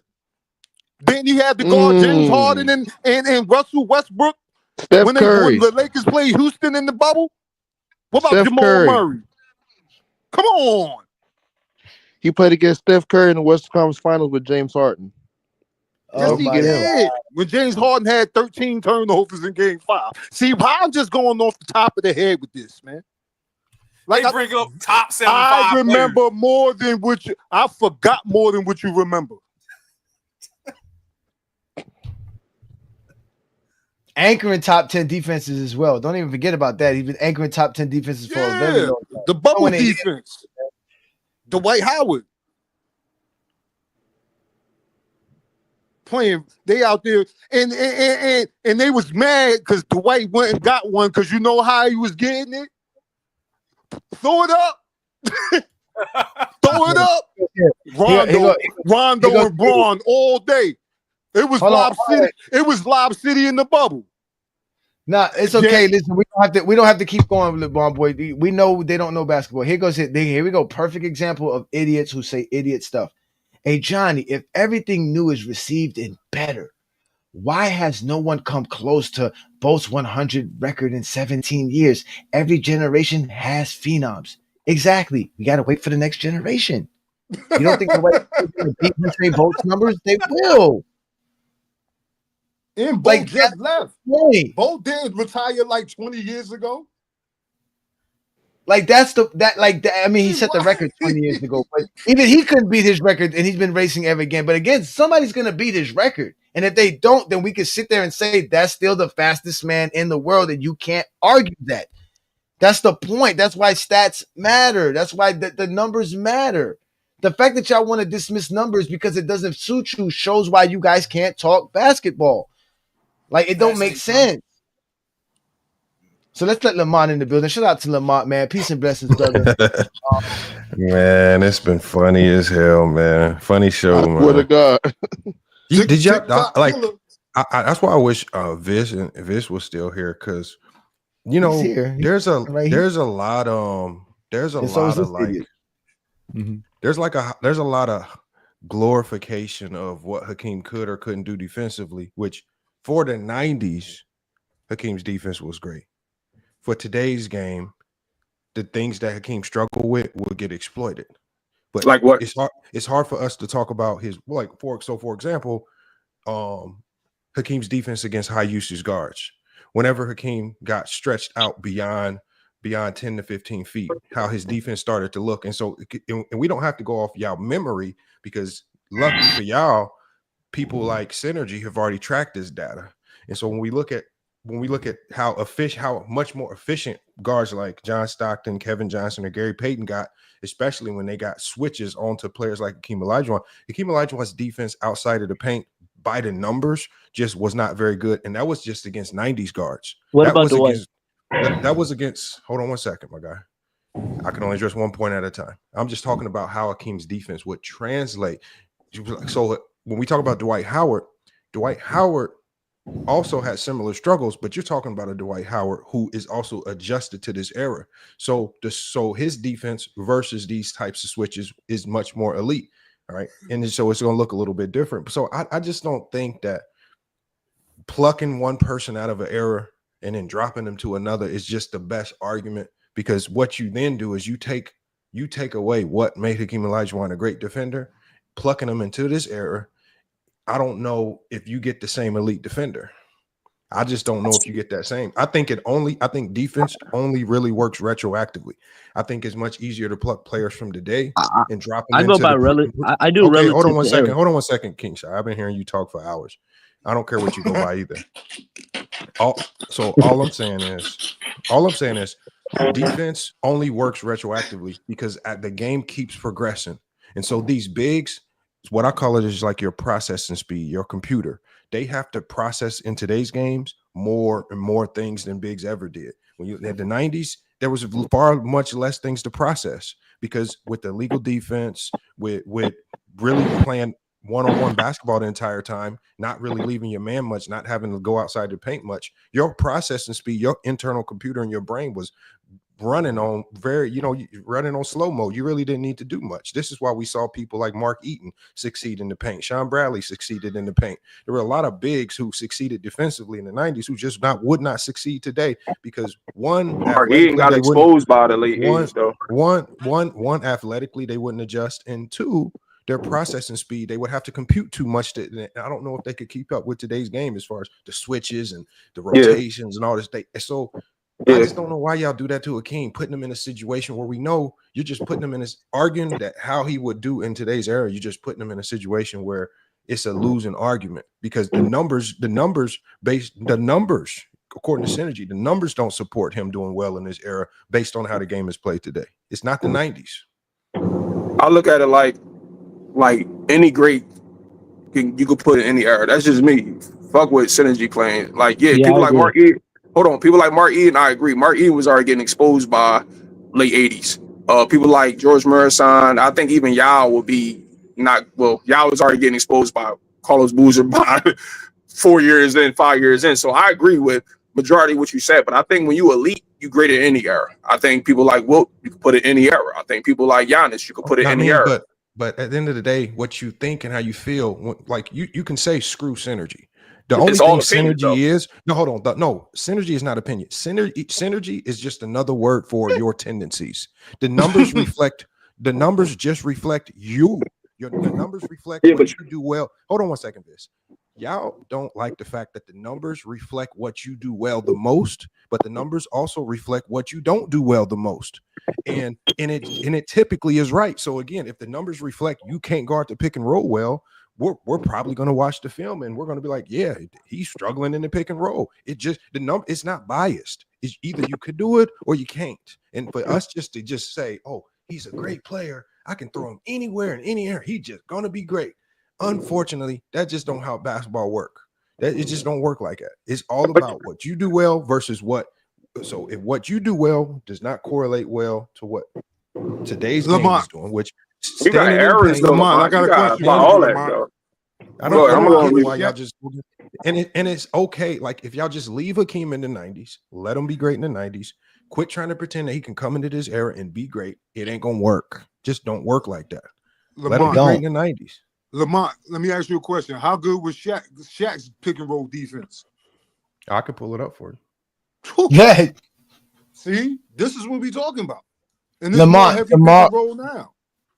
Tomorrow's show should be exactly about this. I've definitely wanted to dive into this whole Akeem Olajuwon obsession. I don't know why they keep thinking Akeem Olajuwon could just translate in any era. It doesn't make any sense. Doesn't make no sense. Because he's an all-time great player. That's why. Hey, that's fine. Nobody's good. Mm-hmm. Hey, John, y'all should talk about the top 75 players. My God, man. No, Ajani, and I don't think y'all get what Ajani was saying about the top, like his point about these top 75 lists, which are really just like Ajani said, they're just really honorary lists. It was when they created the top 75, it wasn't meant to be used as an accolade when we're talking basketball. These are just honorary. And Lamont, what they were saying was it's gonna backfire on you using these top 7 because y'all do realize that LeBron James is the only LeBron James has played against 40% of the players that ever played in the NBA in NBA history. When it's all said and done, if we keep using these top 75 lists, we can say that LeBron James played against the most top 100 players, most top 75 players, most Hall of Famers in NBA hit. We can, like at the end of the day, all of these weird stuff that y'all keep trying to use to try to make teams sound better. Like y'all really saying that being on the top 75 team is more valuable than a guy who was on an all NBA team in an individual season. Bro, yeah, but they're both media awards. Okay, hold on. It's not a media award to be a top 75 player. King Shy Solomon. King Shy Solomon. Let me ask you a question. So if we're talking about an individual season, because y'all were talking about, I was listening. Y'all were talking about an individual season, not a career. If you're talking about an individual season, if we're talking about who you were in that particular season, what is more valuable? You being an all NBA player that year or you being a top 75 player for your career? Wait, you mean that season? All NBA, but again. Okay, King Shot, stop right there. That's all Ajani was trying to say. Y'all keep saying this top 75 stuff if we're talking about an individual season in a moment of time, and we're talking about how good they were right in this moment, being all NBA tells us how good they were in that moment. And so when you guys or like, what about watching the game? Hold on one second. When he was talking about, hold on. The funny thing is we did watch the game, and when we did watch the game live on FYF Sports, and we literally watched Vinny Microwave Johnson barbecue Michael Jordan in the fourth quarter of one of them games while Jordan was airballing threes, while Jordan did not score no points in the fourth quarter, while Michael Jordan was not clutch at all. Then everybody got mad because I played that game. Hold on, Ajani, am I wrong? Am I right? Ajani, am I right? You was there. I told him that. I told him that they get mad on Sean Jordan games. And then we watched mad. We didn't just watch everybody was mad. We watched 3 games. Then they get mad because we watched the games. So y'all don't really want us to watch the game because when we watch the games, you know what, King Shy? It gets worse. Stop telling us to go watch. So King Shy, I'm gonna tell you what I recommend you do, King Shy Solomon, is how about you need to go watch in secrecy and privacy, Because when we start watching publicly, yes, I watched. and hold on, Yes, and King I Shai watched. Solomon, I watched, and I could tell that Hakeem is way better than Dwight. King Shai Solomon, King Shai Solomon. I watched, and I could, when I watched, I could tell. King Shai Solomon, listen to what I'm saying. Stop telling us to go watch, because why not? When we watch full games, and when we watch them live all together, when you cannot hide behind your hand selected highlight clips or you just hand selecting moments, that's what you're doing. You're hand picking. King Shai Solomon. When we watch, when we watch full games, unabated, nonstop, we can actually see the commercials playing. Y'all can't. What we clearly start to see is y'all lie. Y'all y'all don't watch. Y'all lie about the game. Y'all lie about the physicality. Y'all lie about the defense. That's what the first thing that we see. Where's all this defense? So at the end of the day, y'all got to stop lying. But you're nitpicking too. And so King Shai Solomon, if you want to say that Hakeem Olajuwon is a better player all around than Dwight Howard, I don't think anybody on this panel is going to argue that. But if we are strictly if we're strictly talking about the defensive side of the basketball, I believe that Dwight Howard can stand toe-to-toe defensively with almost any big in NBA history based on his resume, based on what we've seen him being able to do. And I don't care if you use Hakeem Olajuwon or any player in NBA history, Dwight Howard has done enough in his career where he can stand toe-to-toe with any defensive big in NBA history, and Dwight will have a significant argument as to why he's better, depending on how you argue it. So to act like what Ajani was saying about Dwight being a better defensive player than Hakeem Olajuwon is not crazy. You guys are so hell-bent on glorifying these 90s players that you forget there's a lot of great players after the fact that did just as great things. But I agree, but Hakeem, but here's the issue. But it seems like if you don't have a fadeaway, if you don't have a dream shake, nothing that you do on the basketball court matters. This is why you don't respect Bill Russell's defense. This is why you don't really respect Dennis Rodman's defense. I respect. I think Bill Russell is the greatest defender ever. Bro, okay, so are you saying defensively? Yes. Dwight Howard hasn't made a good enough case to be a better defensive player than Hakeem Olajuwon? No. How? No. I think Hakeem is a better his skill set or just awards. Just defense. Hold on. Okay. We can run to awards. We run to the awards. I'm not going about awards. I'm saying Hakeem was not going to the awards. Hakeem was a better rim protector to me. He got no case based on awards. You keep saying better rim protector. How do I'm not. But you didn't let me finish. Outside of your feelings, if we run to the numbers, who had better rim protection numbers? Hakeem, bro. No, Hakeem averaged like 5 blocks. He had 5 blocks. No, I said rim protection numbers. Blocks don't make you a better defender because we literally saw a couple years ago. You said rim protection numbers. There's no such. That's blocks. Blocks are blocks. That's not rim protection. Rim protection. The best rim defense is called rim deterrence. Not even letting somebody come to your way and get a shot off. If people are consistently throwing shots up in your face and you're blocking them, that tells you right there you're not deterring anybody. You're just blocking shots of smaller players, which is what bigs are supposed to do. But rim deterrence, there's so many other metrics that you got to take into consideration. Like, for example, Kenyon Martin was talking about Dwight Howard, and he was basically saying when people saw Dwight Howard, they don't even want to go that way. So the 5 blocks a game ain't really going to happen for Dwight Howard because when people see him, they ain't even going over there.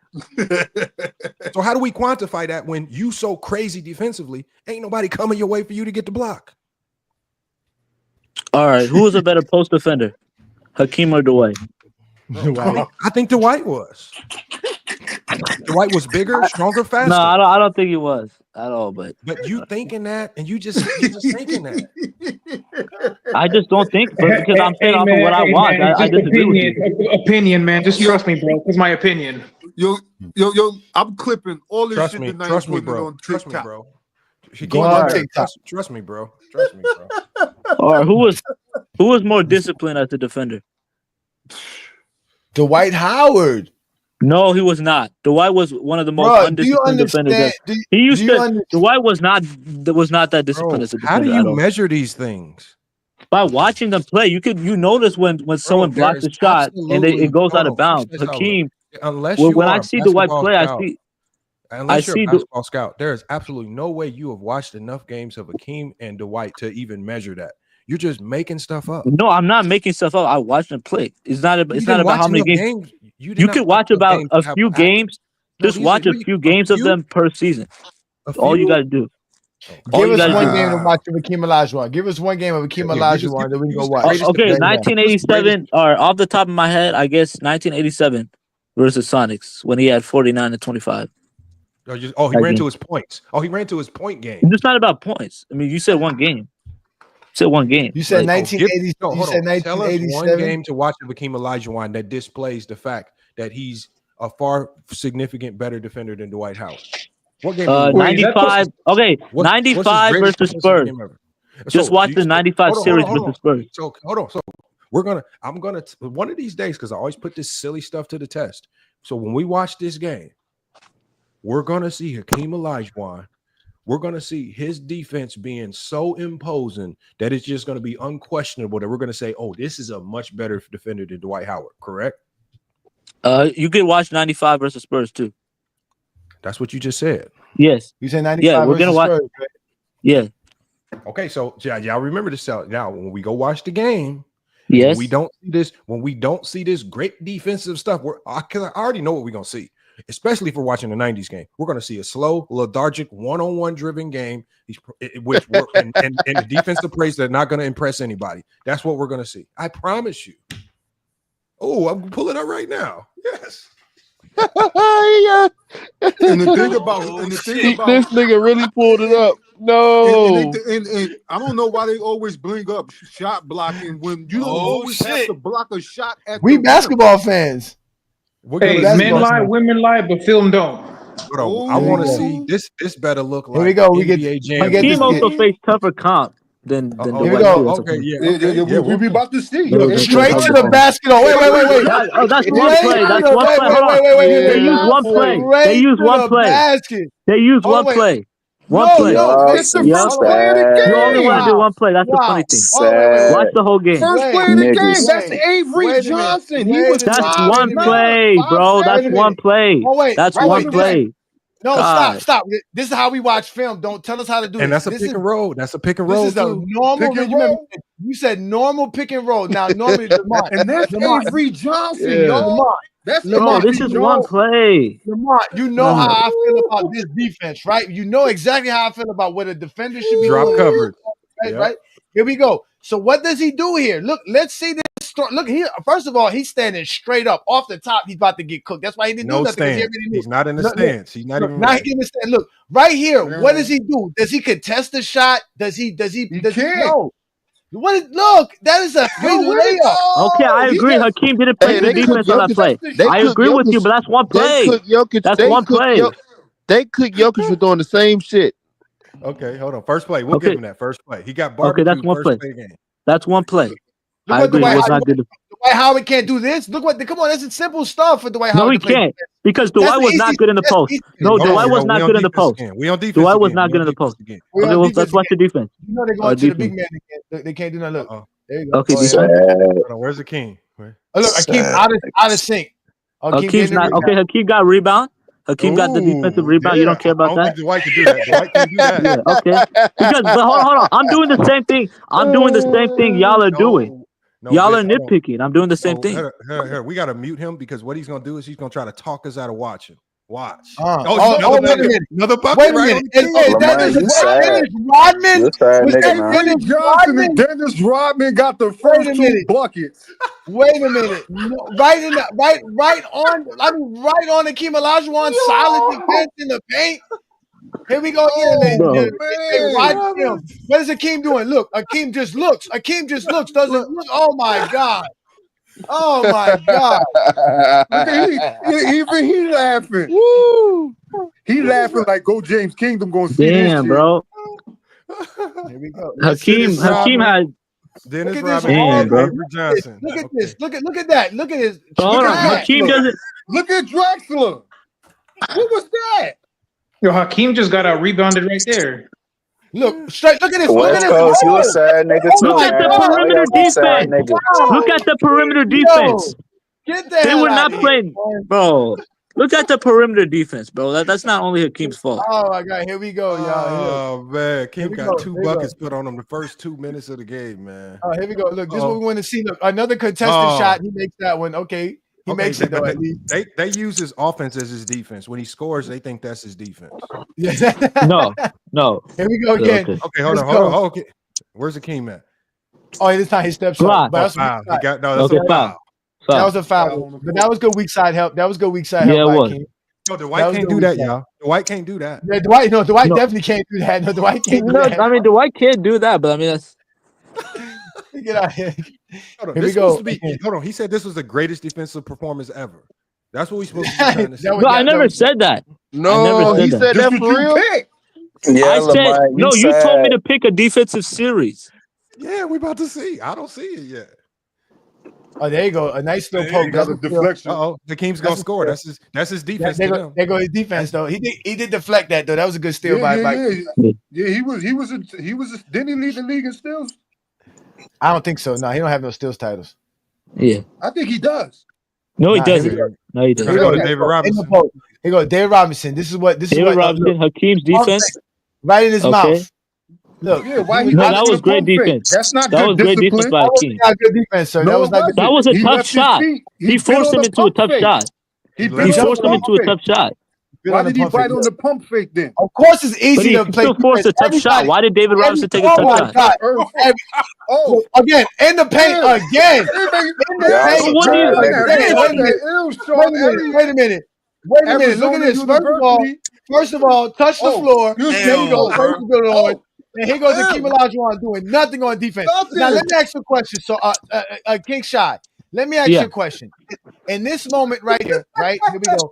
In this moment right here, in this moment right here, does Hakeem Olajuwon think Sean Elliott is going to pass it to David Robinson to shoot an 18-foot jumper?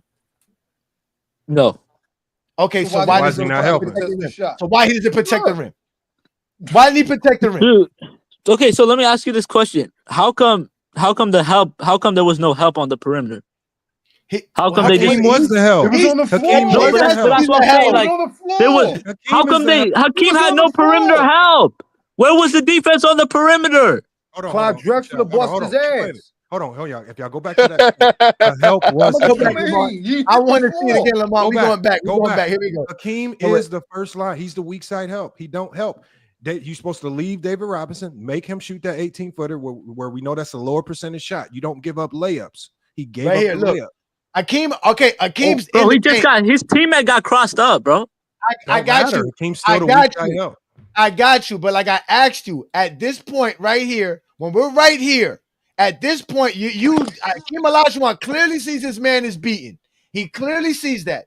So the question I asked you was, does Hakeem Olajuwon think David Robinson's going to get this pass, or that Sean Elliott would make this pass? Okay. No, okay. Why doesn't he help? I mean, so from right there, he has to step up. What does he do?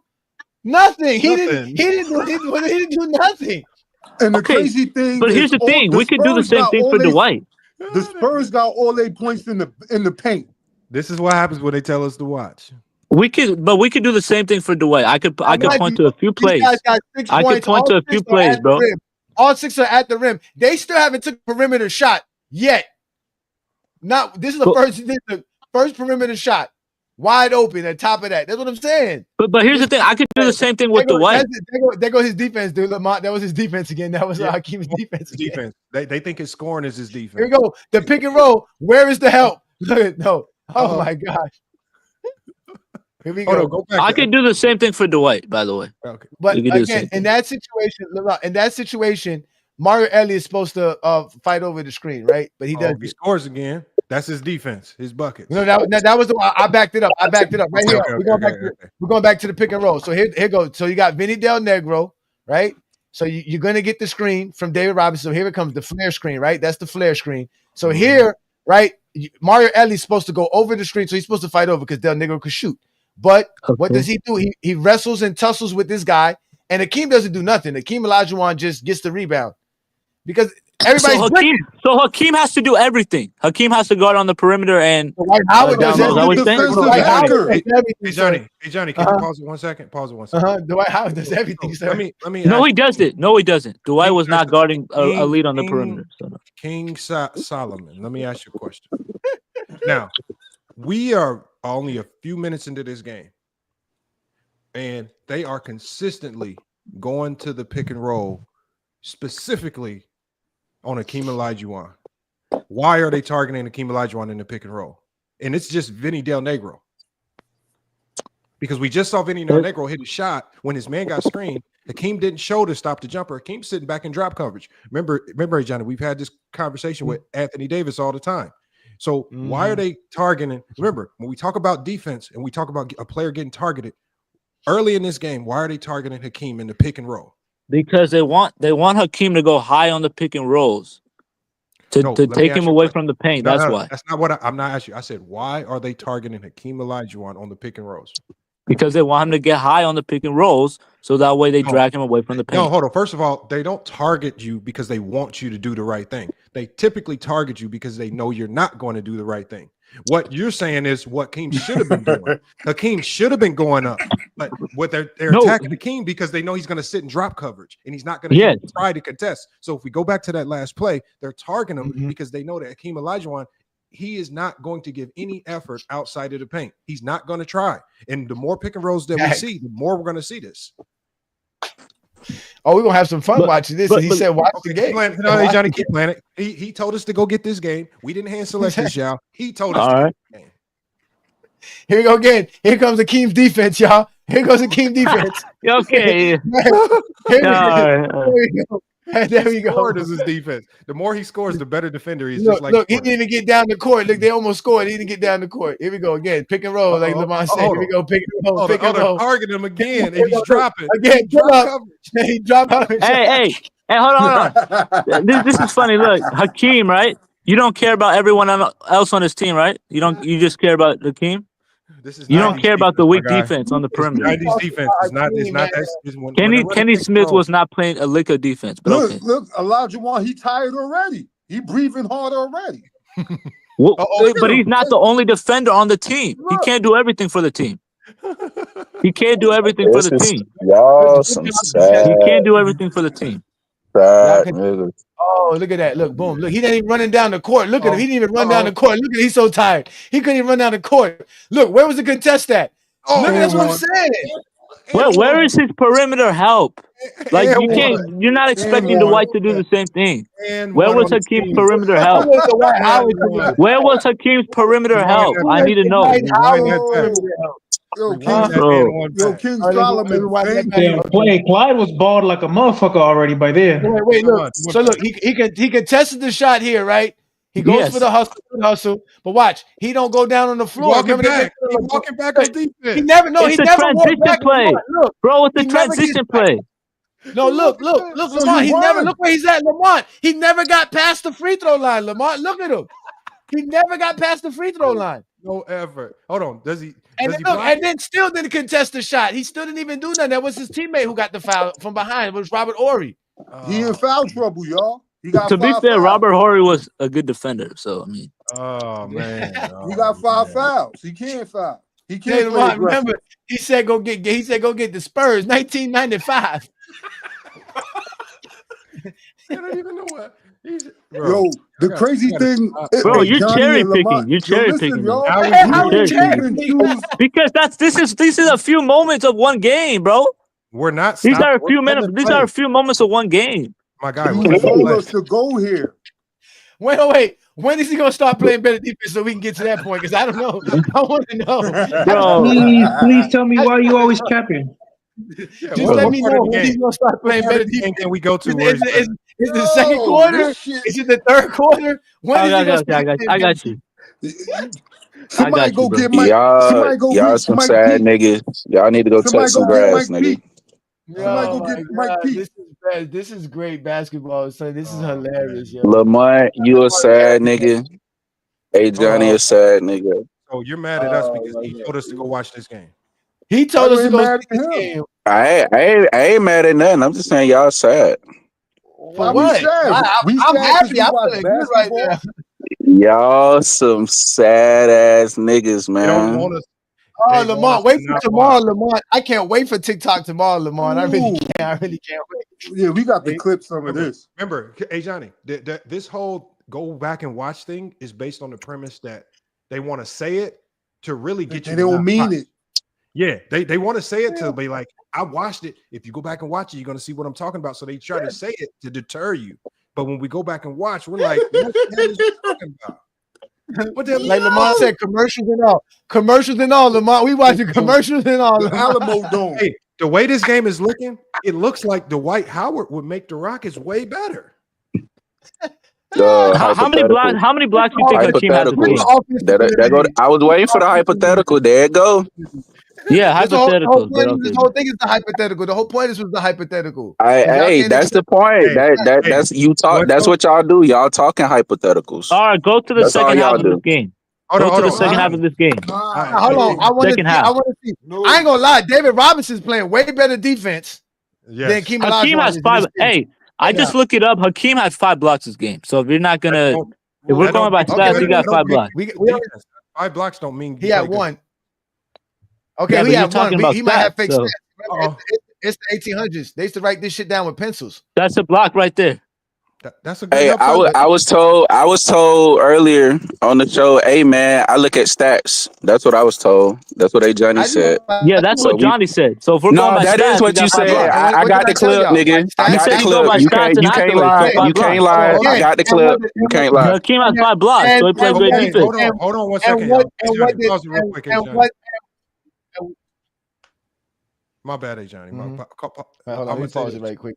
Okay. No, it's okay. I just want to make sure. And what did I say before we got to this? I said that by stats, accolades, and achievements, Hakeem Olajuwon's better. But y'all don't want to go by that because that doesn't work all the time for y'all. Y'all only want to use it when it works for y'all. But go ahead, Lamont. No, I'm saying is this right here. So, and this is for Liga Hoops, because Liga Hoops, if you want, because remember, when we're talking defense, and I've always said this about defense, is defense, the best defenders, typically the stats don't show it. So, for example, when Magic Johnson and Steph Curry and Allen Iverson led the league in steals, were they the best perimeter defenders in the league? Nope, I didn't say that. No, hold on. What we both can agree on is that, or we can even go more recent years when Jaren Jackson led the league in blocks.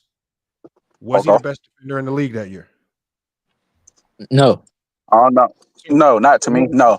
So all I'm saying is, leading in blocks or leading especially in steals does not correlate to you being impactful on the defensive end whatsoever.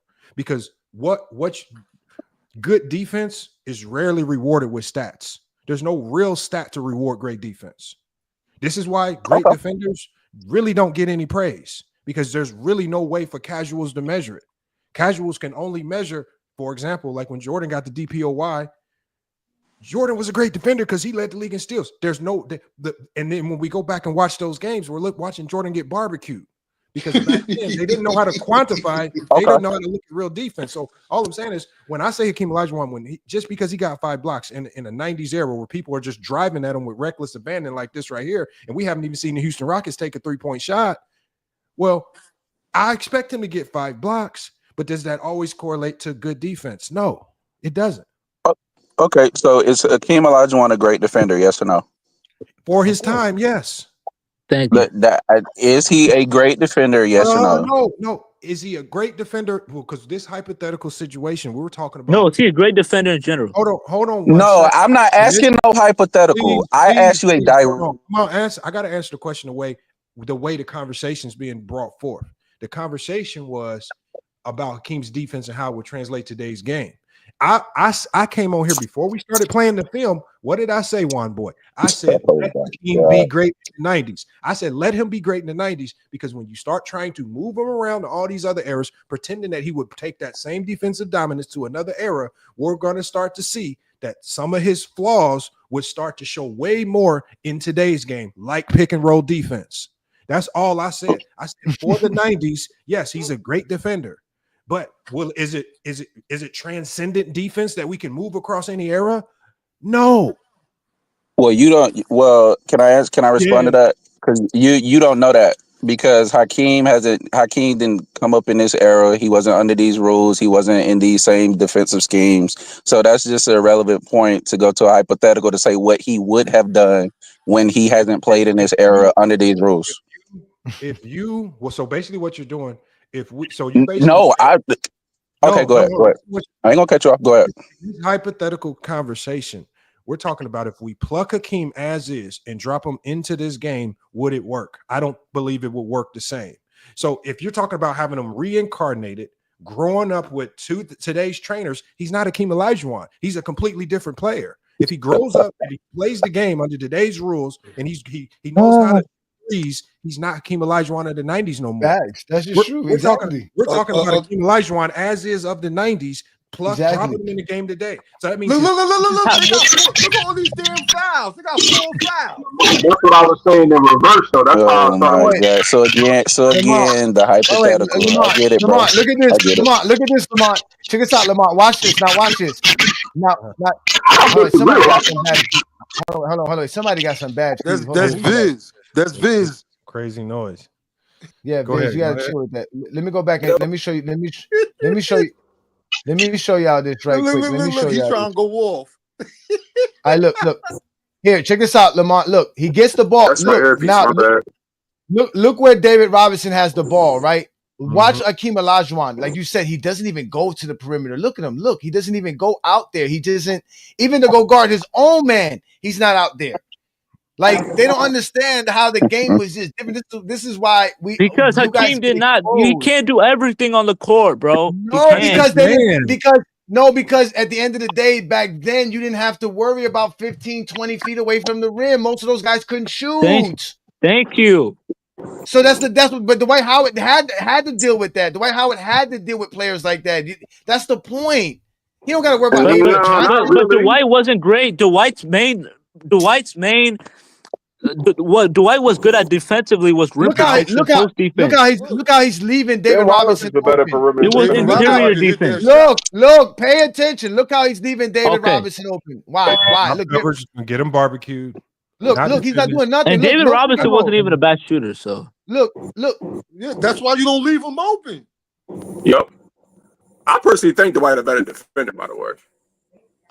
Hell no, but I just think if you're great at defense, like not Mark Eaton great, who's only great for the era, you can move him anyway. Like my man Hoop said, if you put him in this thing, not reincarnated, I think you could drop Hakeem as is in the era that Dwight played in. Because Dwight was getting exposed. Dwight was getting exposed by the time he got to the Rockets. He wasn't that same guy. He's been the first 3 plays. Then with another block. It was a pick and roll. He got caught in the pick and roll situation. Yeah. The first 3 buckets was in the paint while he was playing drop coverage. Yeah. What? I don't disagree with y'all with this. I agree. Hey man, Avery Johnson gets that's the same weakness Dwight had. Yeah, Dwight was not. Yeah, if Dwight was in those pick and rolls, he would not do great either. His weakness, but he was better at it than Olajuwon because, like they said, but what about other aspects of defense? What about other aspects of defense? What about other aspects? Like what? But there's no aspect of the game that Dwight Howard can't do that Hakeem can. There's no aspect of defense. I agree. I agree, but the issue is it's about Hakeem being better. Dwight is an all-time great defender. I'm saying Hakeem is better. How? That's the whole point. Dwight isn't an all-time great defender. It's a stupid statement. I told you he was a better. I told you he was a better help. I told you he was a better help defender than him. Only thing you can say. Only thing you can really. Hey Solomon. Only thing you can really say is that Hakeem faced better opposition. If you want to base it off of that, then yeah, I agree. But you can't really. He faced better centers. Bro, no, to say that Dwight Howard isn't an all-time great defender is a stupid, inaccurate statement. But I think Dwight's a better defender. I just don't think he's better than Hakeem. All right, that's fine. You can say he's not better than Hakeem, but to say he's not a great all-time defender is just fucking wrong. I never said that. I said he was. Solomon, why didn't you warn Viz? I think he was up here when I said it. I said you might have the centers of the 90s But the power forwards are very limited. And I told you, if we list the power forwards from the 2000s, they will outweigh the centers and the power But why forwards does that of the matter? 90s. Because Hakeem, they're centers. Why They're not doesn't it power matter when forwards, all of bro. the players I in don't the know about that, 2000s Ron were boy. post They're players? centers. They're not power No, forwards. So It One don't boy is matter. right The because White the Howard power still forward. has to the anchor the paint on Yeah, defense. What one boy saying is No. true. What? If you More one boy, I'm hypotheticals. with Here you. we One go. boy, I'm with you. If you It's gonna not say a that the centers How were is it weak, a the power forwards hypothetical? wasn't though. Hold on. How is it a hypothetical for y'all to tell me that based off of what the Dwight Howard has already done with his strength, size, athleticism, and quickness, that he can guard on the perimeter better than Hakeem Olajuwon They both weak on the defender though. better Somebody exactly. perimeter Why does players. perimeter? They're both Ron not boy, great on the perimeter. somebody like Derek Coleman would destroy Dwight Howard. Derek Yeah, that's I'm Coleman not talking about was Nets Derek perimeter. Coleman. we Isn't the ain't only worried about thing. no Derek Coleman destroyed himself. His fat ass ate his I'm way not out the saying that. NBA. Yeah, I'm Oh, just by the saying his way, skill set though. What are by you the way, saying? Take Did you the off the dribble. Are you 76ers were not saying a great team. But okay. Did Dwight Howard eat his way out the NBA?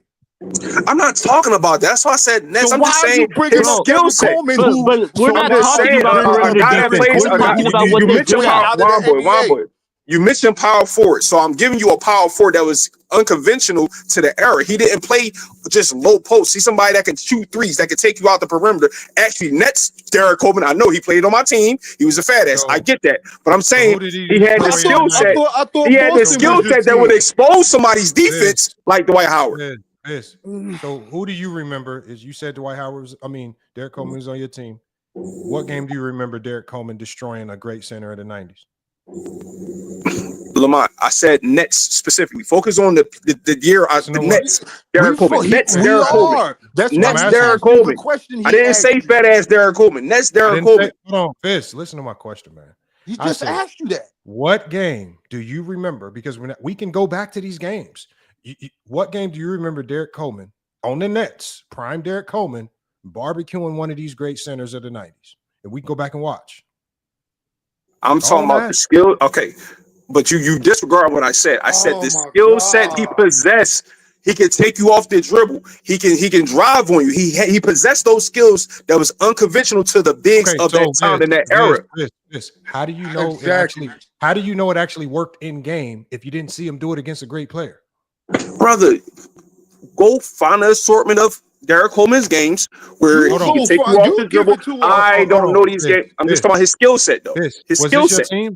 Was this your team? This was your team, right? What you talking about? Hold on. The Sixers, yeah, that's the Sixers. I'm not talking about that though. I'm not talking about the Sixers. Okay, so you said the Nets was your team. Are you saying? The Sixers is my team. I said it because if you just call him a fat ass, he was a fat ass on my team. The Sixers. That's why.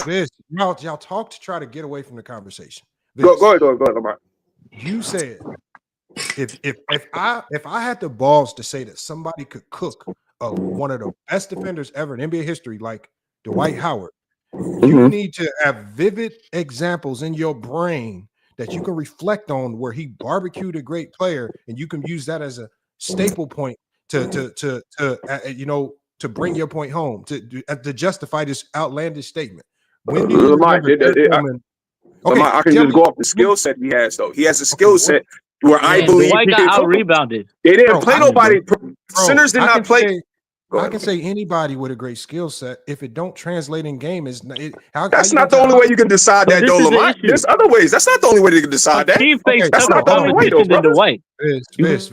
Vis. Kwame Brown had a great skill set. Shit didn't translate. Lamont, did he get the opportunities that Derek Coleman had? No, he did not. That's why I'm using Derek Coleman. Derek Coleman had his skill set. What do you mean? Hold on. Kwame Brown had one of the greatest skill sets coming in the NBA. That his skill sets coming into the league was so good. Where you getting at, Lamont? Out of every number one draft pick in NBA history, he had the highest percentage to be a Hall of Famer, and he turned into a bust. What I'm saying is, if you cannot show me where the skill set translates, Lamont, that's not the only way, though. And what are you using to justify the fact that Derek Coleman will come in and destroy From you. what I watch, a lot of people, if from what I watch, he had the skill set. Listen, players like Hakeem, you're talking about perimeters. Somebody brought up perimeter defense. So y'all brought up power forwards. Y'all was naming none of the 2000s and stuff like that. So I said, if you put a player like Derek Coleman who had a perimeter game for a big, can we agree on that? We disagreeing? We agreeing on that? Yeah. Okay, Derek Coleman can dribble. He can take you off the dribble. No. Yeah, in the 80s you can, but not in real basketball, not today's 90s, NBA. 90s. Brother, go look at the scouting reports of Derek Coleman coming out of college, brother. He was a unique player at the time who could take you off the dribble, who had a guard-like skill set. He was Lamar Odom before Lamar Odom, brother. Who was a power forward who could take you off the dribble, brother. He had potential to be one of the best power forwards. Only thing ever. I'm saying is he had a skill set where if you pull him out as a power forward, if you pull him out, I got you, bro. Lamont, this I know you don't watch basketball either, man. Derek This is how you Coleman. know I don't watch your basketball either. Yeah, I watch so much Derek Coleman. I watch more. So Derek why you Coleman disagree than with me, Lamar? We should be agreeing here. No, Derek because Coleman I'm not dumb. Yeah, what y'all You trying to do is This is what I don't understand. How did Hakeem face? Derek Coleman scored 35 on Pat. Nigga scored 34 on David Robinson, 34 on Shaq. Hold on. Nigga had 42 on Karl Malone. I keep asking y'all for these games. Give me the game. Lamont, did you watch Derek Coleman? Yes or no? Why do you? I gave you the game. Hey, hold on. I want somebody to give me a game. Why y'all got to keep March lying? 4th, 1994, Lamont. Okay, March pull it up. 4th, 1994. Pull it up. We're gonna see Derek Coleman cooking who? Hakeem Olajuwon. Okay, let's pull it up. You watch this game, Herm? March 4th, 1994. Herm, did you watch this game? Pull up the tape, Herm, nigga. did you watch this game? Pull up the tape. 1994. 1994. What? Nets versus Rockets? Yeah, pull up the tape. Is that what you saying? You're about to pull it up. Yeah, pull it up. Watch the game. Now we gonna see. I know you went and Googled the game. I ain't Google shit. Yes, you did, Herm. You don't remember nothing from 94. Stop it. I remember a lot of things. I got a great What'd you do? mind. Hold on. What'd you do last week on Monday?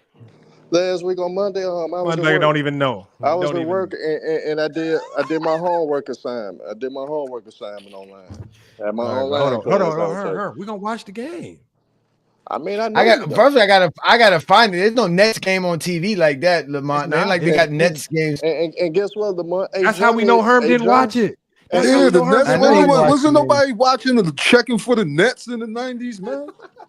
Hey, them niggas, wasn't nobody checking for Yinka Dare, man? Kenny Anderson. Wasn't nobody checking for Benoit Benjamin? That shit wasn't even recorded on TV, man. Hey, Warren Boy. Yeah, nobody checking for what's the name? You know your favorite.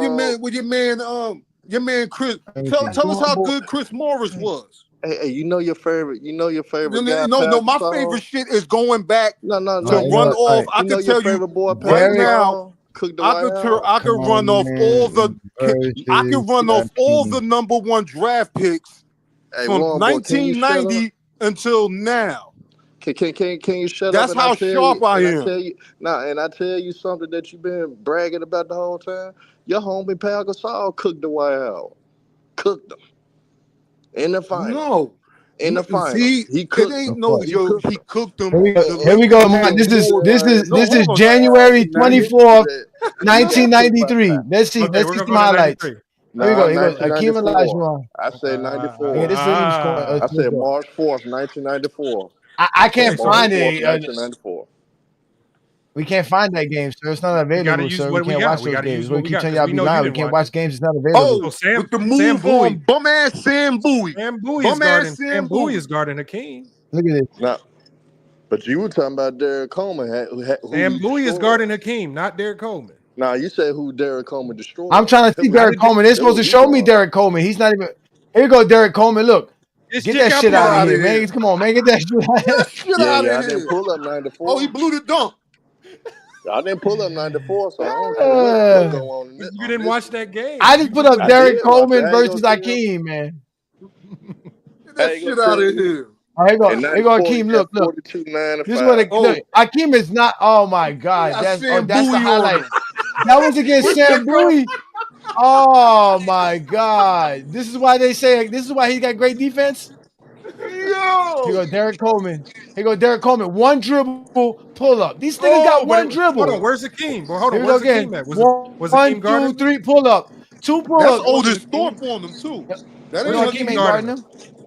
Akeem's not guarding Cole. Look, that's Brendan Herrera Maxwell right on there. him. Look at got him. his shit blocked. Get that Get shit out out. of here. Akeem just sent his shit again. Get that shit out of here again. Here go Akeem. Look at this. Look who's this bum ass white boy? Wolf? Come on, man. Nobody want to hear that. Nah, that bro. look like that might be Dwayne Shinishnin in it. Okay, hold on. Who's the white dude? Where Derek Coleman at? That's Frank Kaminsky. That's Frank Kaminsky. That might be Dwayne Shinishnin. That's Brikowski. Frank Brikowski. Look. Oh my God, bro. Yo, this guy. What moves does this guy have? It's all by the basket. Look, he doesn't. Come on, bro. Hey, Johnny Lamont. Hey, yo, we wasn't collecting these niggas basketball cards, man. This thing got one dribble. One dribble move. Okay, look, nice. Yo, trade me Chris Morris for Carl Herrera. Stop it. God damn, Otis. Yo, Sam Bowie sucks.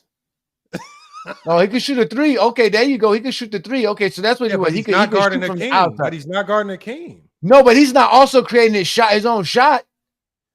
No, hell no. He wasn't that type of player. That's what they were saying. They were acting like he was creating his own shot. He said he was dribbling in the perimeter. Petrovic. No, hell no. He was catch and shoot.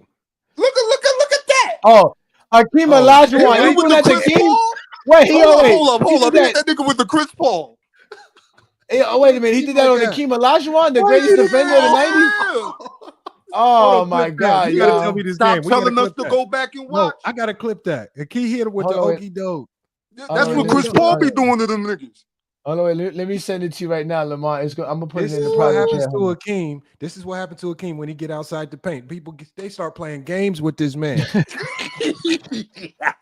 Look at this. Oh, my God. Oh, my God. Oh, my God. Oh, my God, son. That's the same shit Chris Paul did to Rudy Gobert. Oh, wait, I got to see that again. Hold on, wait. I got to see that again, y'all. Hold on, wait. We got to see that again. Hold on, wait. What is this? Why is it? Hold on, wait. Okay. Look at that. He hit him with the okey doke. Man, why did he hit him with the okey doke. Look. There you go. Look, watch this. Okay. That's a good pass out the double team. Oh, my God. Oh, my God. Lamont, it's in the private chat, Lamont. The video's in the private chat. What? Oh, my God. This is the greatest defender of the 90s. Y'all over here. Y'all, man. Y'all said to go look up these games. Every time y'all tell us to go look up some games, that's what we find. Yeah. Gems. They told us. Yeah, Lord Sam Bowie. And then they get mad at me when I don't think his defense will translate today's game. Imagine if that's Kyrie Irving. What do you think Kyrie Irving gonna do to that man? He gonna have it with knee pads on like Sam Bowie. Yo, these dudes be scoring in the paint with no resistance, son. No resistance. Yeah. Physical 90s. Oh, they're gonna Akeem Olajuwon. Get that shit out of here. He went straight up though. Yeah, he did. According to Herm, the team was guarding Derek Coleman. I don't see Derek Coleman doing nothing. Oh, here we go. Oh, he dunked on Akeem. Oh, he dunked on Akeem. Wait a minute. He dunked on Akeem. Here we go. Pump fake, one dribble like he always do. Oh, late on the side, late rotation, Akeem. Look. Let's see where Akeem messed up here. All right, so Akeem is now Akeem don't want to protect the paint. Why are you way out there? Why are you way out there, Akeem? Here we go. Standing there doing nothing. Oh, and got dunked on. Yeah, that was nasty. Oh man, that's nasty. Here we go. Who is this sticking? Akeem Olajuwon. Who is these bums, yo? Hey, look, Derek Coleman's being guarded by I know who that guy is. Again, man. Oh man. Okay, hold on. Let's see. Okay, Derek Coleman. He's wide open. Okay, hold on. We got a king. Going to work. Whoever that's okay, a bum. Who is that? Jersey? I don't. Oh, that's Dudley. That's Dudley. Chris Dudley. Oh my God. We saw what Shaq did to Chris Dudley. Oh my God. Y'all are fun. Y'all some funny people, man. All right, let's see what he do against. Oh wait, let's see what he do against Charles Barkley. Let's see what he do against Charles Barkley. Okay, that's a fair matchup. Derek Coleman position. That's the same position. Same position. Let's see if we can find nothing. Again, look, transition. We know Barkley don't play no defense. Okay, Derek Coleman's a beast in the paint. Oh, Mark West. What a bum. Look at this. Look. Look. Oh, my God. Oh, that would give Dwight Howard troubles? Come on, man. He got cooked by Powell, so it won't surprise. Powell's better than Derek Coleman. Look, and Barkley can't even dribble. Yo, Barkley can't even dribble up the court, son. Yo, look at this. Watch this. Stop, Barkley. Oh, shit. Wait. Oh, how it travels.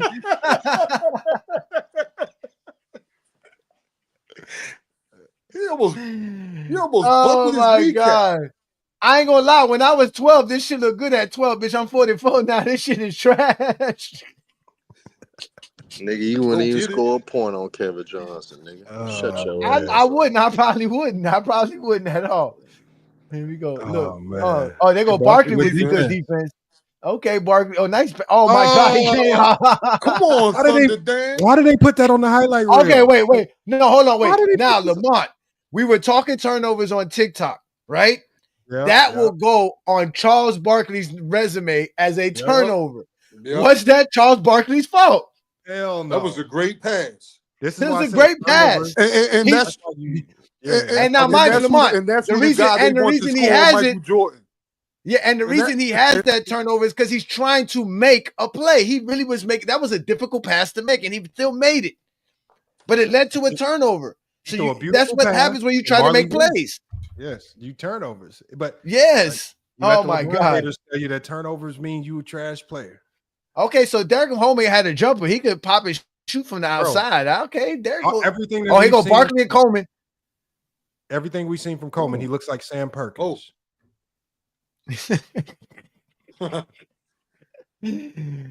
Oh my God, he got cooked right there. How you let him do that to you? Oh my God. That's his second oop. Damn. So now we getting to see that Derek Coleman was a defensive liability. Oh my God, Derek Coleman let Barkley do that to him? No way. Oh my God. Yeah. See, look what channel is showing this game, Lamont, and they're gonna tell you they were watching beating this. them down the court. Hold on, what channel was that? I can't even. It was something weird. I think this is YSN because I think that's what they get. This how we know they wasn't watching. That's the local channel, man. I know it's the local channel. That's exactly. So if you wasn't local, you wasn't watching it. We used to get the Nets in New York. And look, it says, look here, to order sports channel, call 1-800-4R-SPORTS. Save that because we need to ask. We need to ask how many people called this number to order the sports. Since they said they was watching, we need to know. Did you call this number? Look, nobody beats it. You see, you see the advertisement. Nobody beats the Wiz. Nobody beats the Wiz. If they don't know this number, there's no way they was up to date on all these games. Ain't no way. Because you said you had to order this. You had to order this, exactly. And you was trying to order this at 6? How old were you, Herm? My pops was on this shit heavy, though. Oh, that was a nice block. He made sure Good I was hustle. watching some shit. Here we go. Oh, here go. Oh my God. That's Will. Oh, what's it called? Gilliam. Yep. Oh my God, Gilliam. Let 90s fans tell it. He was that dude. He was a bum on NBA Jam, though. Yo, all these baskets at the paint, son. Oh, look at this shit. All these baskets at the paint. If not, it's a foul. Look at Oliver Miller, fat ass. Oh my God. Look, Barkley pulling up. Busting the ass. Yeah, Barkley had that play game. Some offense. I give Barkley some offense. Barkley was great in transition, shooting or just getting to the basket. Oh my God. All these baskets at the rim. Look, nobody's taking outside shots. Look at it. Look, can't go left. God. And this is what they call physicality. They would drive wild into a whole bunch of people in the paint and say that's physicality. That's not physicality. Well, and lost the ball driving left. It's like I don't know what I don't know what y'all called it. We called it 30. We called it 32. We called it 32 when we played, where it was basically every man for themselves. So once you had 7 dudes, everybody was taking jumpers because you was never going to get nothing in the paint. That was the 90s. That's basically what it was. But nobody wanted to shoot in the perimeter because that was bad basketball. You can't shoot. Look, everybody's trying to get as close as they can to the basket. Look, oh my God, give me that shit. They didn't protect the ball, front face. Look, legal defense making it so God, easy. yo. Look at Come on, man. That legal defense was nasty rule. It made it super easy. This is hard. Somebody said the I can't stream believe is y'all be lagging. having me sitting here watching stuff. I know we can't if the stream is lagging. That damn game was lagging. That shit was lagging. That's a horrible scenario. I don't know where y'all be coming from telling us to be watching these games, bro. We really don't care what y'all be thinking, man. We really want to know what y'all know. That's how we know they be lying. Y'all just be lying.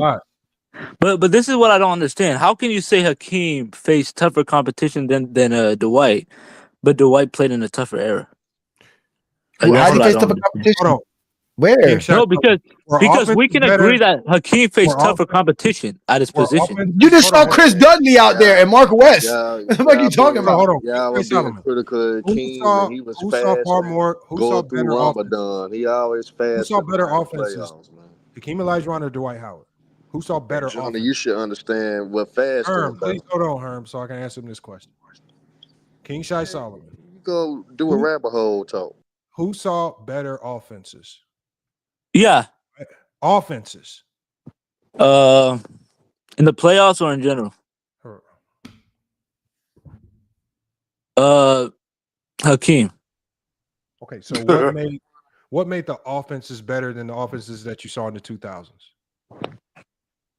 You want me to list off the offenses that he played? No. Yeah. Tell me about the great offenses of the 90s. Yeah, tell me. The Suns. Tell me about the great offenses of the Suns. Like they got Kevin Johnson. They had Dan Marley, Charles Barkley. So was that Suns offense better than the 7 seconds or less Suns with Mike D'Antoni? No, they weren't. But Dwight. Okay. Let's move on. Okay, so go. Did go Dwight ahead. face them in the playoffs though? Tell me about other. No, I'm just saying in general because on a night in, night out basis, Dwight Howard saw a plethora. But Dwight wasn't facing them on a night out. He wasn't. He was in the East. What I'm saying. He played in Houston. I'm saying on a night in, night out basis, no matter who you're playing in the regular season, across the board, Dwight Howard is playing far better offenses on a day-to-day basis in the regular season. No, he was not because in the Eastern Conference he wasn't facing. Okay, I don't care about the Eastern Conference.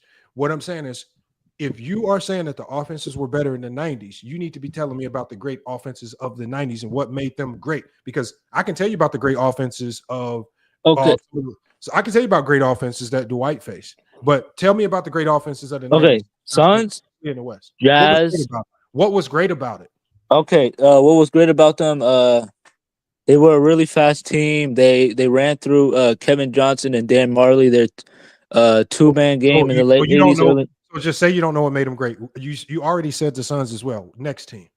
Okay, Jazz. What made the Jazz great? They were great. 54 points in a finals game. Great offense. Yeah. No, but that was against the same great offense. Against an all-time defense. That was against an all-time defense. The same great offense where you had your second and third options were barely cracking 10 points a game. Right? That offense? No, but that was against an all-time defense. That was against the Bulls. What arguably the best defense. What made that offense all-time great?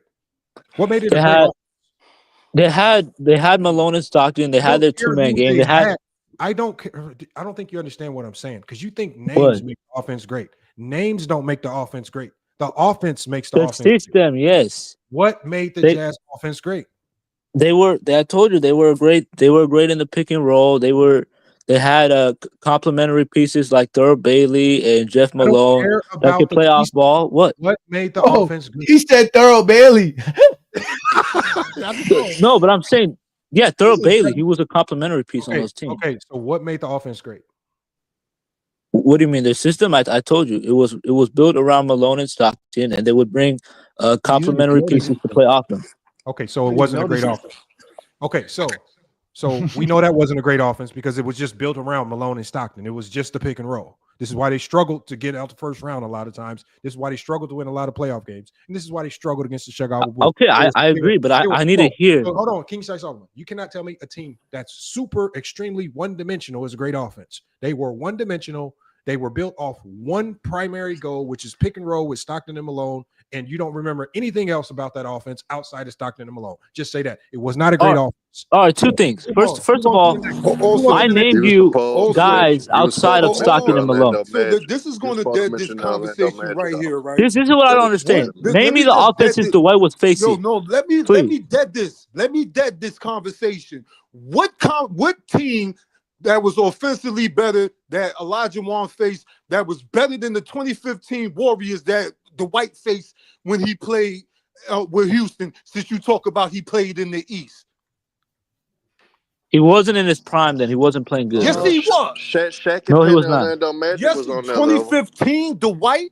Are you He was stupid? not. He was not at his peak, Shaq bro. and Orlando He was Magic not at his was peak. So no. offensive output, they was on the same level just about. What offense No, did they they were run? not. I mean, pull up. Listen. No, I'm going to pull up my knowledge. First of all, you ain't got name none. the best player coming. Name the Herm. This is directly. Name the best Shaquille player O'Neal. coming off the Jazz bench. I'm talking about something else. See, now you want to switch it to Utah. If I was do talking. you know how name many? my Do you know? offense. All right, listen. You said name do my you offense. know I how named many Orlando players? Magic. No. Let's Magic. dead this. Let's I just mean- dead this so we can move on. I mean, I named Orlando Magic. Do you know how many players that I could say that Iguodala I named is better Orlando than Magic, on man. the Jazz? I named Orlando Magic. But he did not face the Warriors on a regular, bro. He faced them one time. They That was play in the 2015. same conference. What do you That mean? was one time. That was one playoff series, bro. They used to They face the play in Jazz and Suns regularly. the Dwight Howard was in Houston. Don't you remember Dwight Howard being in Houston when Dame Yes. hit the buzzer Yes, he beater to faced them send them one time home? in a series. That was but stupid. Listen, they play in the Bro. same You don't conference. want to talk about the Magic offense, though. So who was They the play who in the same was conference. Dwight They're just facing not at his gonna be- apex Hold on, wait. with the Magic? What offense? Hold on, wait, Ron boy. Let's let Lamont address the Lamont. Herm said the Orlando Magic offense of the 90s is comparable to the type of offenses that Dwight Howard had to face. I don't know why y'all didn't mention the triangle offense. Y'all love the triangle. Y'all could have brought up the triangle. I wanted to bring up the Magic because they was like a number one offense. I don't know what offense I don't even know what offense they ran. So I would guess I just think that offense. again, Ajani, this is all about names. When we talk about the 90s, they don't talk about teams. They talk about when they talk about matchups. They talk about one player versus another player. So when they talk about Jordan, they don't talk about Jordan facing great teams. They'll say, yeah, Jordan had to face Charles Barkley. Jordan had to face Barkley. They always say individual names because they know that there is absolutely nothing special about those teams. Teams. So Dwight Howard, when he had to defend, do you really think the only thing Dwight Howard had to worry about was the other team's opposing center? When Dwight Howard had to defend in his time in the 2000s, he literally had to worry about not just his man, but he also had to play team defense at an elite level. Hakeem Olajuwon did not have those woes or issues in the 90s. It was just him versus his man the majority of the time, and help defense. Yeah, he got help side blocks, right? But that was not at a premium at that time, right? It wasn't a premium. What Dwight Howard was asked to do, be elite in the post against his man, be elite in help, also be elite in defending the pick and roll. So many things he had to be good to great at to be a great defender at his time. But was the Magic Lamont, in your opinion? I know you're gonna be nasty, but I'm. What do you mean? Was the Magic what? Which version of the Magic? What year? What are you talking about? 1995 Orlando Magic. What about the 95 Magic? Was there a good offense? I say yeah, but I want to hear what you feel to say. From my recollection, I think they were a decent offense. Yeah, they was the number one offense in the NBA that year. Okay, what does that mean? But I'm saying they was running high lows. Okay, but Herm, what I'm saying is they had the shooters as well. Being a number one offense, being a great it was offense, greater transition. Being a great offense in the 90s is far I'm different just talking from about being the man, Herm, man. just listen to what I'm saying. Like, for example, a great offense today, like we saw with OKC or some of the Golden State Warrior teams or some of the Boston Celtics teams, being a great offense today looks a lot different from a great offense in the 90s. So what do you want Hakeem to do? Like, how do you want to play? Hold on. All I'm saying is leave Hakeem great in his era. Exactly. What he did great defensively was great for that time. But if you want to start playing these pretend games where we literally take Hakeem Olajuwon as is and drop him into this era where now he has to be elite at multiple things. He has to do a whole bunch of things as far as he can't just sit in drop coverage no more. He can't just guard the paint anymore. He's going to have to be elite in so many other aspects because even in this era, we literally watched a guy like Rudy Gobert who is elite in the post, but because he's asked to do so much outside of the paint, casuals will call him a bad defender today. Because he's asked to go scramble. I think he's an elite defender. Hold on. All I'm saying is, I get that. I think anybody with a brain knows he's an elite defender. I said casuals. So when we talk about, look at how just because Rudy Gobert's asked to do so much, look at how people perceive his defense. Rudy's the man, son. Now, I want you to imagine in your brain, if we were able to take Rudy Gobert as is and drop him into the 90s with less responsibility. Oh, shit. That man would dominate, bruh. He would be the Dikembe. He would be the Dikembe for He sure. would be way better than Dikembe. No, he 10 times better than Dikembe. He'd be 10 times better than Dikembe. First of all, you're really not being fair in this argument. You got to do relative to error. You got to do relative to error. You got to do relative to error. You don't mention they was allowed to sit in there because defensive 3 seconds wasn't a thing. You don't mention that it was illegal defense too. Allowed you to play lazy on defense. He'll be a knockout. For y'all LeBron fans, Hakeem faced. We're not even talking about LeBron. Nobody said anything about LeBron. For y'all LeBron fans that love context, y'all leave out a lot of. Hold on. Y'all, everybody's talking this. All we're saying is you need to be telling that to all these Hakeem Olajuwon aficionados, because these are the things that made defense extremely easy for Hakeem Olajuwon. Sitting in the paint. There was illegal defense. But you're discrediting them at the same time. It was illegal defense too, bro. Hold on. How am I discrediting? You can say discredit. Illegal defense existed. Hold on. Solomon, let me tell him why, Solomon. Because you say that if you put him out, if you take him from that era and put him in his era, he won't be able to do those things. I said if you want. What you saying, Lamar?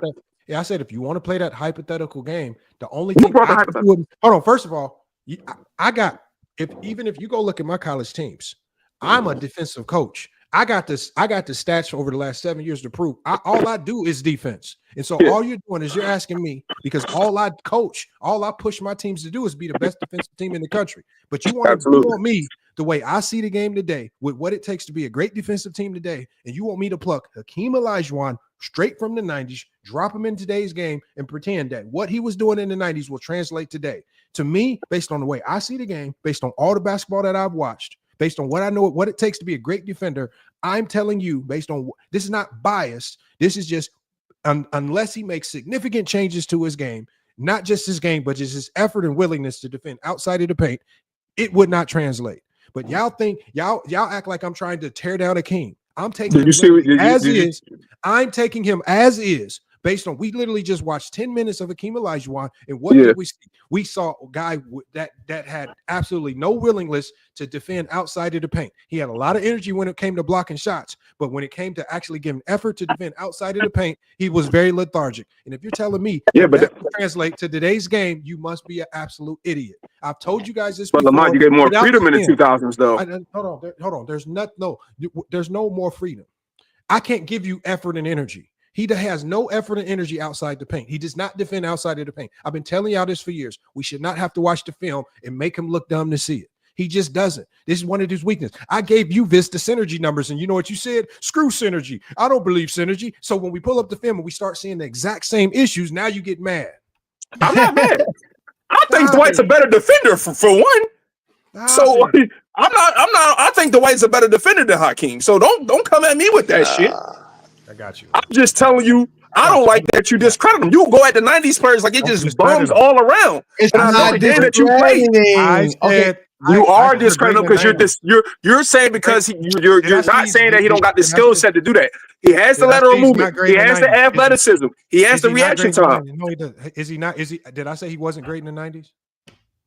I disagree with that. He's not just great in the 90s. He was great in the 80s too. Yeah, he was great in the 80s for sure. No, hold on. And the 80s, hold on. And that's another thing, Lamont. You don't.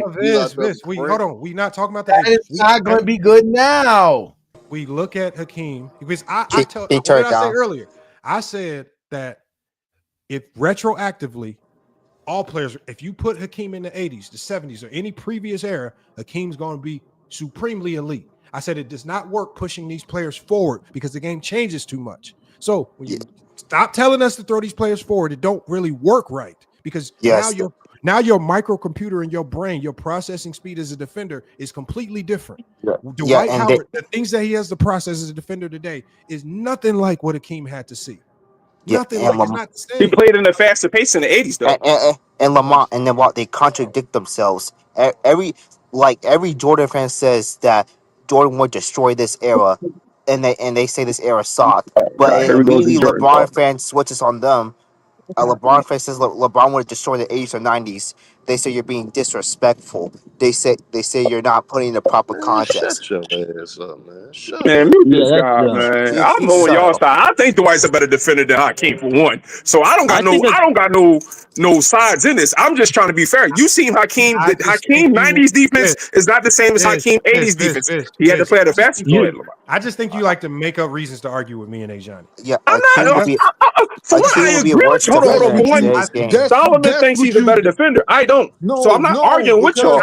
Y'all just discredit everything of the 90s. I don't like that shit. No, we don't. We're saying Hakeem was a great defender for his time. I don't agree with that. Yes, I don't agree with that. Let me address the I don't agree with that. discrediting. We don't discredit anything. We Johnny, you think fucking LeBron a better mid-range shooter than Jordan? Shut the fuck up and listen. We do not discredit the 90s. We discredit your belief of the 90s. Just because you believe it doesn't mean that we're discrediting it. It's false narratives. There's nothing about Hakeem Olajuwon's game that can translate to today's NBA. That's why you have to say that's a lie. His game would translate great. He's an all-time great player. Every all-time great player would translate. I think his post-game can translate. Hold on. So would George Mikan would translate? Are you saying George Mikan would translate? Exactly. He might. No, he wouldn't. No, he wouldn't. You just said every great player translate. No, but George Mikan played in a pre-shot clock era. I'm saying every. And fucking Hakeem Olajuwon played in the 1900s. CD players, nigga. There was a CD player, nigga. I had to take a CD and press rewind to listen to the song before. I couldn't just skip. Like y'all don't understand that the 1900s was over 20 years ago. That shit doesn't exist. George Mikan can too, man. George no, Mikan they would cannot. No, Mikan will get cooked in today's game. Mikan will get the. Mikan can't switch on the perimeter. Nobody from the 60s, including Bill Russell, Will Chamberlain, will be still as dominant. Mikan would be yes, good they wouldn't. Man. No, they wouldn't. They wouldn't. Because if you're taking straight, man. No, they wouldn't. Herm, yes, stop. Herm. Yes, they would. You gotta get them the same advantage. They get the same advantages as guys. There is no advantages. There's no advantages. You were just born in the 50s. That's it. There is no advantages. It's the 50s. You can't keep adding hypotheticals to niggas who didn't have it. You can't give them something they didn't have. They didn't have it, Herm. They didn't have it. We have to transport a 50s player into 2020s. They will not translate. Listen, I don't care, Herm. We're not going to translate. I don't give a fuck if you give him a pair of Air Jordans. His skills are going to still be the same. His skills the same. Give him a pair of Air Jordans. Same skill. Same skill. That's he has the same skill. His skill's going to change. Say that. So He gonna don't have a jump shot transport now none because of he's them wearing old niggas. Jordans. So He's stop gonna trying have to a jump shot transport now none because of he them has old Jordans. niggas. He gonna be able to dribble because he Don't has Jordans. transport none of them old niggas. I won't say he will. If you transport them, I'm giving them the same damn advantages that Then we they're not get You the in same can't. today's player. What era. You They're not the can't. same Don't player then. They're not transfer the You that same shit. can't. player. You That's can't. a You Don't different can't move do them. player. that. So don't Now I'm gonna talk about the give. timing thing. Now I'm gonna give Mike in a crossover. I'm You gonna give might as Mike with something well. he You never might as had. well. You He You trying to never can't put get had Mike Mike in in the a it. era.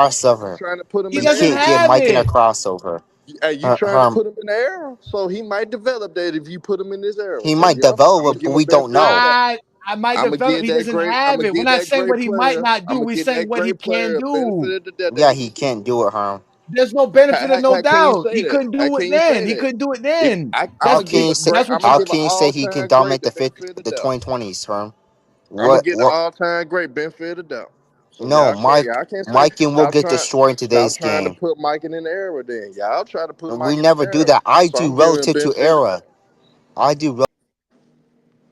He get no. the I'm sending benefit. all y'all. I'm sending all y'all away with this bullshit. First of all, we're not the ones who do that. You guys are the ones who keep saying that Michael Jordan played tougher competition, predicated on some shit that you want to make up. Giving Akeem Olajuwon a fucking skill he doesn't fucking possess. Giving George Mikan a skill he doesn't fucking possess. Who the fuck is giving Dwight Howard skills that he doesn't possess to go back into the 90s? Nobody. Y'all are the ones who can't accept the game has moved forward. Y'all are the ones who think Jordan could average 45 points in today's NBA. And he couldn't do it in the 80s versus Danny Ainge and them bums. And Mark Eaton and them. How is he going to do it now versus Rudy Gobert, Bam Adebayo, Anthony Davis, Anthony Edwards, SGA, Jaylen Brown? How? How is he going to do that? Trying to go around Jalen Suggs. How? He's just not going to do it. Because he doesn't have the fucking skill. That's just it. I don't care what y'all say. The nigga don't have the skill. We're not giving them skills that they don't have. You said pluck them into the era. So Jordan's broken jumper is going to be the same broken jumper in 2025 like it was in 1988. Nobody's going to sit here and let Jordan dribble to shoot a 17-foot mid-range fadeaway. And that's easy to defend in today's NBA. That's very easy to defend. It's just not going to work. MJ's going to have to get a better game. Now you want to give Jordan some shit he never fucking had. Like, y'all got to stop this shit because we stick to the truth, the factual proof. When I show you LeBron James balling, ain't no questions asking. You can see it. You can see the greatness in the skill. That's just like, y'all don't want to accept facts, bro. It's not my fault. Y'all don't want to accept facts, man. I don't get this. Y'all just got to accept it. LeBron's the GOAT because of stats, accolades, and achievements. And until somebody overachieves him with stats, accolades, and achievements, he's still going to be the greatest player to ever play. That's why Wilt's one of the greatest. That's why we can still talk about Mike because of their stats, accolades, and achievements, not their skill. Hey, like, y'all got to stop that shit. Go ahead, Lamont. Put that link I put in the private chat, the last one, the most recent one I dropped in there. Uh-huh. Right. And if we take, these are great, remember the link and we could pull them up and let them explain this. Because remember, these are two all-time great players, but this was the skill level that made them great in that time. And me and you both know that won't translate in today's game because the skill level just has far usurped what was great then. We don't take away, like plucking them is doing them a disservice. But when you show them this video, then they're going to have to pretend that what we're seeing is skillful. It's not.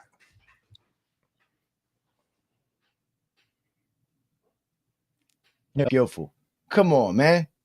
Like, this is what we're going to say? They have the nerve to show guys doing one simple thing and say, oh, Westbrook did that dunk. A guy can do it. Look at this. This is supposed to be skillful. This is horse.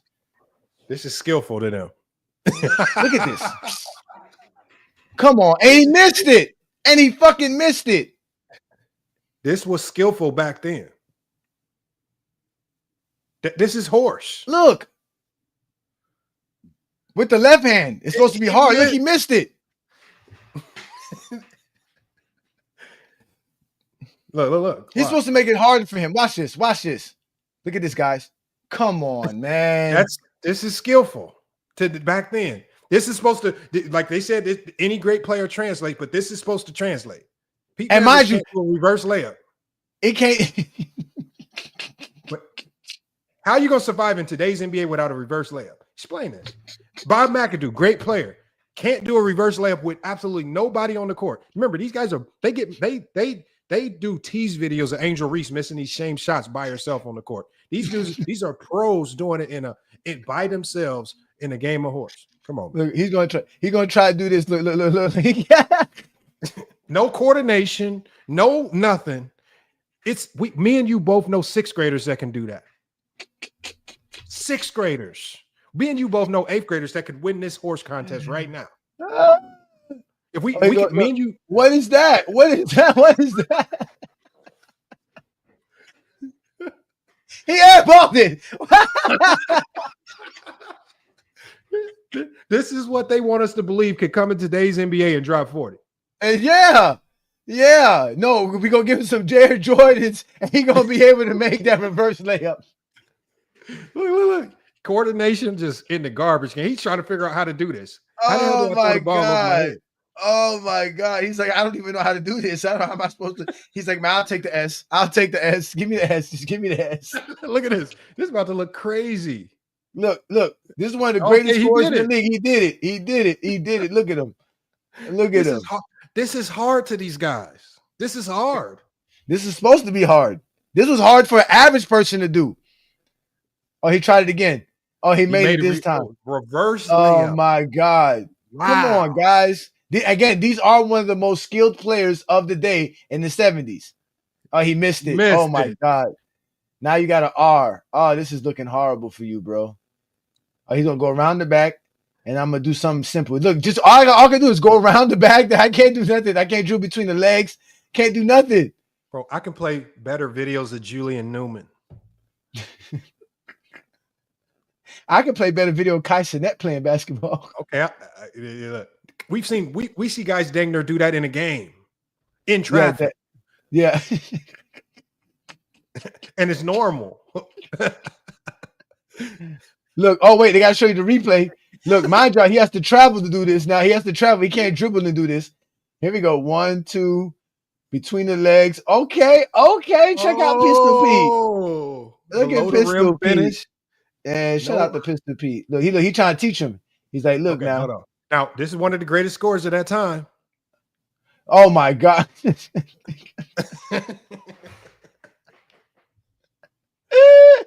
One of the greatest scorers of that time.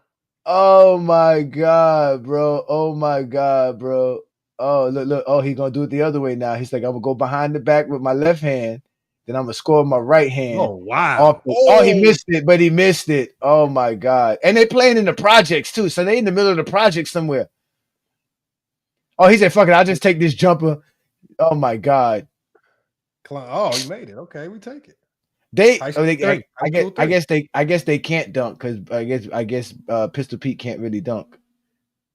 Off the glass. Oh my God. Look, that's what they had. All of them had a set shot back in the days. That's what they had, a set shot. And he missed it. Let's see who wins this. I want to see who wins this. We won't get in trouble for. Oh my God, this nigga breaking free throws and horse. They over here sweating. Why are you sweating? You ain't. Look at this. Oh, top of the key. High school 3. A high school 3. Let's go. We can make this. This is what y'all wanted us to watch, right? This is the skill level that can translate in any era because they were great. Look, oh my God. Oh, yo. Maravich won. Lamont. Oh, he won. Yeah, Lamont. Do they really? This is All-Star Weekend. Look, this is All-Star Weekend. They get mad at the dunk contest and the stuff we see today. That was their All-Star Weekend event. That was All-Star Weekend on TNT. They all watch. We watch Luka Doncic pre-game shots where he shoots the ball off the glass, off the jumbotron, and he shoots it from half court. And Stephen Curry shooting from the aisles and making shots. But that on I'm done, these man. guys I'm today done, man. doing so much stuff. They become numb to what greatness is because we see so much impressive stuff. We see Steph Curry do all this crazy stuff, SGA, all Jokic, all these great players. They become numb to what greatness is. So now they just don't care. They see greatness every day. They just don't care no more. Mr. Slum Stack Man, I'm 40. Exactly. I'm not 10 anymore. I no longer am naive and gullible and like a 10-year-old, believing anything and not accepting facts. At 40, I can start believing the truth now. I can accept the truth because it's reality. That's what y'all can't fail to realize. I don't care what y'all tell me, no matter what y'all say. When we watch LeBron James play in this era, and this is 20 years ago. And like I said, 10 years from now, it's going to start looking old, but still to today, it still looks 10, good. As Gilbert has 10. James. Hakeem Olajuwon wasn't going out there doing that. James hits again. Is expected to return. He did take a shot to that left eye. It is red and irritated. They are trying to flush it out with some saline solution. Look, but they do look at it. You don't want to stick LeBron. Look, bang in your mouth. Thank you, LeBron. This is stuck. This is just 10 years from look at that. That's LeBron Butler. Spin cycle and rinsed out James. There we go. LeBron James. Look. What is Hakeem Olajuwon doing to stop this? Where? No hesitancy for LeBron Nowhere. James tonight. On his shooting hand, still says the touch of the fingertips not there. Post up LeBron. Look, post up LeBron. Look, with LeBron, and LeBron said, I'm taking you right down. Y'all say Derek Coleman. LeBron He said Derek James Coleman. Off the brilliant 22-point first half. Gets on the board here in the third. What? Cleveland's made a nice surge. Down 8 at the break. They've cut it in half.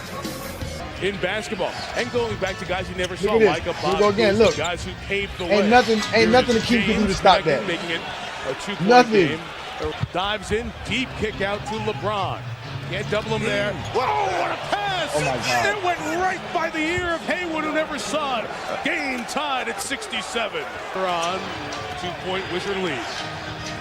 Here we go. Look. Four's in here. LeBron James again. Now they're looking at James and trying What do you think Hakeem's going to do here? He likes to go to his left. Met by Haywood. Same thing. Foul.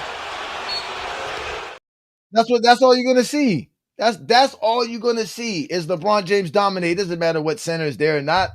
LeBron's already at the spot. Hakeem Olajuwon's not stopping that.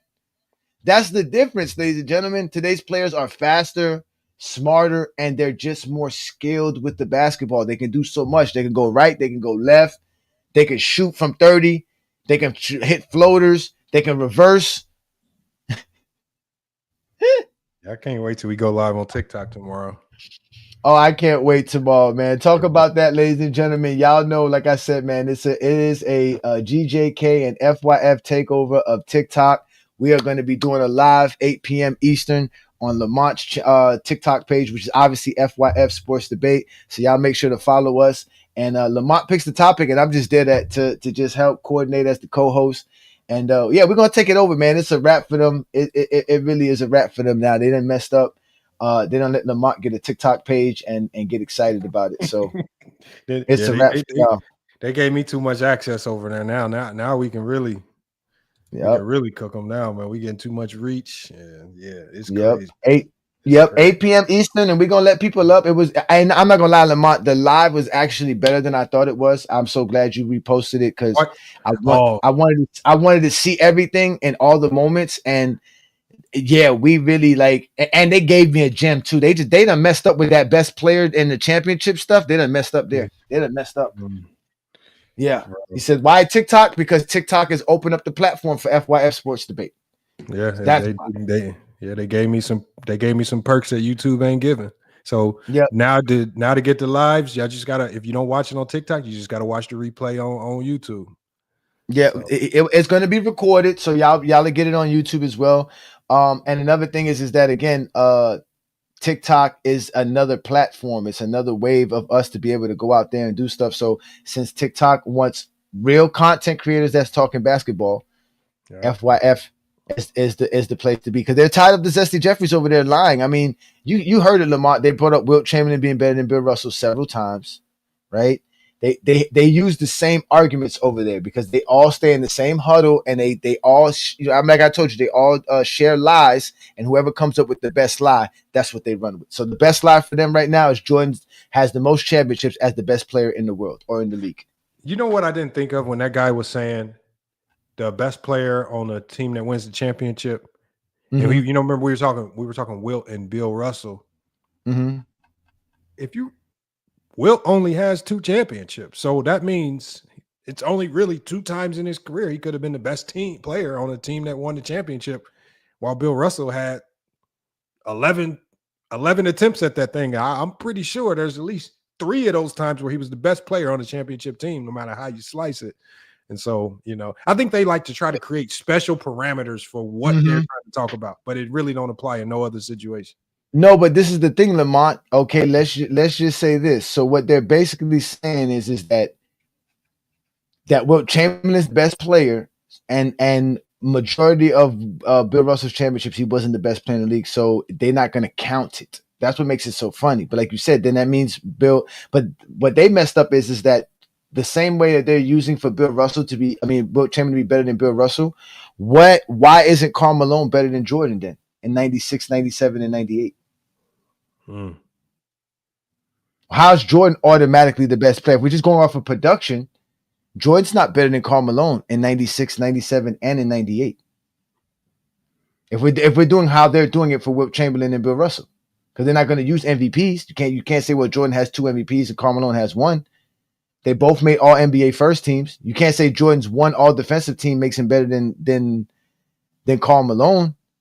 Stats wise, Jordan is only better in scoring because he just takes more shots. He's not as efficient as Karl Malone. He doesn't average a double like Karl Malone. He's not really a better defender than Karl Malone, especially back in that time. So what made Jordan the best player in the league in 96, 97, and 98?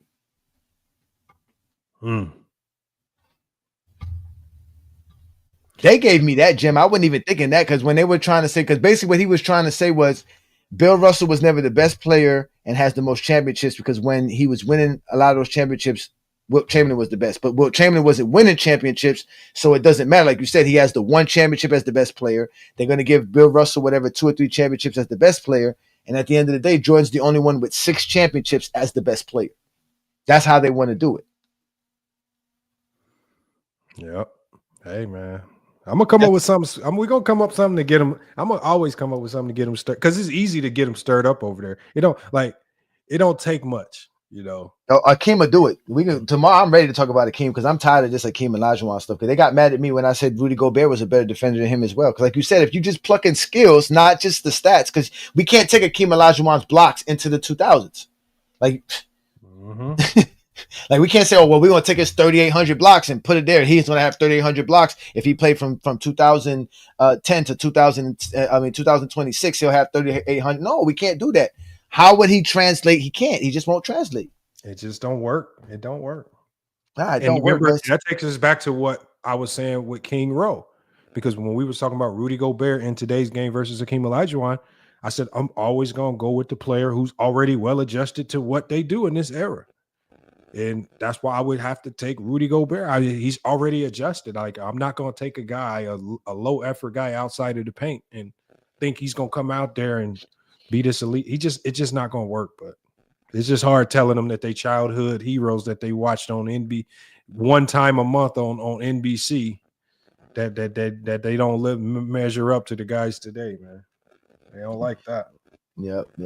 They don't. But listen, my point is, Adrian, is to expose Zesty Jeffrey lies. That's exactly what Friday Night Exposure is for. I do it every Friday. Very simple, because I hear all the lies. Because whenever we praise LeBron James, we get somebody that comes into the comments or somebody screaming and yelling or some bullshit and some lie that got to get exposed. If y'all would leave LeBron fans alone, there wouldn't be a problem. If y'all wasn't lying about Michael Jordan in the 90s, this wouldn't be a problem. Stop being mad at us, Adrian, and start getting mad at your fellow Michael Jordan fans. They've embarrassed you. Now you can't even wear your colors. You don't even feel comfortable being a part of the Jordan fan base now. It hurts your feelings because you feel like a weirdo hanging with the Zesty Jeffries. And I don't blame you. You shouldn't. It's about time you change the colors. Be a LeBron fan and learn that basketball is better this way. And for us, we're enjoying basketball. We're waiting for 2026 NBA season. We cannot wait for it to start.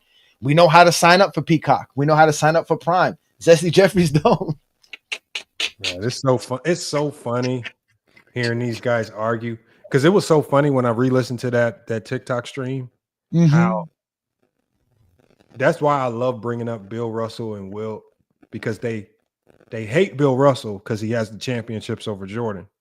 So they have to argue for Wilt the same way you make your case for LeBron in a sense, because the stats. So they're sitting here making Wilt's, like they literally using, like, that's why I say, I was like, y'all logic is all screwed up, because this is like, but y'all get mad at LeBron James fans for making the same argument as to why he's better than Jordan. Legitimately. I was like, bro, I think I don't know. I don't know, man. But I don't know, man. Y'all gonna have to see on TikTok. Make sure y'all all follow Go James Kingdom and FYF on TikTok, man. Because I figured out how to co-host, so it actually should go a little bit smoother because we're gonna be co-host tomorrow. And I'm not Okay. I'm gonna actually, I was gonna put my camera on, but when I saw that you had me as one of the guest guys, I was like, well, there's no real reason to put my camera on. It's gonna. But now I know because in your studio that records it, if you don't have your camera on, it blacks you out. So I'm gonna make sure I have my camera on tomorrow for sure. I think, and that's another. We should have a policy where everybody has their camera on. That's what we should do. We should, but you know, guys are cowards, man. They never want to show their face. These dudes act like they got jobs and their bosses are watching them. Are like, oh my god, you was on GOAT James Kingdom, you was on FYF Sports Debate. Like they think they really gonna go viral. All right, I'm gonna let you end it, man. I'm gonna get out of here. I'm gonna catch you tomorrow. tomorrow. Man. Peace and blessings, man. I appreciate you. Thanks you, Lamont, man. Listen, man. Thanks so much, Lamont. Listen, y'all gotta stop acting funny, man, around here with GOAT James Kingdom, man. I first of all, I want to shout out all you guys for showing up. It was a great show as well. I have fun like I always do every Friday. But y'all gotta stop this, man. Y'all just gotta stop, man, and accept the facts. LeBron's the GOAT. Nothing is gonna change that. Not even if y'all decide to come play us in basketball. None of that changes. None of that changes at all. But like I said, man, y'all make sure to check out tomorrow. We're gonna be doing the FYF TikTok live. So we'll be taking over on TikTok. Y'all make sure to support us there. Also, y'all definitely check out the GOAT James Kingdom album. We dropped it this past Monday. It's available right here on the GOAT James Kingdom channel. B. Lee and Ajani. Yes, we have AI tracks talking about LeBron James, Michael Jordan, the 1900s, GOAT debate, Kobe. Everything is brought up in that album. So y'all make sure to support us there. Like I always told y'all, man, we are the GOAT James Kingdom platform. Make sure you join us every Sunday noon Eastern time for the GOAT James Kingdom show with B. Lee and Ajani, featuring the GOAT James Kingdom members and Craig and John and all the great guys that show up on a Sunday afternoon as well. Again, Brandon and I are the Clutch Sports Hitmen. Nobody do it better than us. We're going to continue to change the narratives in the GOAT debate, because the narratives in the GOAT debate has been all false lies for the past 15 years coming from the Zesty Jeffrey Coalition. And that's why we do the Friday Night Exposure with the Exposer, where all I do is expose Zesty Jeffrey lie and logic night in and night out every week. That's what we do. Y'all also make sure to support my boy Al and Pal show, which goes live every Wednesday right here on the GOAT James Kingdom channel. Wednesdays, 9 p.m. Eastern, 8 p.m. Central. You'll catch the Al and Pal show. Also, don't forget the Real Takes Over Fake Debates sports and entertainment show with SB and Sean. They go live on Monday nights, 7 p.m. Central, 8 p.m. Eastern. That's also a great program. Again, ladies and gentlemen, y'all know what I do here in the GOAT James Kingdom platform. Support us by becoming a member of the channel. All you got to do is hit that join tab. You'll see all the different perks, and you become a member of the channel. And after that, ladies and gentlemen, you guys have a great evening. It's been a wonderful Saturday night. We keep telling y'all have it, y'all have it great when y'all become GOAT James Kingdom followers and subscribers. So thank you again for supporting what we do here. Y'all enjoy the rest of y'all evening. Peace and blessings. And y'all have officially been exposed by the Exposer.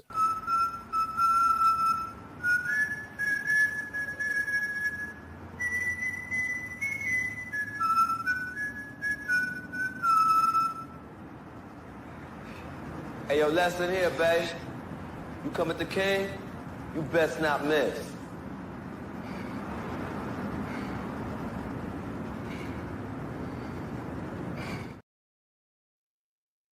If you're a basketball fan and you're tired of basketball shows that talk about fake narratives and using non-basketball terms like killer instinct, playoff translation, gravity, come to GOAT James Kingdom.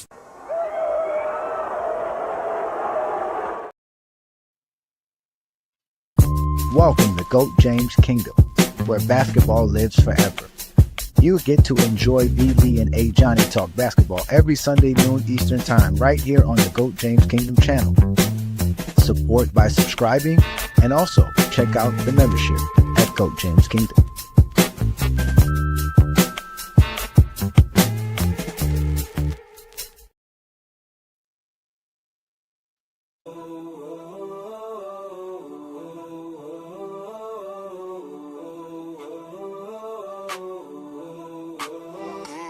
When I'm on GJK, I got some brothers beside me. I'm saying word 5 if the others don't like me. When you hear this King's speech, I don't love what's behind me. So if I'm speaking Mike Peak, since we done with the 90s. Ajani hit me on a jack. He said if you same boat, then get busy on the track. You roll the dice, see low, miss me with the crap. I snap back, not the 50, no, 50 on them hats. Everyone, listen up, y'all can learn things. Age 12, Jay striking out, no curve swing. Junior prom, same month, Kobe won his first ring. 28 when he got swept and they crowned Dirt King. They don't drop jewels, but they treasure these guys who practice gluttony to feed their envy and pride. Who've told plenty of lies, many a times. I pull up podcast across enemy lines. We done caused driver to bang out. Mingle Chester ain't in our lane, decided to change routes. T-Purpose with Dart, who provided a safe house. Cause no food for thought when you trying to take out. Never think of stepping in my area. When you lost to Lamont, debating his criteria. Your whole time on GJK, them guys carried you. Thanks for digging your own hole, now I bury you. I was patient cause I'm calm. My fist was talking dumb. I was waiting to respond. Start branding cats like your face can mean my palm. Disrespecting other men while you hating on LeBron. I ain't sweating, I'm chilling. I ain't threatening, I'm grinning. Cause I can keep it basketball without zesty opinions. Reply, in the seconds I'm spinning without Phil, Shaq and Powell. Kobe Bryant ain't a legend to win it.